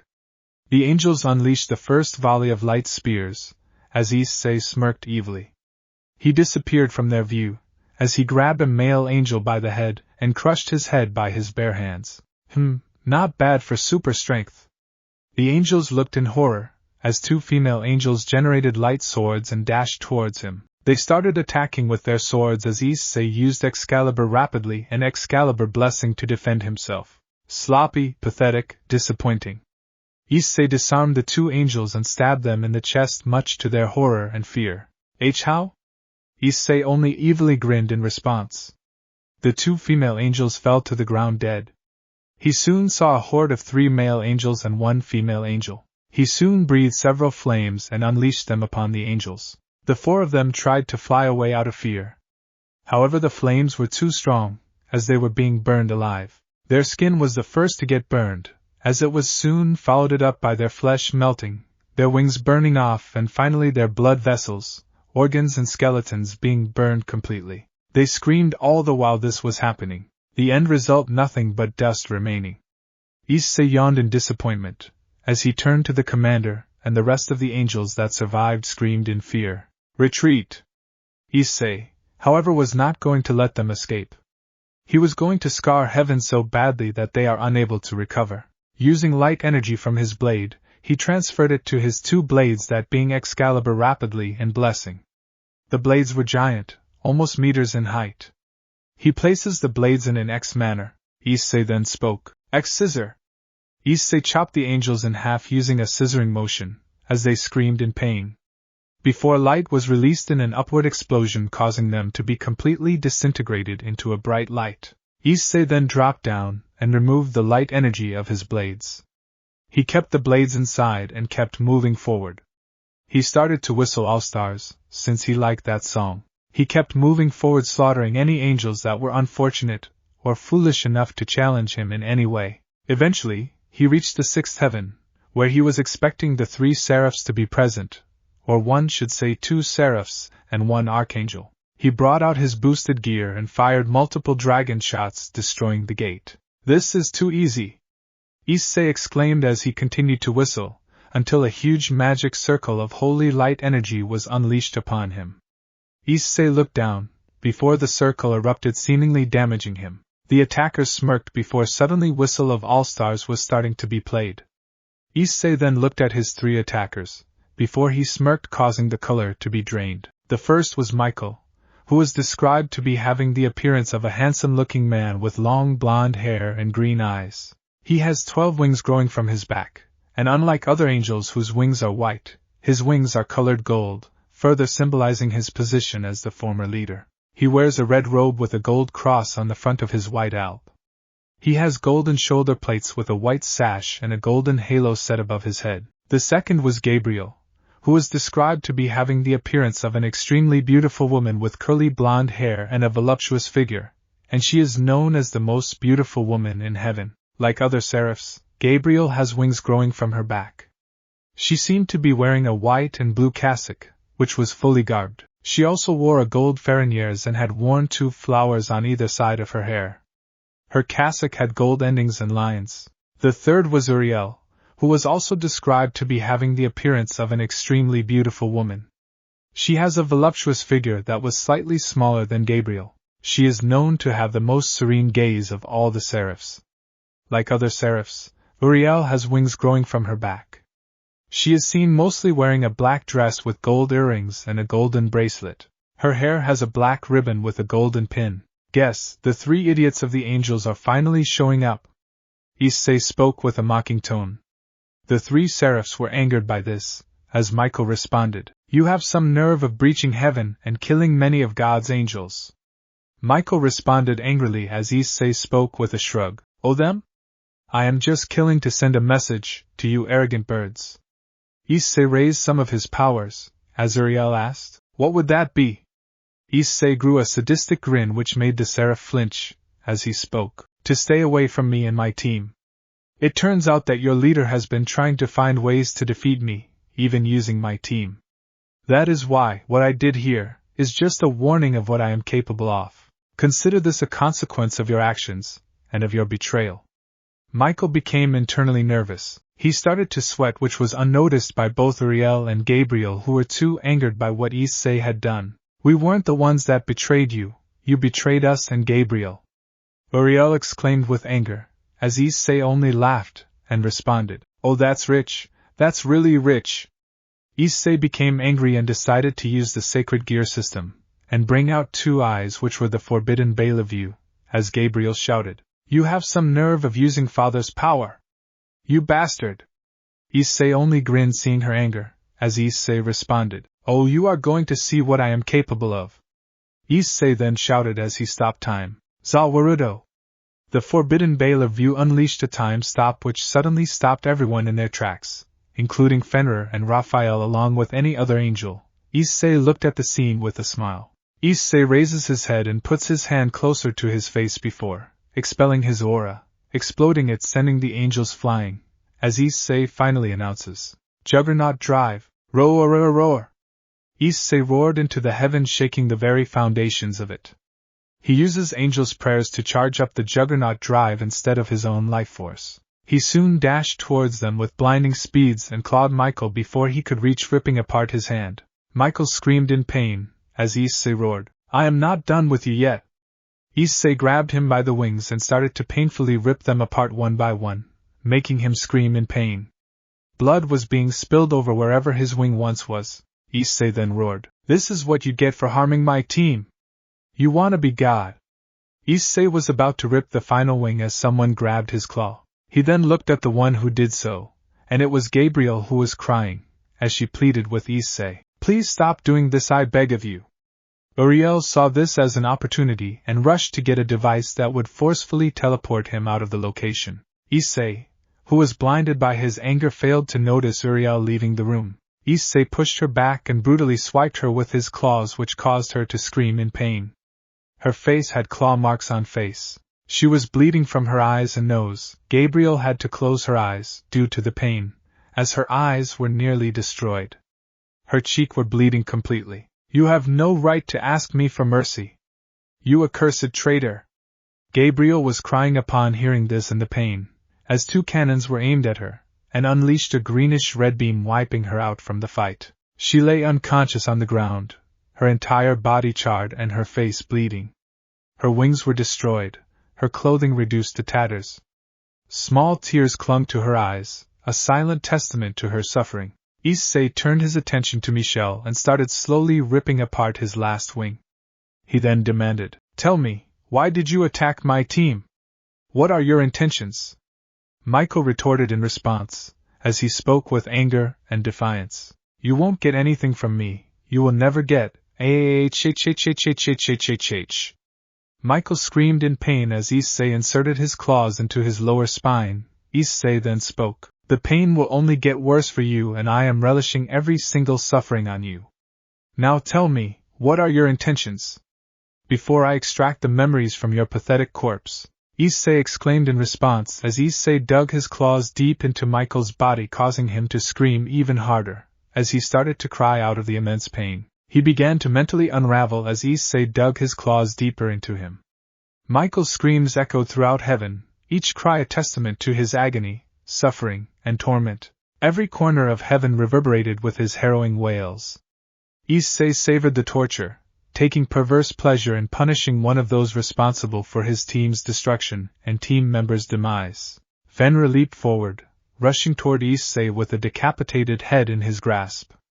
Michael's eyes fluttered open as Issei turned his gaze toward Fenrir and asked, "I presume you're done playing with Raphael?" Fenrir dropped Raphael's severed head, its features frozen in terror. The sound of the head hitting the ground echoed ominously. Fenrir barked in joy, his eyes gleaming with a savage delight. Michael's face paled with fear as he took in the gruesome sight. His mind raced, realizing the horrifying fate that awaited him if he continued to defy Issei's demands. The weight of his predicament settled heavily on him, and for a moment, he felt utterly hopeless. Desperation clawed at his insides, pushing him to the brink. Issei's cold, unwavering gaze bore into Michael, a silent reminder of the torment he could inflict. Michael's resolve crumbled. Overwhelmed by fear, he began to tremble, knowing that any further resistance would lead to unimaginable suffering. Driven by sheer terror, Michael's instincts overrode his pride. His mouth opened, words of truth forming on his lips. He was ready to betray any secret, reveal any information, if only to escape the excruciating fate that loomed over him. As he prepared to speak, the atmosphere grew tense, the weight of impending revelation hanging in the air. However, fate had other plans for him. He was not going to die yet. A voice shouted in the distance, "It is time for you to leave this place." Issei and Fenrir turned their attention to Aazel, who had activated a small device and tossed it beneath them without their noticing. She had pre-activated the device, setting it to expel Issei and Fenrir from heaven. She had to put an end to the madness and the fury on Issei's face. Seizing the opportunity, Michael crawled out of the teleportation zone. "Good riddance, you accursed dragon!" Aazel exclaimed triumphantly, knowing she had saved heaven, or at least what was left of it. Issei's gaze locked onto her as he coldly declared, "If I am going to leave, I am not going to leave empty-handed." He swiftly grabbed Gabriel's unconscious body. Before Aazel could stop him, the trio vanished. Despair and horror etched across her face. Aazel shouted after them, "No!" She rushed to the spot where they had disappeared, finding only Michael's broken form. Aazel clenched her fists in rage, so tightly that her nails drew blood. She knelt beside Michael, helping him recover from his wounds, all the while her anger simmering. She vowed to make Issei and Fenrir pay for the devastation they had wrought upon heaven, determined to seek retribution for the irreparable damage done. 0. She looked towards Raphael's decapitated head and shed a few tears.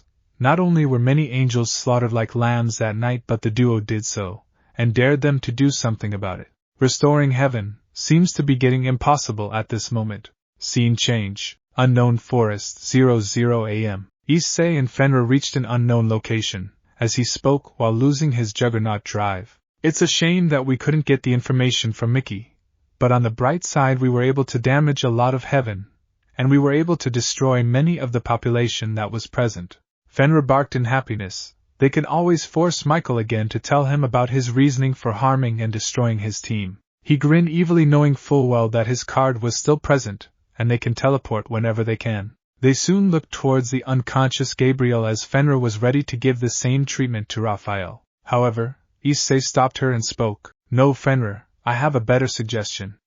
Issei removed his rook piece, but he used magic to modify some of its properties. As he spoke, "She will be my slave, unlike the rest of my peerage who are my servants, friends and lovers. She will be my personal slave." Angels hate when someone aside from God or their superiors control their every moment, especially a dragon. This is even worse when the dragon was responsible for many of your brethren's death. Issei had an evil grin looking at Gabriel, as he spoke. After all, there are worse fates than death itself. Issei was present in a dungeon-like room, with Gabriel chained up with anti-magic seals, with Kuroka and Ingvild glaring at her with anger. Issei was the one tying her up. Her wounds were healed since Issei has no use for an injured slave. As Kuroka asked, "You sure about bringing her here, Naya? What if she tries to harm us again or report to Michael and Serzex?" Issei shook her head and spoke. "She won't." Ingvild then asked in response, "How can you be so sure? Like that traitor betrayed us before. Who is to say she won't do it again?" Issei smirked as he spoke. "Simple, she is part of my peerage. However, unlike Kuroka, Serafall and Griselda, she is a slave. She has no choice but to comply with my orders. Just wait and watch." Ingvild and Kuroka pondered over what they are going to do. Serafall then asked, "You know, Serzex now has an excuse of coming after you, right? How do you plan on dealing with him?" Issei only turned around and gave an evil grin, which made Serafall wonder on what he plans on doing with Serzex. He then spoke. "First I will send the fruits necessary to Aazel. I got a shit ton of them. The rest I would use for growing my own tree of life and knowledge in my pocket dimension, created by the heavens system." Issei spoke in response, as he continued, "Then I can always go in heaven whenever I want."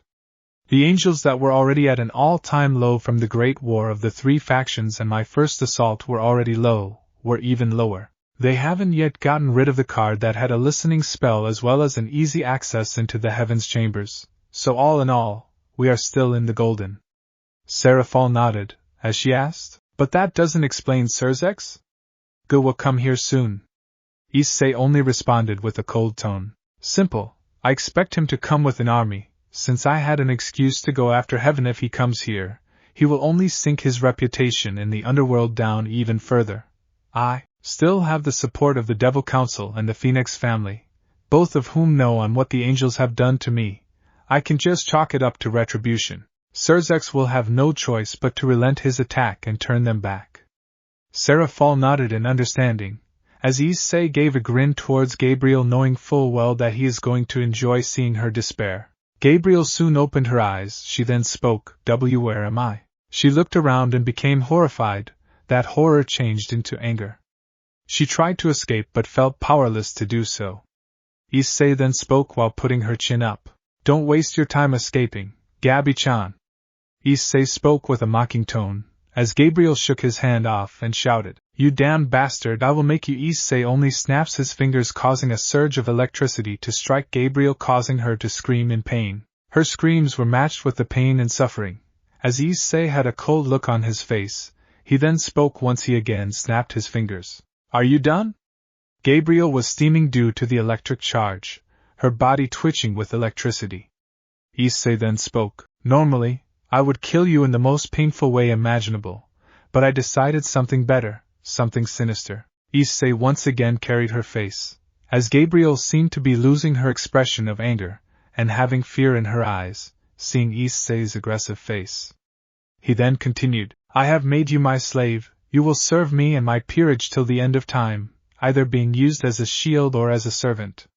That will be your punishment for your betrayal, Gabi-chan. Gabriel became horrified and pale. She tried even more to escape, but she was unable to do so.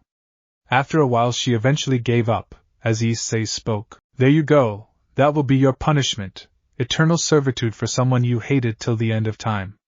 Gabriel could only tear up, as she responded, Why? Why are you doing this? Issei only got angry and grabbed her head, and spoke, Why? You want to know why? You killed Penemue, you killed my friends. You had them murdered in cold blood by your and Serkant's faction. Issei exclaimed angrily, as Gabriel could only turn her gaze away, as Issei shouted with even more anger. We trusted you, we believed in you. I loved you. We were hoping you would stop this madness, but you never did. You only stood there, as our friends were getting slaughtered and beaten down one by one. Many of us had to flee for our lives that day. 5 of us died because of your betrayal. That is why I didn't kill you, 'cause I want you to suffer for what you did to all of us. Do you realize what your betrayal had caused us? Gabriel turned her gaze away, unable to meet up with Issei's own ferocity and madness. For some reason, she hated what happened to Issei and has been in depression ever since that day due to regret and hatred. Gabriel never understood why she did what she did. They were having such a good time, but that all changed suddenly.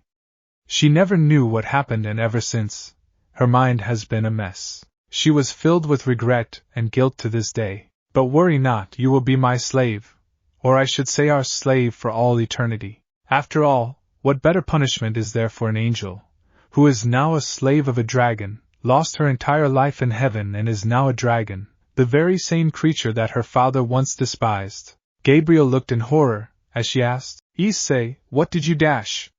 She was interrupted with a kick to her face by Ingvild, who responded, That's Hayate-sama to you, you damn traitor.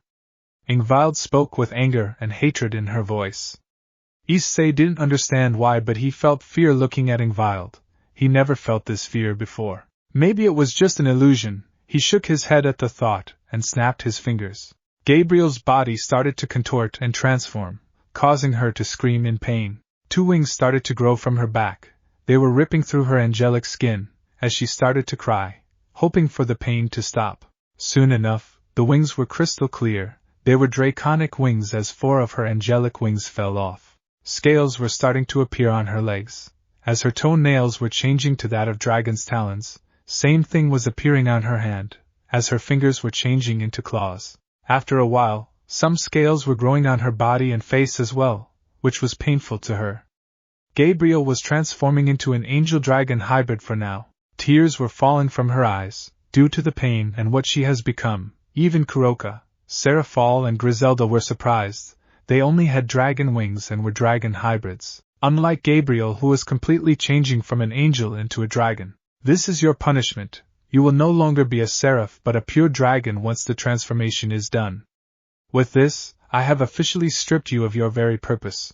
Issei spoke with a cold tone, as Gabriel could only cry at this.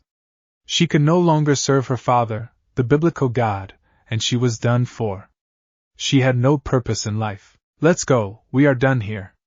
Issei and the rest could walk away, giving a cold glare towards the former seraph, as she could only weep in her misery. Griselda took one last look at her former superior before leaving the room. Scene change. Issei was with the rest of his group, as Griselda seemed doubtful, as she asked, "Issei, mind if I ask you a question?" Issei turned around and spoke, "Sure." Griselda seemed nervous, wondering on whether she should ask the question or not. Issei was starting to become concerned, as she was then pushed forward by Zenobia, who spoke, "Boss, you should ask that question that has been bugging you for the past few days." Griselda turned around and spoke, "Zenobia?" Zenobia nodded as Irina added, "Yes, Issei will only get worried for your state, so please inform him." She noticed Issei's expression on this and saw his worry. Griselda shook her head and spoke, "Fine, I will ask." Griselda took a deep breath and spoke, "I wanted to know, how were you able to absorb the sacred gear system and heaven system inside your body?" Griselda asked, to which Issei spoke while settling down. He then responded, "Honestly, I really don't know. I walked to the system in the seventh heaven, touched it, and absorbed it into my being. Next thing I know is that they are now a part of me." Griselda. I was surprised at first, before turning around to see the look of horror and fear in the eyes of the angelic beings. If it was not for Serkant knocking me out with a dragon slayer dagger, I would have wiped all the angels including Gabriel for her treachery. Issei explained with a shrug as Griselda asked, "That means the system entered inside of you?" Issei nodded, with him continuing in response, "Yes, I believe it saw me fit as someone to wield the system. And I also know that this wasn't planned, since Michael's shock was palpable and real, and they are desperate to send assassins after me and torture me to get back their system." This implied that they were desperate enough to regain their system, and failed miserably. Ingvild, Kuroka and Kuroka were livid by how Issei suffered under the hands of Serzex and his family just because he refused to be Rias's pawn. They wished to send her corpse back to her family to show that their team is not to be messed with. Serafall could only look down in shame for being blind to this. She hated that Serzex kept her and the other Satans in the dark for his sister's sake, harming an innocent team for Issei's own power. While Zenobia, Irina and Griselda were angered by how Issei was being treated, they vowed to not let Grimmery get to them at any costs. "I see, so they would do anything to get back the system?" Griselda asked, to which Issei responded, "Yes, Griselda. They would do anything to get back the system, even going after my loved ones if needed, all in the name of God." Issei spoke with anger in his voice, as he clenched his fists in anger, his nails almost digging into his draconic skin. He then continued, "But not anymore. Not only I damaged heaven to the point of no return, such that they cannot recover their numbers or some parts of heaven, but also I can visit heaven any time after all, the next time they harm my loved ones." Issei's eyes turned draconic, as claws start to grow on Issei's hands, as he announced with total coldness and anger, "I will drive the angels to extinction." Issei's anger feared almost everyone present, as Ingvild started to sing using her sacred gear to calm him down, which worked as he took a deep breath and spoke, "Thanks, Ingvild." Ingvild returned with a smile. She knew that the 3 years' imprisonment and torture, as well as watching their friends die or get separated from them, took a toll on him. Issei blamed himself for being foolish to not notice Gabriel's changes and eventual deception. He hated on how much damage one choice made to his team, and it was his choice to get Gabriel in his team. Now, he was not going to let a repeat of history happen ever again. He would destroy any angel, devil, or anyone that dared harm him, and what remains of his team ever again. He has found a portion of his tea and he was not going to lose them again. Anyways, we should all go to sleep. Serafall spoke with slight authority, as the others nodded. Issei wanted to retort, but Serafall beats him to it. You too, Issei, you have been awake long past your sleep time and both of you need rest. I don't want to hear any excuses, understood? Issei wasn't in the mood of fighting as he responded with a sigh. Fine, I will head to sleep. Issei headed off to sleep, as he and Serafall headed to their respective rooms to rest for a while. Scene change. Issei was lying on the bed. He remembered the times he spent with his old team and eventually their fates. He knows that 3 of them came back, while 2 are still out there, but he will find them and protect them at all costs. Reminiscing about the past, partner? Drake asked, to which Issei responded, Yeah, still can't believe that many of my team may still be out there and alive. Kuroka informed me that Le Fay and Arthur Pendragon are locating my team, that may be out there, but I will locate them and reunite with them. Drake could only chuckle and responded, It is quite nice for you to have hope in your eyes, partner. Seeing your devoid expression really saddened me quite a bit, but now I can safely say that you are returning back to your old self, albeit with some changes. Drake responded as Issei spoke, I guess still need to deal with some people that will trouble me the very next day. I will probably get some shut-eye, since I will need a lot of patience to deal with morons from Grimmery family. Drake responded with a neutral tone as he agreed with his host. Too true, well, good night, partner, I will head to sleep. Drake speaks after cutting off the connection. Issei also decides to doze off, however someone knocks on the door, surprising him. Yes? Issei walks to open the door, revealing Serafall Leviathan, as he asked, Serafall? Serafall nodded in response, as she spoke. I see, mind if I sleep next to you? Issei was startled by this, as he exclaimed, Huh! Wait, what? Serafall, you wish to sleep with me? Serafall looked at Issei in the eye and gave a nod, as Issei exclaimed with motioning in a dismissal tone, No! No! No! Are you sure you want to sleep with me? Serafall exclaimed with an annoyed tone, Yes.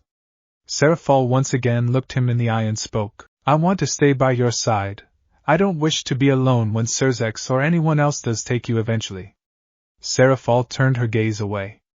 She was fearful of losing him and being alone. Vali made her experience being lonely, and she did not want to experience that again. She feared Issei abandoning him and leaving her be, due to what Serzex and those that are allied with him plan on doing with Issei.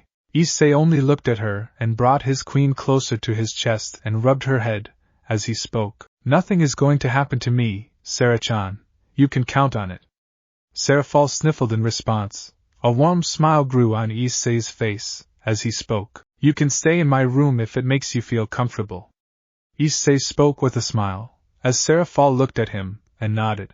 They decided to rest in one bed together, as Issei did make sure that she was not harmed in any way and held her in a protective manner. Scene change. Time skip brought to you by an unknown woman heading to this planet. The next day, Issei's residence, 9 a.m. Issei and the rest were having their breakfast, as Griselda asked, So, you will be heading to Aazel's place to get Penemue back, don't you? Yep, I will. I do owe him quite the favor for not only finding her soul and entrapping her but also bringing her back to me. Issei spoke with happiness, as Griselda nods. She then asks, What about Gabriel? What is your plan with her? Issei thought for a moment and spoke coldly. She will be the house's head maid, similar to Grafia. Except unlike Grafia, she will handle all the chores of the household. That is going to be her punishment. She will serve us for all her life, and she can never return to the life she once had. That will be her eternal punishment for her betrayal. Issei's words were agreed by Ingvild, Kuroka and Fenrir, while the others couldn't help but start to realize that she deserved all that was coming to her. However, the group knew that there was more to Gabriel, since her changing and eventual betrayal came out of nowhere. That is why they had to investigate. Michael was going to tell the truth to Issei, but Uriel saved him before he could tell the truth. Issei picks up a plate and was about to leave as Ingvild asked, Where are you going? I am giving some food to Gabriel. Can't have a weak servant in my place. Kuroka, prepare a chore list that she needs to complete. Kuroka nodded, as Issei headed to the basement of his house where Gabriel was imprisoned. Issei soon reached the basement where Gabriel was still imprisoned. She looked at her captor, as Issei noted that she has been crying all night. Her eyes were red, her hair was disheveled, and her cheeks were tear-stained. What do you want, here to torture me? Gabriel spoke with a broken tone. Issei didn't understand. Why does she have regret in her eyes after what she did to him? Why does she cry tears of sadness after what she did to his friends and someone she deemed as her friends? I am here to give you your food. Issei kept the plate down and slid it towards her, as she looked at her and spoke. Why are you giving me this? Gabriel asked with a low tone as Issei spoke with a shrug before changing to a cold and angered expression. Don't get the wrong idea. I don't need a worthless and weak servant. Eat up before it gets cold. If you don't, I will force you to eat. Gabriel looked at him and gulped, seeing his angered expression. As Issei snapped his fingers and the chains on her hands were released, she picked up the plate and started to eat. As he continued, the chore list will be provided to you by Kuroka once you are done. Make sure to complete the list by today evening. Starting today, you will be nothing but a slave in this house, and this will be your work for all eternity.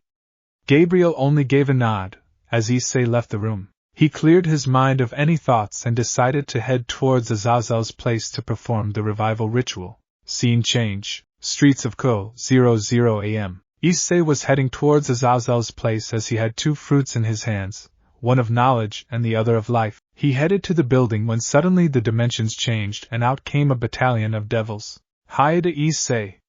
The devil commander exclaimed with a tone full of pride and arrogance. He then demanded, You have to surrender to us right away and come with us in.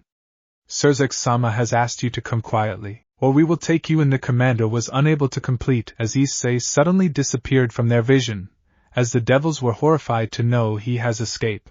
Where is he? The commander angrily demanded, as the soldier responded, I don't know, sir. The commander exclaimed in response, Locate him. Even if he is in the underworld, locate him. The soldiers all spoke in unison. Sir, yes, sir. The soldiers all scattered around locating Issei, who was long gone from sight. Issei managed to teleport himself out of the bounding field, as he used his draconic wings and flew from sight and headed straight. He noticed that nobody was present before doing so. He eventually reached the building location where Aazel was. As Drake spoke, you should have done this before. Yeah, I am aware, stop rubbing it in my face. Issei spoke with a groan as Drake responded, although I am curious, why you didn't harm those devils. Issei responded with a sigh, Believe me, I want to put them in their places, but I don't want to cause any more trouble for Sona and her family as well as the Phoenix family. Even the council is supporting me and my actions would have caused them even more trouble than they already have. Plus, Serkant must be using my attack on heaven to bring more support for his side, so I need to keep a control on my temper till I find a way to effectively deal with him and his family's influence. Drake nodded in understanding, knowing Issei cares for those that cherish him. He will do anything in his power to protect them and keep them safe. He soon entered inside, and reached the floor where Aazel was. He rang the bell and moments later Aazel opened the door. Right on time. We were just getting started. Aazel invited Issei inside as he took a seat. Aazel then spoke. The stunt you pulled yesterday, everyone knows on what you did, and it has started to spread to other pantheons as well. Fortunately, my faction, Hindu and Greek, were the first to claim you as not their enemy. Issei was surprised by this, as he asked, They came to know that fast? Aazel nodded, as he spoke. Yeah, news spread quicker in the supernatural than in the human world. In the human world it would take at least a day or two for everyone, and I mean everyone, to know about news, unless they are all hooked at the news channel / But with the supernatural, only a few hours. That's it. Aazel spoke with a shrug as Issei nodded. He was glad that the Hindu and Greek don't see him as enemies. Not that he had any animosity with them in any manner. Anyways, you should deal with them since they are pretty much tracking your signature, and they would be arriving at this place any time now. Issei couldn't help but groan in annoyance. He certainly needed to give them a very clear message. Soon enough 2 magic circles came in, as Aazel spoke with a sigh. Or right now. Aazel prayed to God that his room is not destroyed in any manner, as the people were revealed to be Serzex and Uriel. Good job, Aazel, for getting to him. Aazel only scowled in response, as Issei spoke. So what brings you here, Serkant? Serzex glared at Issei upon hearing his nickname, as Uriel walked forward in response. Issei only smirked and responded, "Ah, how is Mickey Mouse doing? I am pretty sure I left a mark on his mind, didn't I?" Uriel scowled in response, as she exclaimed, "You bastard! I will make you regret attacking us in heaven. You will return back what belongs to us one day." Serzex added in response, "You are coming with us, Issei Hayaru, whether you like it or not." Serzex was created an orb of power of destruction. A ball of destruction started to surround Issei. This was Serzex's signature move, Ruin of Extinction. Aazel then shouted, "Oh, forsake! Can you two not fight it out here?" Issei was barely affected. He could see the destruction trying to disintegrate him, but thanks to his complete dragonization, it barely affected him. "Sorry, Aazel, he needs to be captured and sealed right here and now." Aazel could only grit his teeth in frustration. He didn't stand a chance against Serzex alone, let alone taking both Serzex and Uriel at the same time. Issei only took a deep breath and brought out Excalibur Blessing. He put some concentrated and powerful holy magic at the tip of the blade. He also put a small listening orb. This was the same orb that he had placed in the Queen's card of Gabriel for spying on heaven. He soon broke out of the ball instantly, and slashed Serzex before he could react at his neck. I couldn't even see his speed, or detect his body movement. Aazel thought with shock, surprise and fear. The speed at which Issei blitzed towards Serzex was startling and shocking to say the least. Aazel knew Issei was not someone to mess with. He even let Penemue join the team knowing she liked Issei, and their team did not pose the fallen angels any problems. But Serzex was taking him for granted and testing his patience, and now he was going to see what happens to those that annoy him too much. Issei reached a few feet away from Aazel, who was startled, as Serzex had a look of horror at seeing what just happened. Soon enough, his neck started to spurt out blood due to the cut, as he gagged in pain. What just happened? The wound started to activate due to the holy light magic, as he screamed in pain. Serzex held his neck in pain, as he tried using healing magic to recover his pain. Uriel looked in horror and fear. She was starting to back away out of terror, seeing Issei as nothing but a monster. Aazel looked at Issei and spoke, "What just happened?" I used advantage of his arrogance, and struck where he wouldn't expect me to do so, near his neck. He failed to notice his pod or breaking and my strike. Issei walked forward to the Satan, who looked at him with anger. He tried to use his free hand to attack him, but Issei was not going to let that happen. Leaping in the air, Serzex could only watch as Issei quickly followed it up with a brutal kick aimed at the hand that was used to strike him with his power of destruction. This caused his hand to completely break from the kick. The attack caused him to kneel on the ground due to the pain he was suffering. He gritted his teeth in anger, but when he looked at Issei's grinning expression that promised him more pain and suffering, he lost his anger and became fearful. "You see, Serzex, you are powerful, there is no denying it. But you are unfortunately arrogant, just like many devils in your faction. You think of yourself as an invincible being due to your power of destruction, but in reality you are not. In fact, you are far from being invincible. A simple, well-timed, concentrated and precise holy-based attack aimed at your vital organs can be a death sentence to you, just like your current condition is." Serzex gulped in fear and was starting to be terrified of Issei. He was only able to defeat him earlier by a surprise attack 3 years back, otherwise he would have never beaten Issei. "Normally I'd kill you." Issei brought out his Excalibur Blessing and was ready to decapitate Serzex, making him fear even more. He was terrified for his life. Issei's blade reached close to his neck when it stopped. "However, I unfortunately need you alive.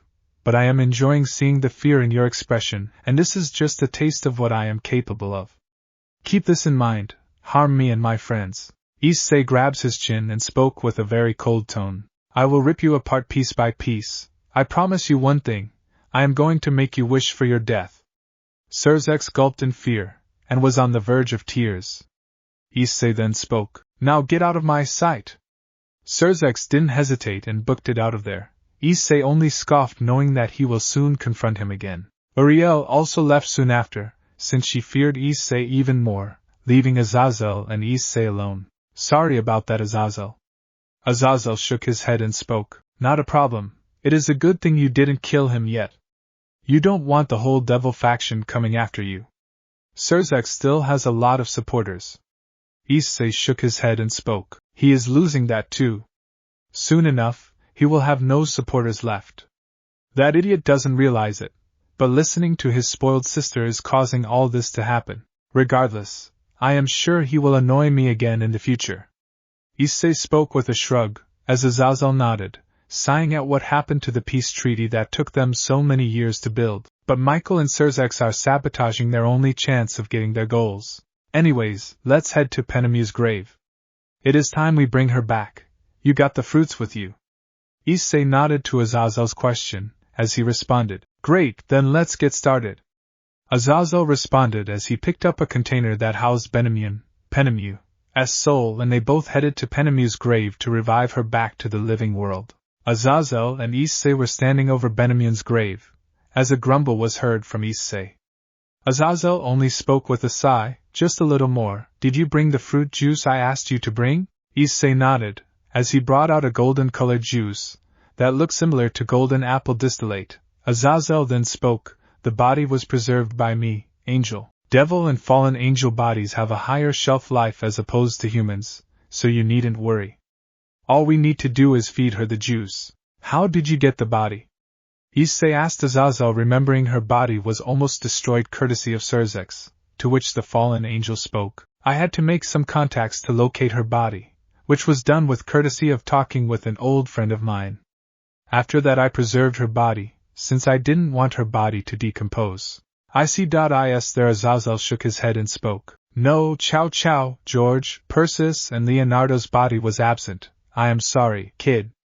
Serzex really killed all of them. Issei could only look down. He vowed to destroy Serzex and is patiently waiting for the real mastermind to show up. He vowed to destroy them at all costs. He vowed to completely destroy the Grimmery family once he was done finding out the real mastermind. He clenched his fists in anger. But he had to do it in a manner that no one would come after him. He wasn't going to risk the lives of his friends, both old and new. Issei Azazel muttered to him, as he continued, be patient. If you go after Serzex, then I know, if I do that I will endanger my friends, and I am not going to make the same mistake again. You can count on it. Azazel nodded. He looked at Penemue's corpse and thought, I hope you can bring the old kid back, Penemue. Azazel opened the coffin and spoke to Issei. As he spoke, all you have to do is feed her the juice. Make sure it goes into her body. You will have to feed her properly such that it enters into her bloodstream via her abdomen, since the juice would revive her back, and make it seem like she never died. Issei nodded as he fed the juice. He also lifted her head up to make sure the juice enters into her body. He soon makes her sit as the juice enters into her stomach. As it starts to flow into her body, gently rest her head down. Azazel instructed Issei, as he did so, as follows. Please wake up. Issei thought with sadness. He wanted her to return, as they patiently watched on whether the juice would work on her or not. He did what Azazel asked him to do. As he nodded, he told him to be patient since this was his only way to return back his love. The body starts to glow a bright golden color, which almost blinds the two. They cover their eyes with their hands, as Azazel exclaims in happiness, It's working! It's working! Issei only looked at what he was seeing in surprise. He looked at Azazel's excited appearance, as the glow suddenly died down, with Issei speaking, What now? Just watch. Azazel spoke with a grin, as Penemue's eyes opened, flickering up, as a groan was heard from her. Issei could only widen his eyes in surprise by what he was witnessing. This was nothing short of a miracle. To Penemue spoke with a surprised tone. She was not expecting herself to come back to the mortal world. She got up and spoke. How can this be, Penemue? Penemue turned towards the voice, recognizing who it was. She turned around and muttered with a tone of surprise and shock, unable to believe who she would be hearing after all this while. Issei. Penemue muttered with a stunned tone. She was happy seeing him again, someone she never thought she would be seeing again. It is you, it really is you. Issei spoke while he was controlling his own emotions, as Penemue had tears in her eyes seeing him again. Issei walked to her slowly and embraced her. As Penemue remained in daze, she then spoke with a teary tone. Issei, oh, it is so good to see you again. I missed you for so long. Issei didn't speak anything and cried onto her, as Penemue returned the embrace. They stayed like this for a while, happily reunited after being separated for so long. Aazel had a smile, as he left the two for a while. He kept his pant in his pockets and muttered to himself, "Take care of her, kid." Scene change. So Penemue, how did your reunion go with Issei? Penemue became embarrassed by this, as she exclaimed in response, "Aazel!" The fallen Governor-General only laughed at her flustered expression, happy by the fact that Penemue can love someone without any fear or dread of losing that love. Penemue was even more flustered upon hearing his laughter, as he soon stopped laughing and asked, "So how is your body? Are you able to walk or move?" "Still a little stiff, but I am able to walk without a problem. I can't fight properly though, which is a shame since I do have some scores to settle." Penemue's tone changes to a little bit of annoyance, with her continuing, "Especially with a red-haired brat." Penemue spoke with annoyance in her voice, since she and her brother will try again to go after Issei and his team. Issei held his hand, assuring her that everything will be fine. She gave a smile to Issei, as Aazel spoke with a sigh. "As much as you want to have a run-in with the Gremory gal, I would say to hold your horses right there. Since I believe that Serzex would ruin his standing in the Devil Kingdom on his own accord. Anything you do reckless will damage you even further, and gain his attention." Penemue nodded in understanding, as she asked with a neutral tone, "Then why do you even go for the alliance? Like they are untrustworthy and will stab us in the back, just like they did with Issei and his team." Aazel took a deep breath and responded while lying back on his couch, "It ain't easy. While Serzex and Michael can't be trusted, as well as those that work with them, I will do things that will benefit my faction, and an alliance with those that are with Issei will be beneficial to us. With the way Michael is going, he will bring a complete collapse to heaven, something our old man wouldn't have approved if he was still alive." Penemue didn't deny anything that Aazel had said. If the biblical God were here, they would have cast Michael and Gabriel out, or worse, they would have turned the two into demons, since they committed a lot of sins, including betrayal. "Still can't believe Gabriel stabbed us in the back. We were just a peaceful team and didn't want to harm anyone, and that costed us our friends and separation. Worse, some of them are dead and may never come back." Penemue spoke with sadness, as there was nothing but silence in the group. Aazel didn't say anything since Gabriel's betrayal even caught the fallen governor off guard. He wouldn't deny it, but Gabriel's betrayal turned off any interest Aazel had for her, that he may have left. "Penemue." The fallen cadre looked at her lover. Issei then spoke. "Gabriel is suffering for what she had done. She is not dead, but she will suffer for all eternity for her actions." Penemue was surprised, as she asked, "I see, what did you do to her?"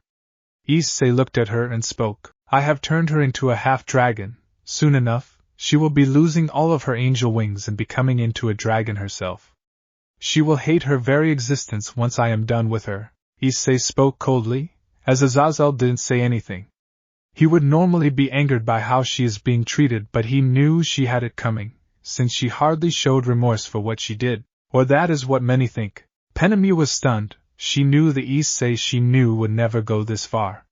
She wondered what happened in the past 3 years since she was dead. She remembered that loss and pain can change people in a way that they wouldn't know. She just hoped he didn't change all that much. "Issei, did you attack heaven?" Issei nodded and spoke. "Yeah, I did. The fruit juice I fed you was made from fruit of life and knowledge, but to get them I had to attack heaven. I even ended up killing Raphael and all those angels that got in my way. They are the reason I was sealed for years, and they helped Serzex and his allies, something they are going to pay." Issei spoke with anger in his tone, as Penemue could only look sadly. She knew that without her and with their team's destruction something must have snapped in Issei. She then spoke. "Issei, did you change?" Penemue asked to Issei, which caught him off guard, as she continued. "You were never like this.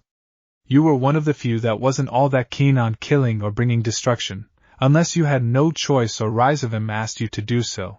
I can't believe that my death changed you so much." Penemue spoke with sadness, as Issei wanted to speak, but there was nothing he could say. She was right to some extent.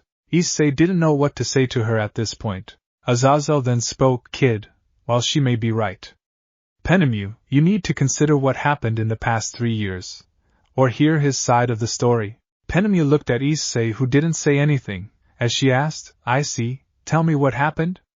What happened in the past 3 years after I was killed? Issei remained speechless. He didn't know if Penemue would want to hear what really happened to Issei. Penemue only looked at him and spoke with a gentle tone and a small smile. Issei, please tell me, on what happened. I need to know what changed you to such a manner. Issei took a deep breath and told her everything from start to end. He spared no details from them. Issei even informed her on what happened to his team, and how scattered they are. He also told them on how the Gremory starved and tortured him, intending to physically and mentally break him in every manner. They failed, but scars of the torture still remain. If the Phoenix family wouldn't have rescued me that day, we wouldn't have been seeing you here. I don't hate all devils, since some of my peerage members are former devils, like Serafall Citri for instance. Penemue became wide-eyed upon hearing this, as she asked, You managed to get Serafall Leviathan as your peerage member? Penemue looked at Aazel who spoke. I was also surprised upon this. But he did it to make sure Serzex and his allies don't get her engaged to Vali, who is the White Dragon Emperor. Issei added on Azazel's words. I actually gave her the choice, she could join me, but joining my peerage has a price. In Serafall's case it was her position and title as Leviathan. For Griselda, it was her memories as the ace of Gabriel, since she was a reincarnated angel. Turning her into my servant was the cause of her memories being slightly lost. Penemue nodded. She knew that Issei has not changed completely.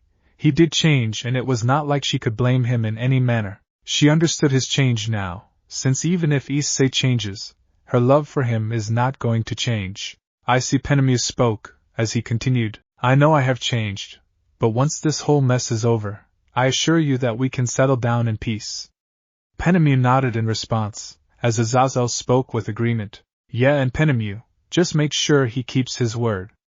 I am not a fan of an Issei that has trust issues and is a chainsaw with thumbs types of personality. You can even do the deed with him, go freaky on a Friday night.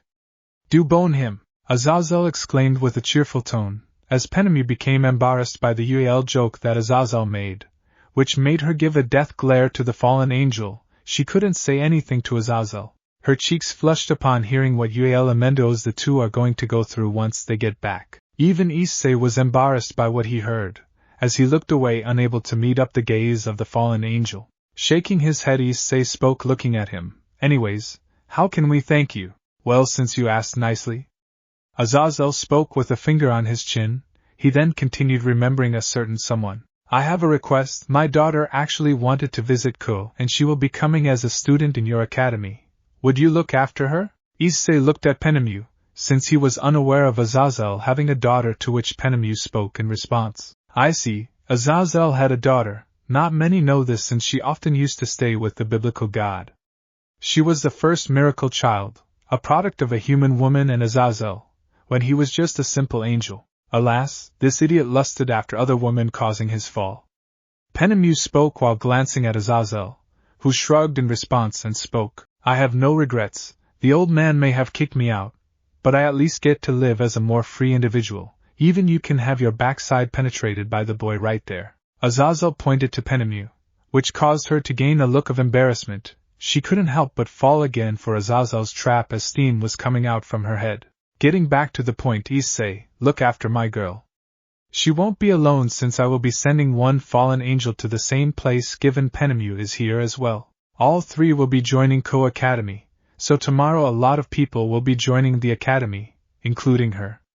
Would you clear the room, so that the devils don't cause any complications? Issei thought for a moment, and spoke with an understanding tone. I am aware, but the problem is not Sona, the problem is Rias. She will whine and cry that a fallen angel is present in her territory, forgetting the fact that their territory is co-owned, and it belongs to the Shinto pantheon.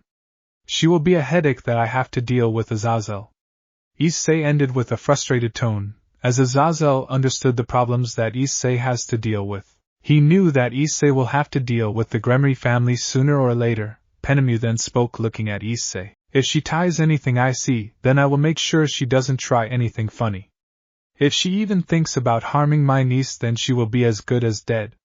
Penemue spoke with a serious tone, as Aazel responded. Try not to kill her, Penemue, you will only cause more complications.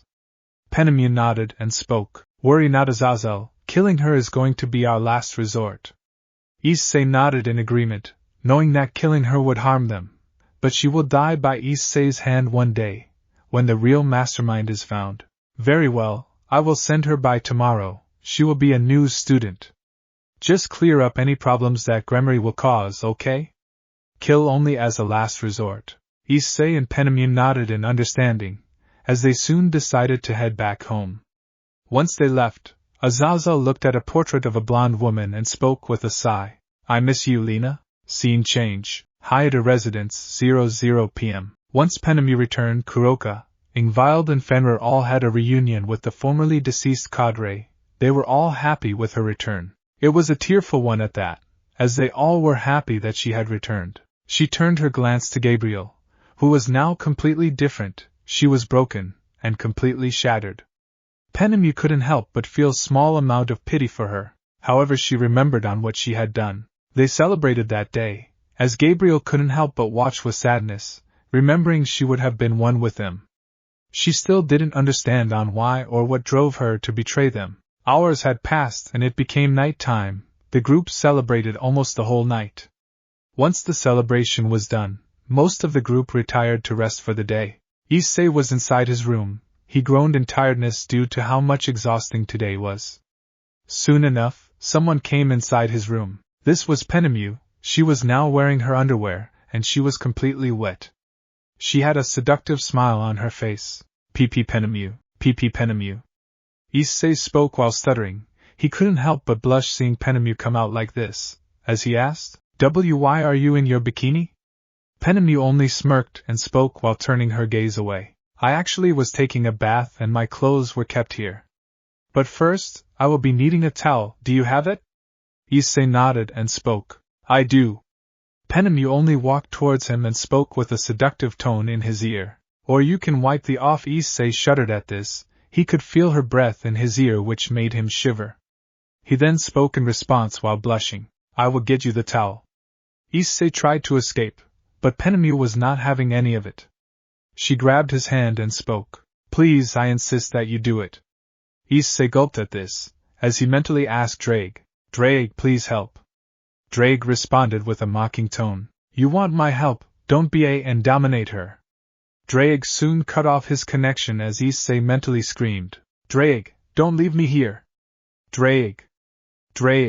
Issei turned his gaze back, as he took a deep breath and muttered, Okay, I can do this. He approached Penemue and picked her up in a bridal manner, as she gasped at this and spoke with a seductive tone. You wish to take charge of me, she soon whispered in the ear in the same tone. I like that. Issei only shuddered at this, as a bolt of current felt like going through his body. He soon placed her on her bed. As she sat down, he took another deep breath, preparing for what comes next. Scene change. Haida Residence, shocked. Issei had woken up, only getting a few hours of sleep. He looked to see Penemue cuddling towards him. He gave a smile, and gently placed his hands on her facial expression, as he caressed her face. Morning, Penemue. The cadre opened her eyes and gave a blushing smile. She remembered the session she had with Issei.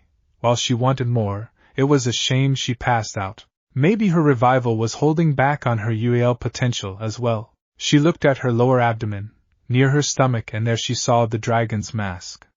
She then spoke with a tone full of happiness. Guess I am your mate now. Issei only shook his head and spoke. I wouldn't have it any other way. Issei at her forehead, which made her even more redder, but she was happy that they were finally reunited again. They stayed like this, holding each other together, until they had to head to school to meet up with their new guests. Scene change. Koh Academy, 0:0 a.m. Issei was with someone. She was a person described to be a very beautiful girl. She had 2 wings, and was described to be a blonde-haired woman with red eyes. She seemed to be having 2 horns on her head, and wore female Koh Academy uniform. Her wings were said to be a transition from white to black, with a clear color change being shown. This was Olivia Gregory, Aazel's daughter. I have spoken to Sona Citri about it. You should be able to visit Koh Academy without a problem. Olivia nodded in response, as she asked, but father told me that Grimmery peerage will be a problem. How do you plan on handling them? Issei looked at her and spoke. You leave those idiots to me. I will take care of them. They won't even cause any problems to you. Else they will threaten a war, something even Serzex isn't that stupid to cause. Issei spoke, as Olivia nodded in agreement. She then spoke. So I heard you were in a relationship with Aunt Penemue. Issei shook his head and spoke. Correction, I am in a relationship with her. Olivia was surprised by this, as she asked, but wasn't she dash? Issei cuts her off and speaks. She was, not anymore. We were able to bring her back using the fruit of knowledge and fruit of life. Olivia was surprised. At first she was irritated that her grandfather's beloved heaven was destroyed by Issei, but Aazel explained Issei's reasons and actions as he revealed that the angels were one of the people that ruined his life. She was surprised that Issei used the fruits to revive her.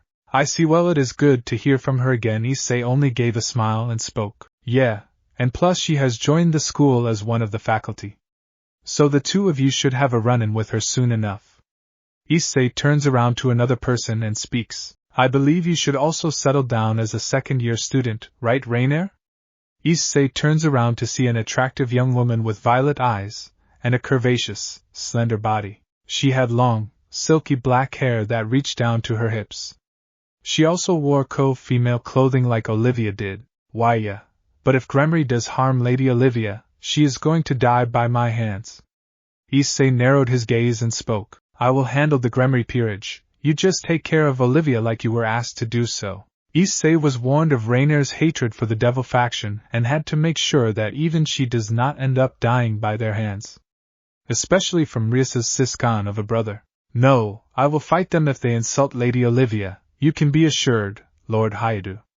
Issei raised his aura, which made Rainier nervous and back away. Issei sighed and spoke. This aura is of a high-class devil, Rainier. If you even have a confrontation with that peerage, you are as good as a goner.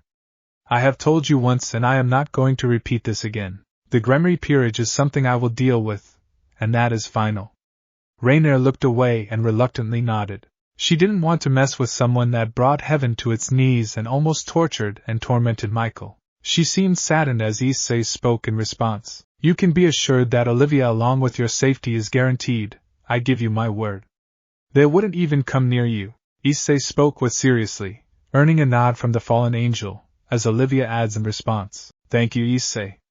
She turns to Rainier and speaks. You will have to tolerate devils here, since it is their territory, and it will be in our best interests that we don't provoke or encounter them. Rainier nods in agreement. The trio soon head to their classes to start with them. However, they soon notice Rias Grimmery and her peerage also heading for their classes, as the two sides stopped dead in their tracks. Both were shocked and stunned by what they were witnessing, as just when they thought that they wouldn't encounter them, they had to encounter the worst of the devils. Issei could only internally curse his luck at this. He will now have to deal with a spoiled brat and her peerage. He just hopes he can get this over with. You've got to be ing me. Issei muttered in the worst way possible. He looked at the Grimmery peerage, and not in a good way. Just when he was hoping to not encounter these pricks, fate just messes with him in the worst way possible. He didn't want to deal with them. Issei, what is the meaning of this? Why are fallen angels here? You know they are our enemies, right? Issei groaned at her. He glanced to see Rainier shaking with fury. He motioned to Olivia to stop her from doing anything reckless, as Issei explained properly with slight respect. Grimmery, let me make one thing clear, they are guests that are closely related to Aazel, the Governor-General of Fallen Angels. Harm them, and you will threaten a war between the two factions. Issei spoke with a serious tone, as he continued. Secondly, one of them is Azazel's daughter. You harm her, and there is no telling what will happen to you next. For once in your life, Grimmery, don't be dumb, Issei continued, which surprised the people first, but soon they heard the insult which made them annoyed and angry. Vali was about to get in the way, but a glare from Issei made him think otherwise. Their last confrontation was anything but pretty. Let's go. I will lead the two of you to the classrooms. Fortunately, the two of you are in the same class as me. Issei spoke, which earned a nod from the two girls. The trio were heading towards the same class.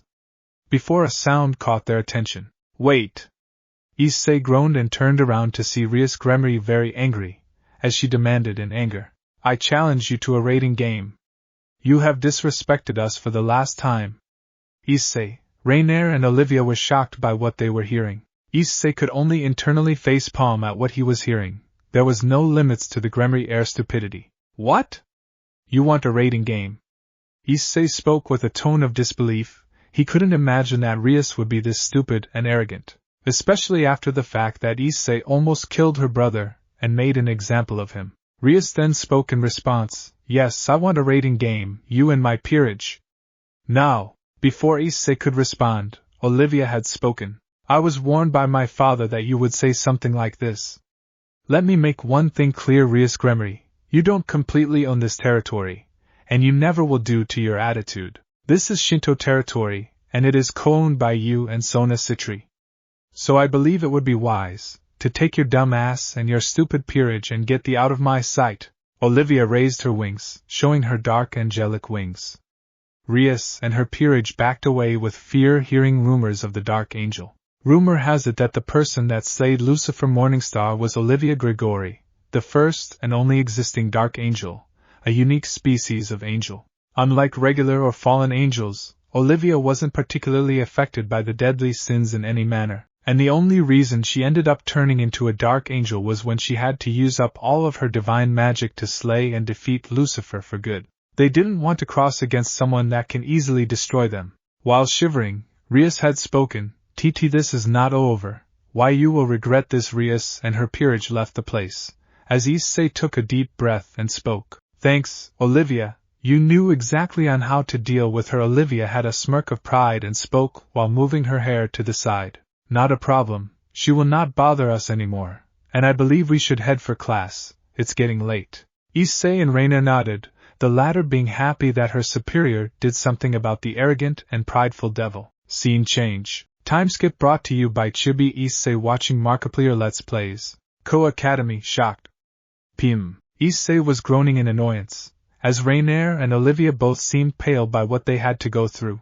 Issei would rather be imprisoned back in the cell that angels and devils made than what he had to go through. So what must be the thing that made even the Dark Angel pale? Well, it is the legendary subject that all teenagers dread, mathematics. Seriously, who'da thought that it was a good idea to add letters to math? I swear on God, I would have ripped his throat out. Rainier exclaimed with anger, as Olivia calmed her down and spoke. I couldn't agree anymore, and now we are burdened with learning that shit. I can't even imagine what would happen in post-graduation. Issei added in response and spoke, well, there is applied mathematics. A groan could be heard from Olivia as she spoke. Oh, don't even get me started. Father is all over that thing. I can't understand a damn thing in that god-forsaken subject. Olivia spoke with a frustrated tone. She remembered her father getting her into or trying to get her into sacred gear research, and applied math is one of the recommended things to learn. However, all of a sudden, the dimensions changed, catching the three off guard. They soon got ready as they could see the students were barely affected. Issei. Olivia spoke. As Issei nodded in agreement, he brought out his boosted gear. Soon enough a magic circle showed up. It was silver in color, which made Issei grit his teeth in anger knowing on who exactly it was. This was another person that was going to annoy him. A maid stepped out from it, who had silver hair. Issei knew this was Grafia that had shown up. Oh look, if it isn't Serzex's favorite bitch. Grafia had a poker face, but internally she was seething in rage. It was the sheer disrespect and his intention of doing anything he wants along with getting away with it. She then spoke with a tone that was cold and devoid of any emotion. Hayadu, you are tasked with fighting against Rias Grimmery in her raiding game. Non-compliance to do so will result in your death and defeat. Issei was about to put her in her place, and he was going to teach her a lesson. Olivia was also ready to deal with her. While Rainier had fear in her eyes, she wasn't going to show it, nor she was going to abandon Olivia. You can't take us all down even if you wanted to, Horifia. Grafia was now losing her temper, as anger could be seen on her face. Issei closed the gap between her and him in a millisecond. She backed away in surprise, but there was still anger in her face. Remember, I kicked your husband's butt and sent him with his tail between his legs. Grafia was starting to get angrier, but there was also fear in her eyes. She remembers what had happened between the two and was worried on what he was going to do. There were droplets of sweat forming on her head. Issei looked at this and had a smirk, and spoke. Good, you remember? Issei soon had a sinister idea, as he spoke with a smile. You know, since you came all the way here, knowing full well you can get yourself killed, I decided to accept the rating game between the Grimmery peerage and my current peerage. What do you think, Grafia? But I have a condition for accepting the game, and in return, I will accept any condition. Grafia, Olivia and Rainier were all stunned by this. Rainier wanted to speak up, but Olivia stopped her, as Grafia spoke. Are you serious? Issei nodded and responded. Yes, I am serious. I believe her condition would be to join her peerage as a slave, right? Grafia didn't say anything and only merely nodded. Excellent, then my conditions are simple. Rias will pack all her stuff and leave Koh Academy, and all ownership of the territory will be given to Sona Citri, until a proper replacement candidate is chosen. Secondly, no foul play will be sensed and Rias will be given one temporary piece as a helping hand. If you abide by this, then the rating game will be accepted, else it will be voided. So Grafia, do you agree?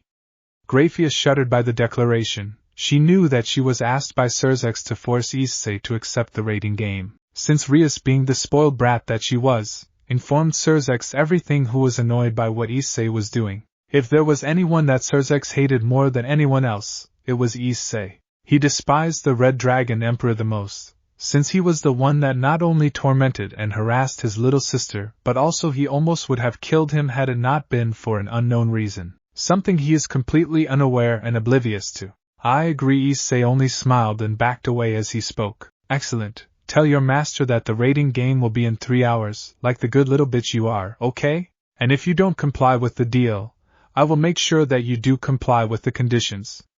Grafia nodded. She was cursing Issei with all her heart, but was terrified on what he is going to do to her. She was fearful of Issei, remembering the condition that Serzex was in, when he had gone to arrest Issei for attacking heaven. She soon teleported out of there.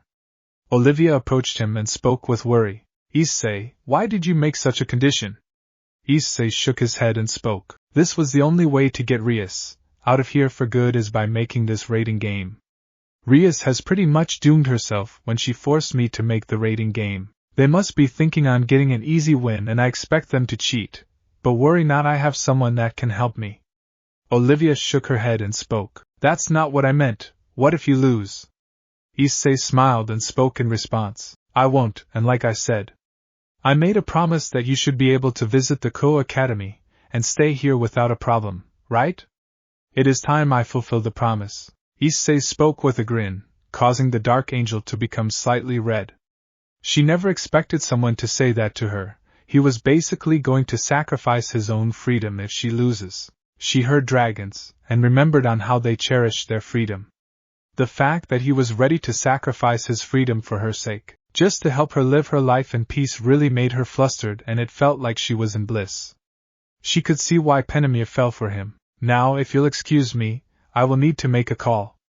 Issei spoke, as the two girls nodded. Rainier looked at Olivia's flustered expression, and was surprised by what she was witnessing. No way, in all these centuries, this dragon was the first to get her to be flustered? I can't believe what I am seeing. Just what are you, Issei Hayadu? Rainier thought in intrigue and surprise, seeing Olivia's heart jumping and racing. She never expected that Issei was the first to be the one to get her to act like this. She now knew on why Penemue joined him and likes him. He had contacted an old friend. As he spoke, hello Diehauser, I am going to need some containers having your power. Diehauser confirmed from the other side that he would deliver them in an hour. The duo were surprised that Issei had a connection to such a powerful man. They knew Issei had something planned for them. Scene change. Teacher's Lounge, 00 p.m. Issei had informed Penemue and Griselda about the news. The two were concerned and worried of Issei. As Penemue spoke with worry, Issei, are you sure of going through with this? Yeah, worry not, my love. I will make sure we win this match. Penemue had a red tint upon hearing this. She remembered her joining Issei's peerage, with her price being losing some of her fallen wings, which were being replaced by draconic wings belonging to Issei. She smiled, knowing she is now going to spend the rest of her life with Issei. She became the second bishop of the Hayadu peerage. Griselda narrowed her gaze and grunted, garnering their attention. As she spoke, if you want to perform your flirting, try it when there aren't people around. Penemue looked at her and smirked. Issei saw her expression and internally sighed, knowing on how this is going to go. She then spoke with a taunting tone. Era? You are getting a bit stiff, aren't you, Griselda?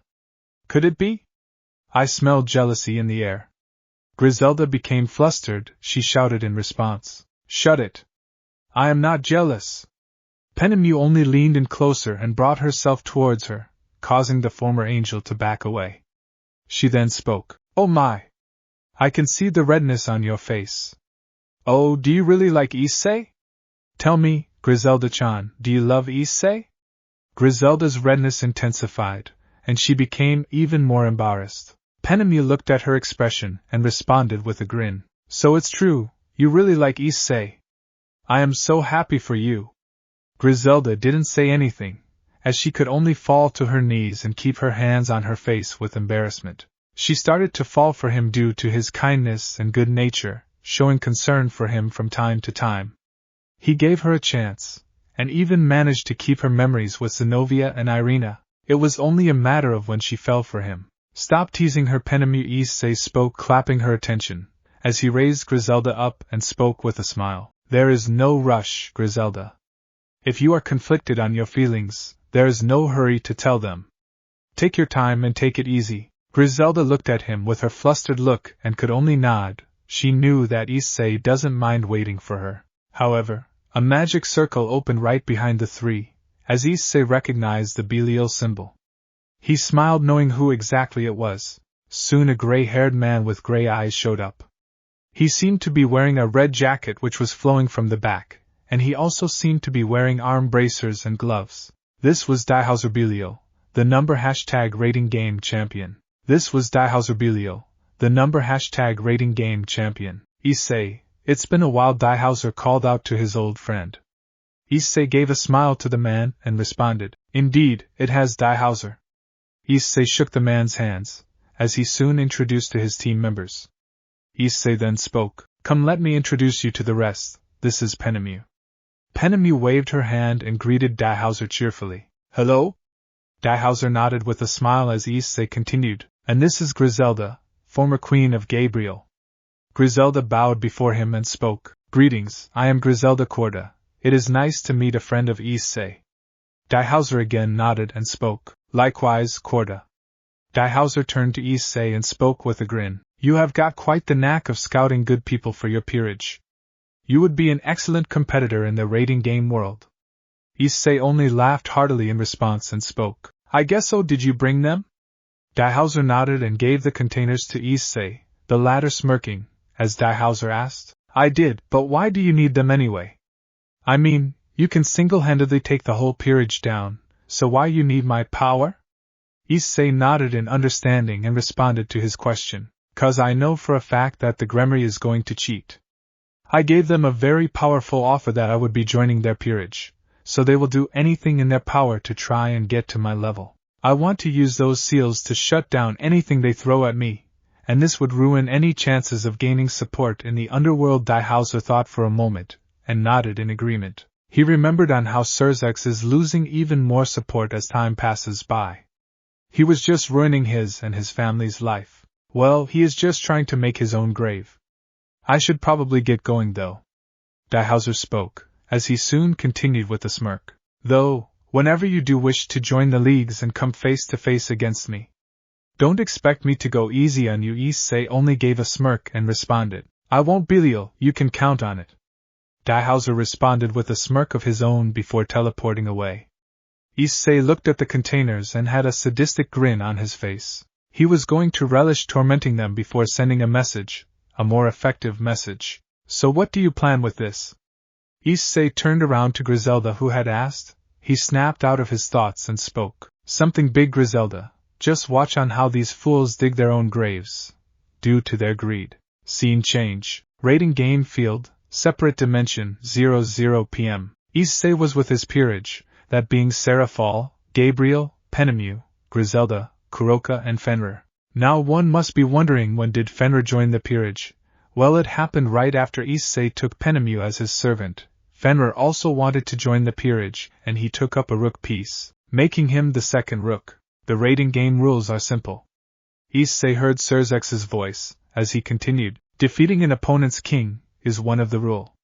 But the other rule is that you cannot use your sacred gear or your Serzex is cut off when another person speaks. Serafall recognized him immediately. My name is Ajuka Beelzebub and there is only one rule. You just have to defeat the opponent's king. That's it. Issei smirked knowing that Serzex would be seething in rage, as Serafall spoke with a smile. Ajuchi. Issei looked at her and asked, Ajuchi. Serafall shook her head and spoke happily. That's what I call him. Issei could only shake his head in amusement, as Griselda soon asked, What's the plan then? How are we going about dealing with them? Issei thought for a moment, and spoke, Since the field is similar to that of Grimmery Mansion, they will be laying traps all around the place trying to damage or slow us down.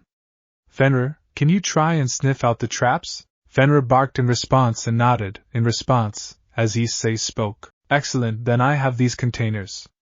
I intentionally asked Ihauser to provide me with some of his powers, since they would use any Dragon Slayer seals to slow me down or weaken me. Kuroka, can you deal with Asia?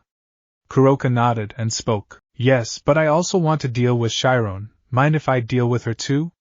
Kuroka's tone had some seriousness. She wanted to deal with her sister before it is too late. She wanted to prevent her from killing herself, if she were to continue with Rias Grimmery and her spoiled tantrums. Kuroka. Issei spoke with worry knowing what must be going through in her head knowing that her sister is becoming worse by the day, as she speaks seriously. No, I see. I am not going to let her harm my friends. She is my sister, but by no means I am going to let her attack those I care about. Some of them are already gone, and I am not going to let anyone else die because of her hand. Kuroka spoke with total seriousness. She had seen some of her friends die by Serzex's hand just because Rias demanded Issei to join him, like the spoiled brat she is. Very well.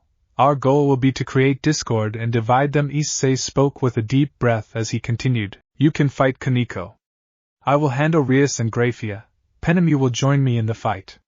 Serafall, your job is to handle Vali, and Griselda, you will deal with Yodokiba. Is that alright with everyone? The two nodded in understanding. Serafall looked at Issei and was wondering if she would want to handle her ex-boyfriend, but she shook her head at those thoughts. He never had time for her, so why should she care for him? Serafall, you can set this one out. Serafall was surprised by Issei speaking. It was like Issei was reading her thoughts. She shook her head and spoke. No, I am fine. I will fight him, and stop him from interrupting you. I want to make it clear that I am not some sort of doormat that he can use to clean himself on. If he ignores me and isn't wanting to spend time with me, then he doesn't have the right to call me his girlfriend. Serafall spoke with total coldness, as Issei nodded accepting her answer as he looked at the final member of his peerage, that being Gabriel. He then spoke. Now Gabriel, you can fight whoever you want. Honestly, I will be blunt with you. I don't expect much from you to begin with. Gabriel nodded accepting the tone, at which Issei spoke, since in her eyes, Issei hates her, and has a very good reason to do so. She never helped them against Serzex's ambush all those years ago, and stood there doing nothing. But what powers do I have? Gabriel asked timidly, as Issei took a deep breath and calmed himself and spoke. Your dragon-based powers allow you to breathe flames and you can use your scales to defend yourself. The former seraph nodded in understanding, as he soon got up and spoke. We will begin an ambush. Fenrir starts sensing traps. It is time we pay them a surprise visit. Scene change. Rias Grimmery with her peerage along with Grafia who was lent as a temporary peace. She then spoke with an arrogant tone. We will all deal with them one by one. Vali, Asia, you will come with me to deal with Hayato himself, the Dragon Slayer seals that Oni-sama had given us. Yudo, did you put some of those seals as traps? Yudo nodded. He vowed to destroy Excalibur at all costs, even if he has to pry it off from Issei's dead corpse. However, soon they saw something approaching them, as Asia asked, What is that? Before anyone could respond, boom! There was a massive explosion in the window that sent Asia flying. As she screamed, Kyahhh! She was struck to the ground, as Vala and the others rushed to her in worry. They saw the attacker to be Issei who was in the air. He was accompanied by the rest of his peerage, with Fenrir landing on a nearby building, growling at his enemies. The Gremory peerage were horrified by what has happened, as Rias got up ready to fight against Issei, who was barely affected by what was happening. He looked at the others and they dashed forward going after their victims. Fenrir lunged at Kaneko, who was fearful, recognizing the dog to be the legendary god's slaying wolf. She tried dodging it but was met with a senjutsu-infused punch courtesy of Kuroka, which sent her flying forward away from the team. Akino was about to attack, when Gabriel ambushed her and unleashed a flame barrier that prevented her from assisting anyone. She then spoke with a mocking tone. Era seems like the great Seraph Gabriel has really fallen to serve a dragon. Gabriel shook her head and spoke. Better to serve him than the spoiled brat who has zero knowledge of strategy, and is just nothing but stupid. Akino was getting angry at this as lightning was being crackled from her hands. However, soon several magical spears were thrown, forcing her to defend herself. She looked up to see Penemue revealing her draconic and fallen wings. You can barely defend yourself from the attack. Penemue spoke mockingly, causing Akino to get even more angry, but she was fearful knowing who was in front of her. She then shouted in terror and anger. You are supposed to be dead, how are you here? Penemue had a scowl on her face and spoke. The attack on heaven was more of an assault. Issei knew that the way to bring back me was to gain the fruits of knowledge and life, and he succeeded. He brought me back from death. And now, I will make you all pay. Penemue declared with anger in her tone, revealing all of her wings, looking down on Akino. She was going to make this girl pay for how she treated her father Barakiel when it was not his fault. As for Akino, it felt like a predator looking down on her prey. She was scared for her alive, but also aroused. Meanwhile, Vali was about to charge towards Issei, but a magical ice blast struck him. The attacker was revealed to be Serafall, as she was ready to fight him. Vali looked in horror before gritting his teeth in anger, still presuming Issei betrayed her. Before you say anything, Lucifer, let me tell you one thing, I am done with you. Consider this our final meeting. Vali was heartbroken upon hearing this. As he spoke, Serafall, please give me a chance. I promise you. Vali is cut off by the former Satan, as she spoke with anger and sadness in her voice. Because of you, I lost my title of Leviathan, but I am grateful to you, else I wouldn't be with someone that cares for me and loves me for my own self. I should be thanking you, since you gave me to someone that cares for my happiness too. Something that you are too busy with to even care about, Vali. Lucifer, Serafall declared, causing the Lucifer to be even more heartbroken by what he was hearing. He hated Issei even more now, and vowed to find a way to deal with him, permanently. Meanwhile, Griselda had ambushed Kiba, sending him flying. The knight demanded Griselda, move out of the way, Quarta. Griselda shook her head and spoke. I am afraid not, you will have to deal with me first. Griselda got into her stance. As Kiba was gritting his teeth in anger, he vowed to strike her down if needed. Issei looked at his 3 targets, as he spoke with a dark grin. So who is going to be brave but foolish to face me? Scene change. In the audience, where Sona and her peerage, Riser and his peerage, Claire, Zenobia, Irina and Rainier along with Olivia. Sona was looking with anger in her eyes, as she spoke. What the hell was that moron thinking? I really don't know. She just challenged Issei for no reason, and now, she is going to fight against him. Apparently fallen angels weren't allowed in her territory for some reason. That is what Issei informed me. Zenobia explained the situation to Sona, who couldn't help but groan in annoyance and frustration. It was a good thing that Issei had informed her prior, else it would be even more chaotic. You've got to be kidding me. Olivia and Rainier, who were in the audience, were also annoyed by the Gremory peerage's arrogance and stupidity. As Olivia spoke, I should apologize, Lady Sona. It is because of me this fight is even happening. Sona shook her head and spoke. No, it is not your fault. I actually should have seen this coming. And now, she is going to lose her territory. Genshiro added to her words. President, I doubt this would happen. If there is anything we know, I doubt they would even honor their word. Sona seemed to nod in agreement, as she sighed. The whole mess would do nothing but impact Rias and her peerage in a negative manner. Rainier then spoke. Although, I am quite going to enjoy seeing her suffer. Rainier spoke, as Olivia turned to her and spoke with a saddened tone. Olivia hoped that this would change Rainier's opinion on devils, which was them visiting Kuoh Academy, and that was what her father also intended, but with Rias, she highly doubted this would happen. In another room, two people were watching the match. This was none other than Venelana and Zeocidus Grimmery, Rias and Serzex's parents. Venelana was a stunning woman who seemed to be in her zeros. She awfully looked like Rias.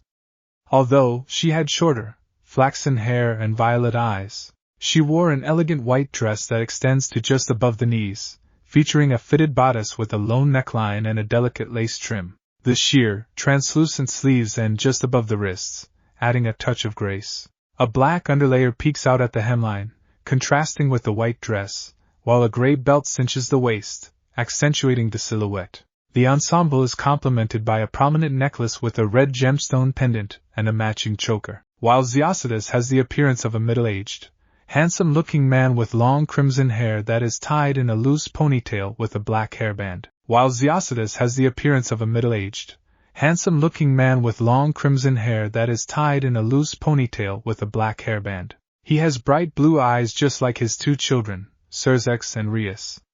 He also has a short, red beard with protrusions similar to fangs or horns. He wore a jacket is primarily white with gold trim along the edges and a distinctive black collar. It has gold buttons running down the front and an open neckline, giving it a slightly formal yet casual look. Underneath the jacket, the character is wearing a black shirt, visible at the collar and chest area. The pants are black, complementing the overall look and adding to the sleek, refined appearance. The pants are black, complementing the overall look and adding to the sleek, refined appearance. That bastardy is cheating! Venelina exclaimed with anger, as Zeocidus spoke with worry. Honey, we can only watch. There is nothing we can do. Venelana internally cursed Issei with all of her might, before turning her gaze away. She was watching on how effortlessly Issei managed to isolate the Gremory peerage and deal with them effectively. No matter, Serzex has those seals that will deal with that dragon.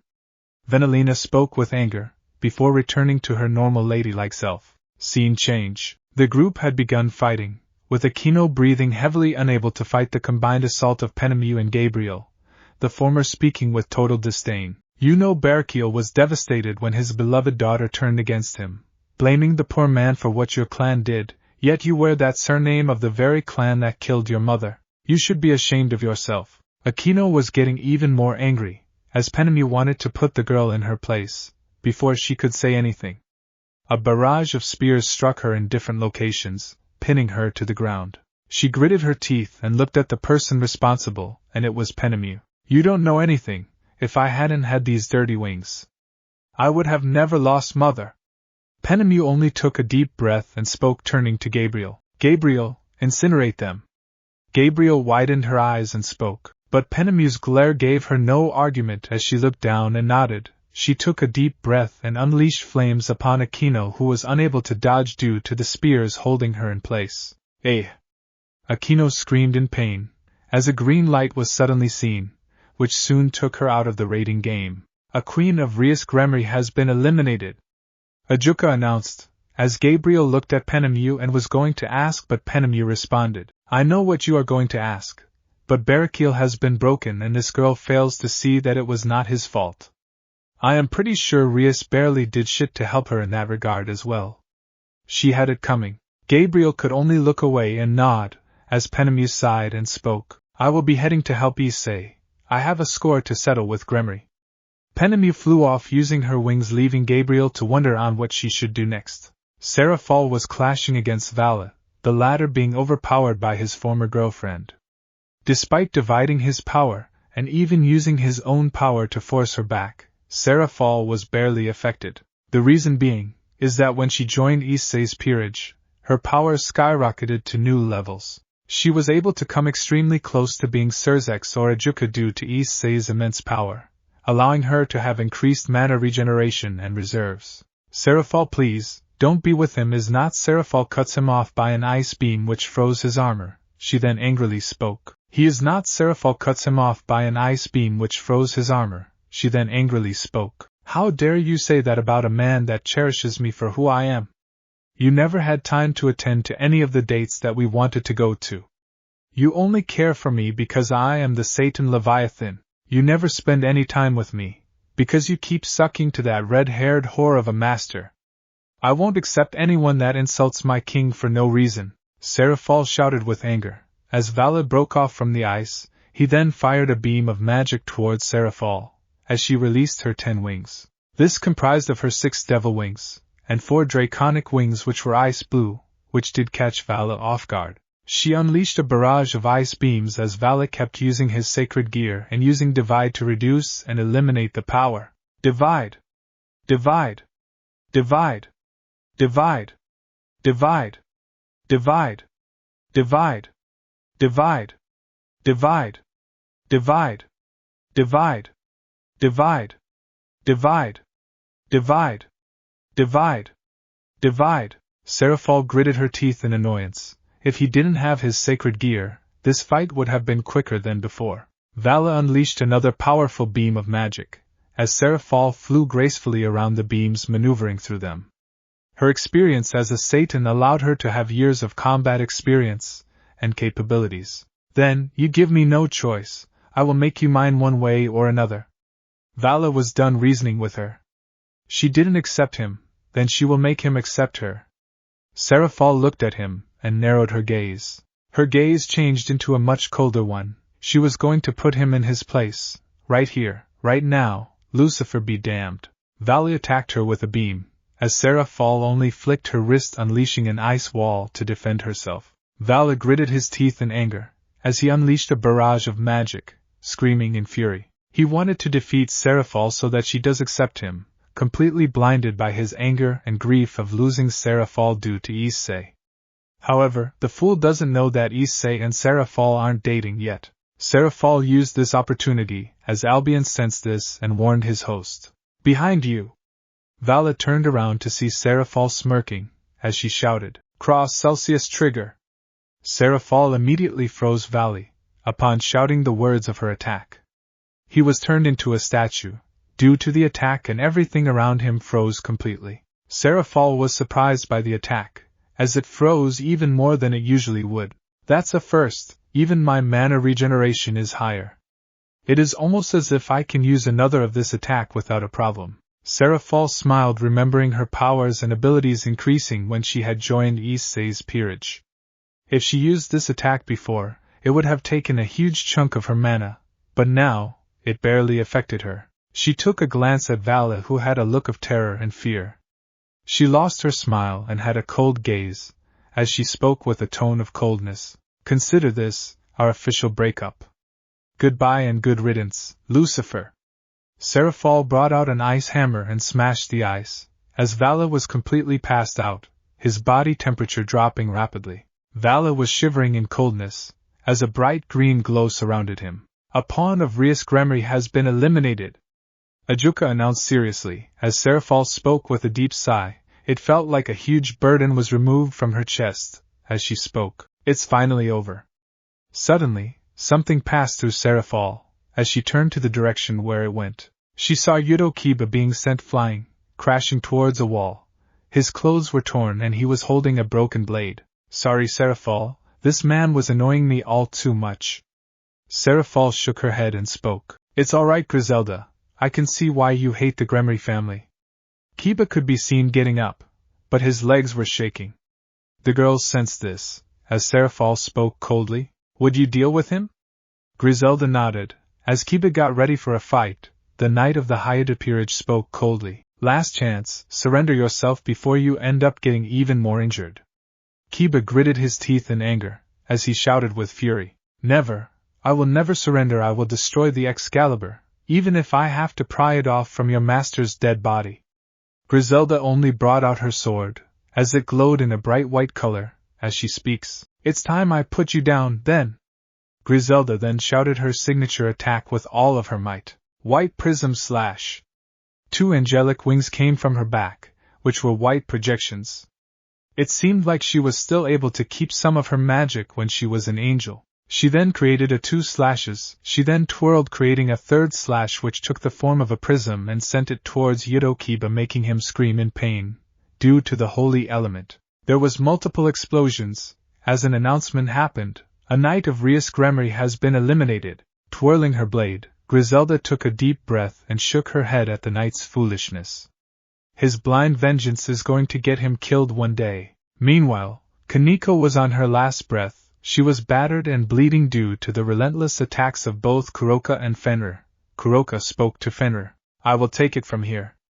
Fenrir nodded, as he growled towards Kaneko, who had a look of fear. Kuroka then spoke. So you wished to harm Issei, you even supported the woman that killed my friends, but not anymore. Your master's spoiled nature has harmed our friends once, but not again, and I will never let that happen. Kaneko was terrified seeing the flames on Kuroka's hands, as she narrowed her gaze and spoke. But worry not, as your sister, I will go easy on you and end this right now.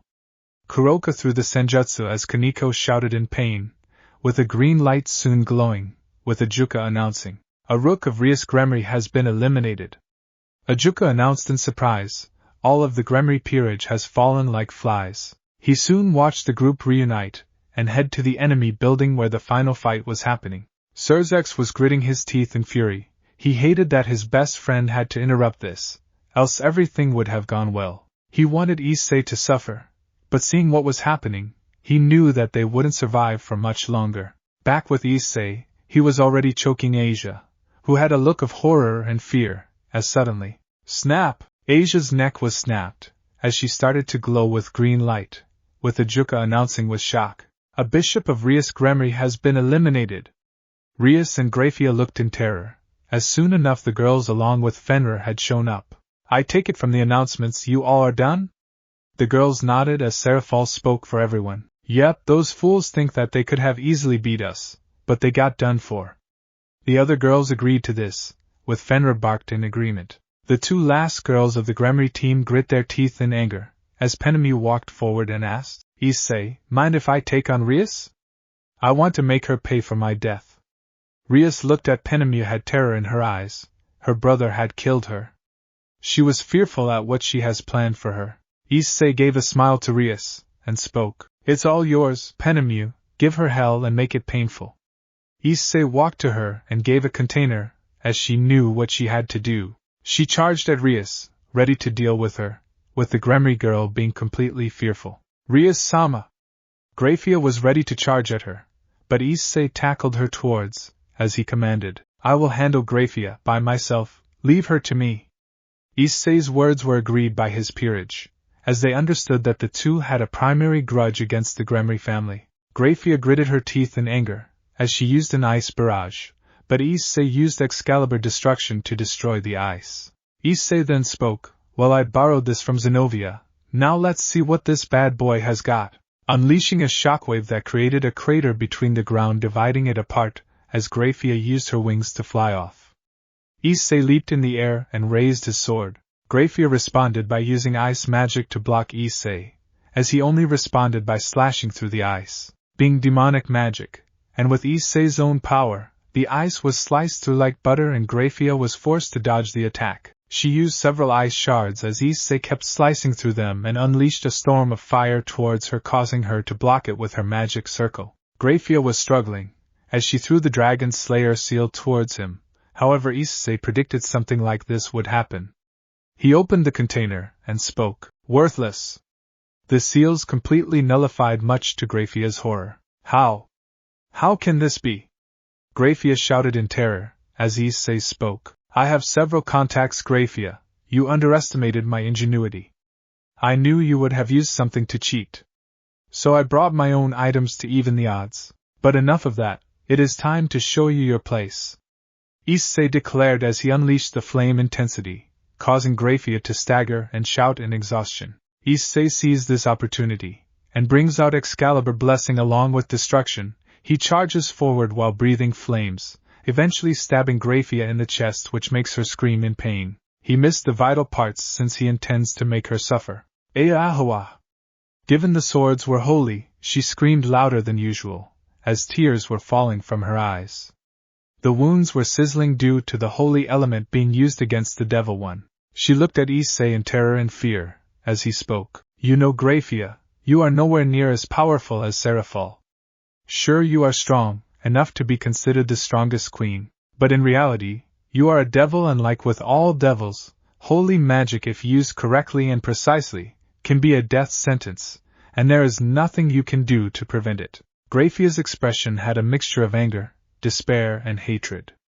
There was nothing she could do to get out of the situation. Issei then spoke with a sadistic smirk. Guess your arrogance really blinds you to facts, huh, Grafia? Grafia was seething in anger, as Issei could only mock her angered expression. He could see her glowing green, but Issei was not going to let that happen. Opening the container again, he nullified the rating game system, which shocked and horrified her.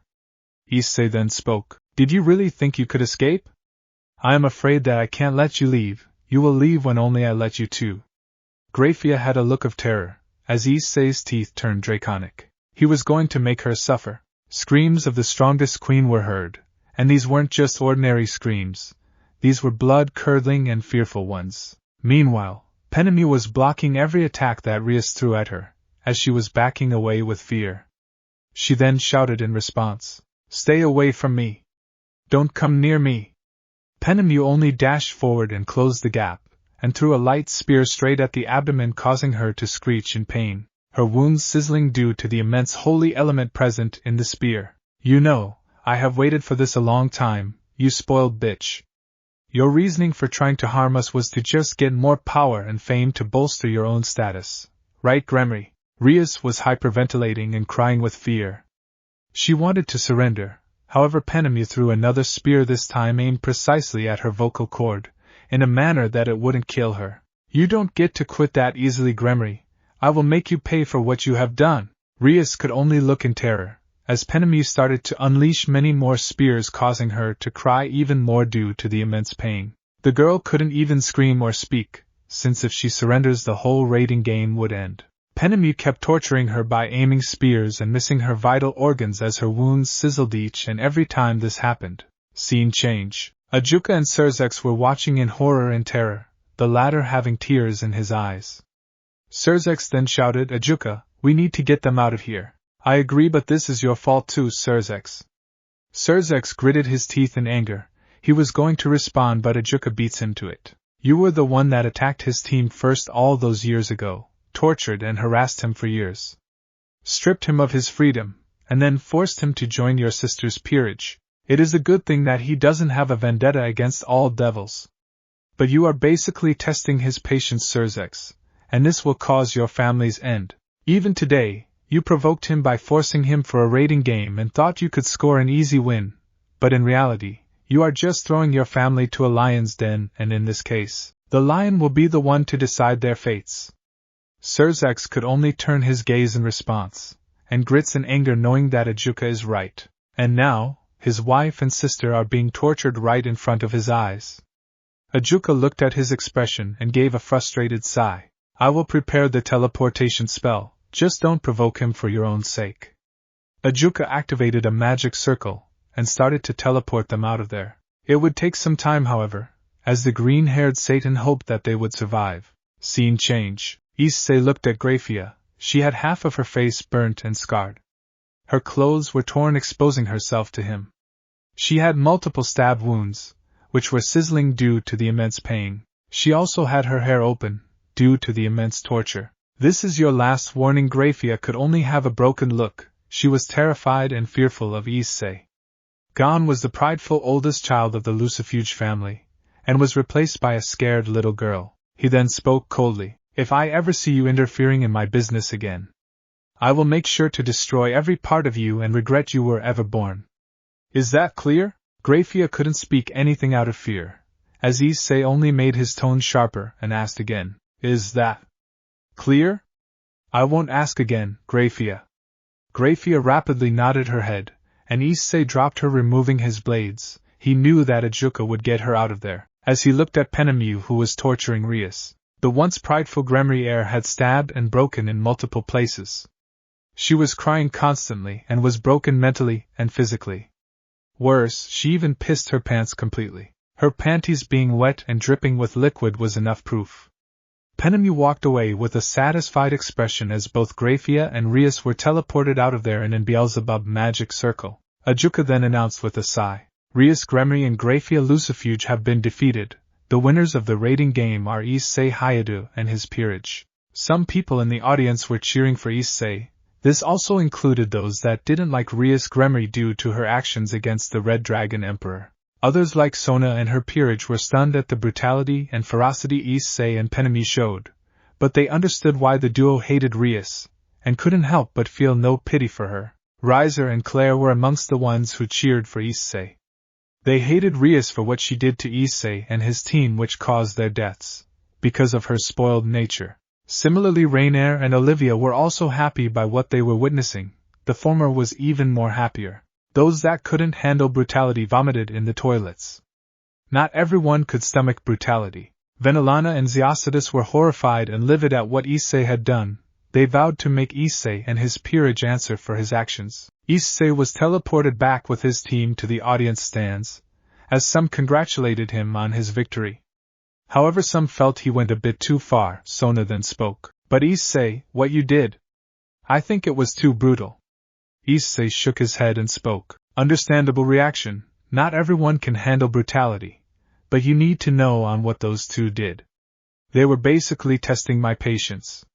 Hope their stupidity won't be the end of their lives. Issei spoke the last part with a mocking tone, as Serafall responded. True, Vala thought he could get a jump on me, but he forgets that I was once the Satan Leviathan, the strongest woman in the underworld. Sona nodded with a sigh, as she speaks. Well, either way it's a good thing that you are alive. You did amazing, Wani-sama. Serafall looked at her in shock, as she soon beamed at the praise as she exclaimed. Serafall looked at her in shock, as she soon beamed at the praise as she exclaimed. So Tan! That's so grateful. Sona flinched upon this, as her hair struck up in response.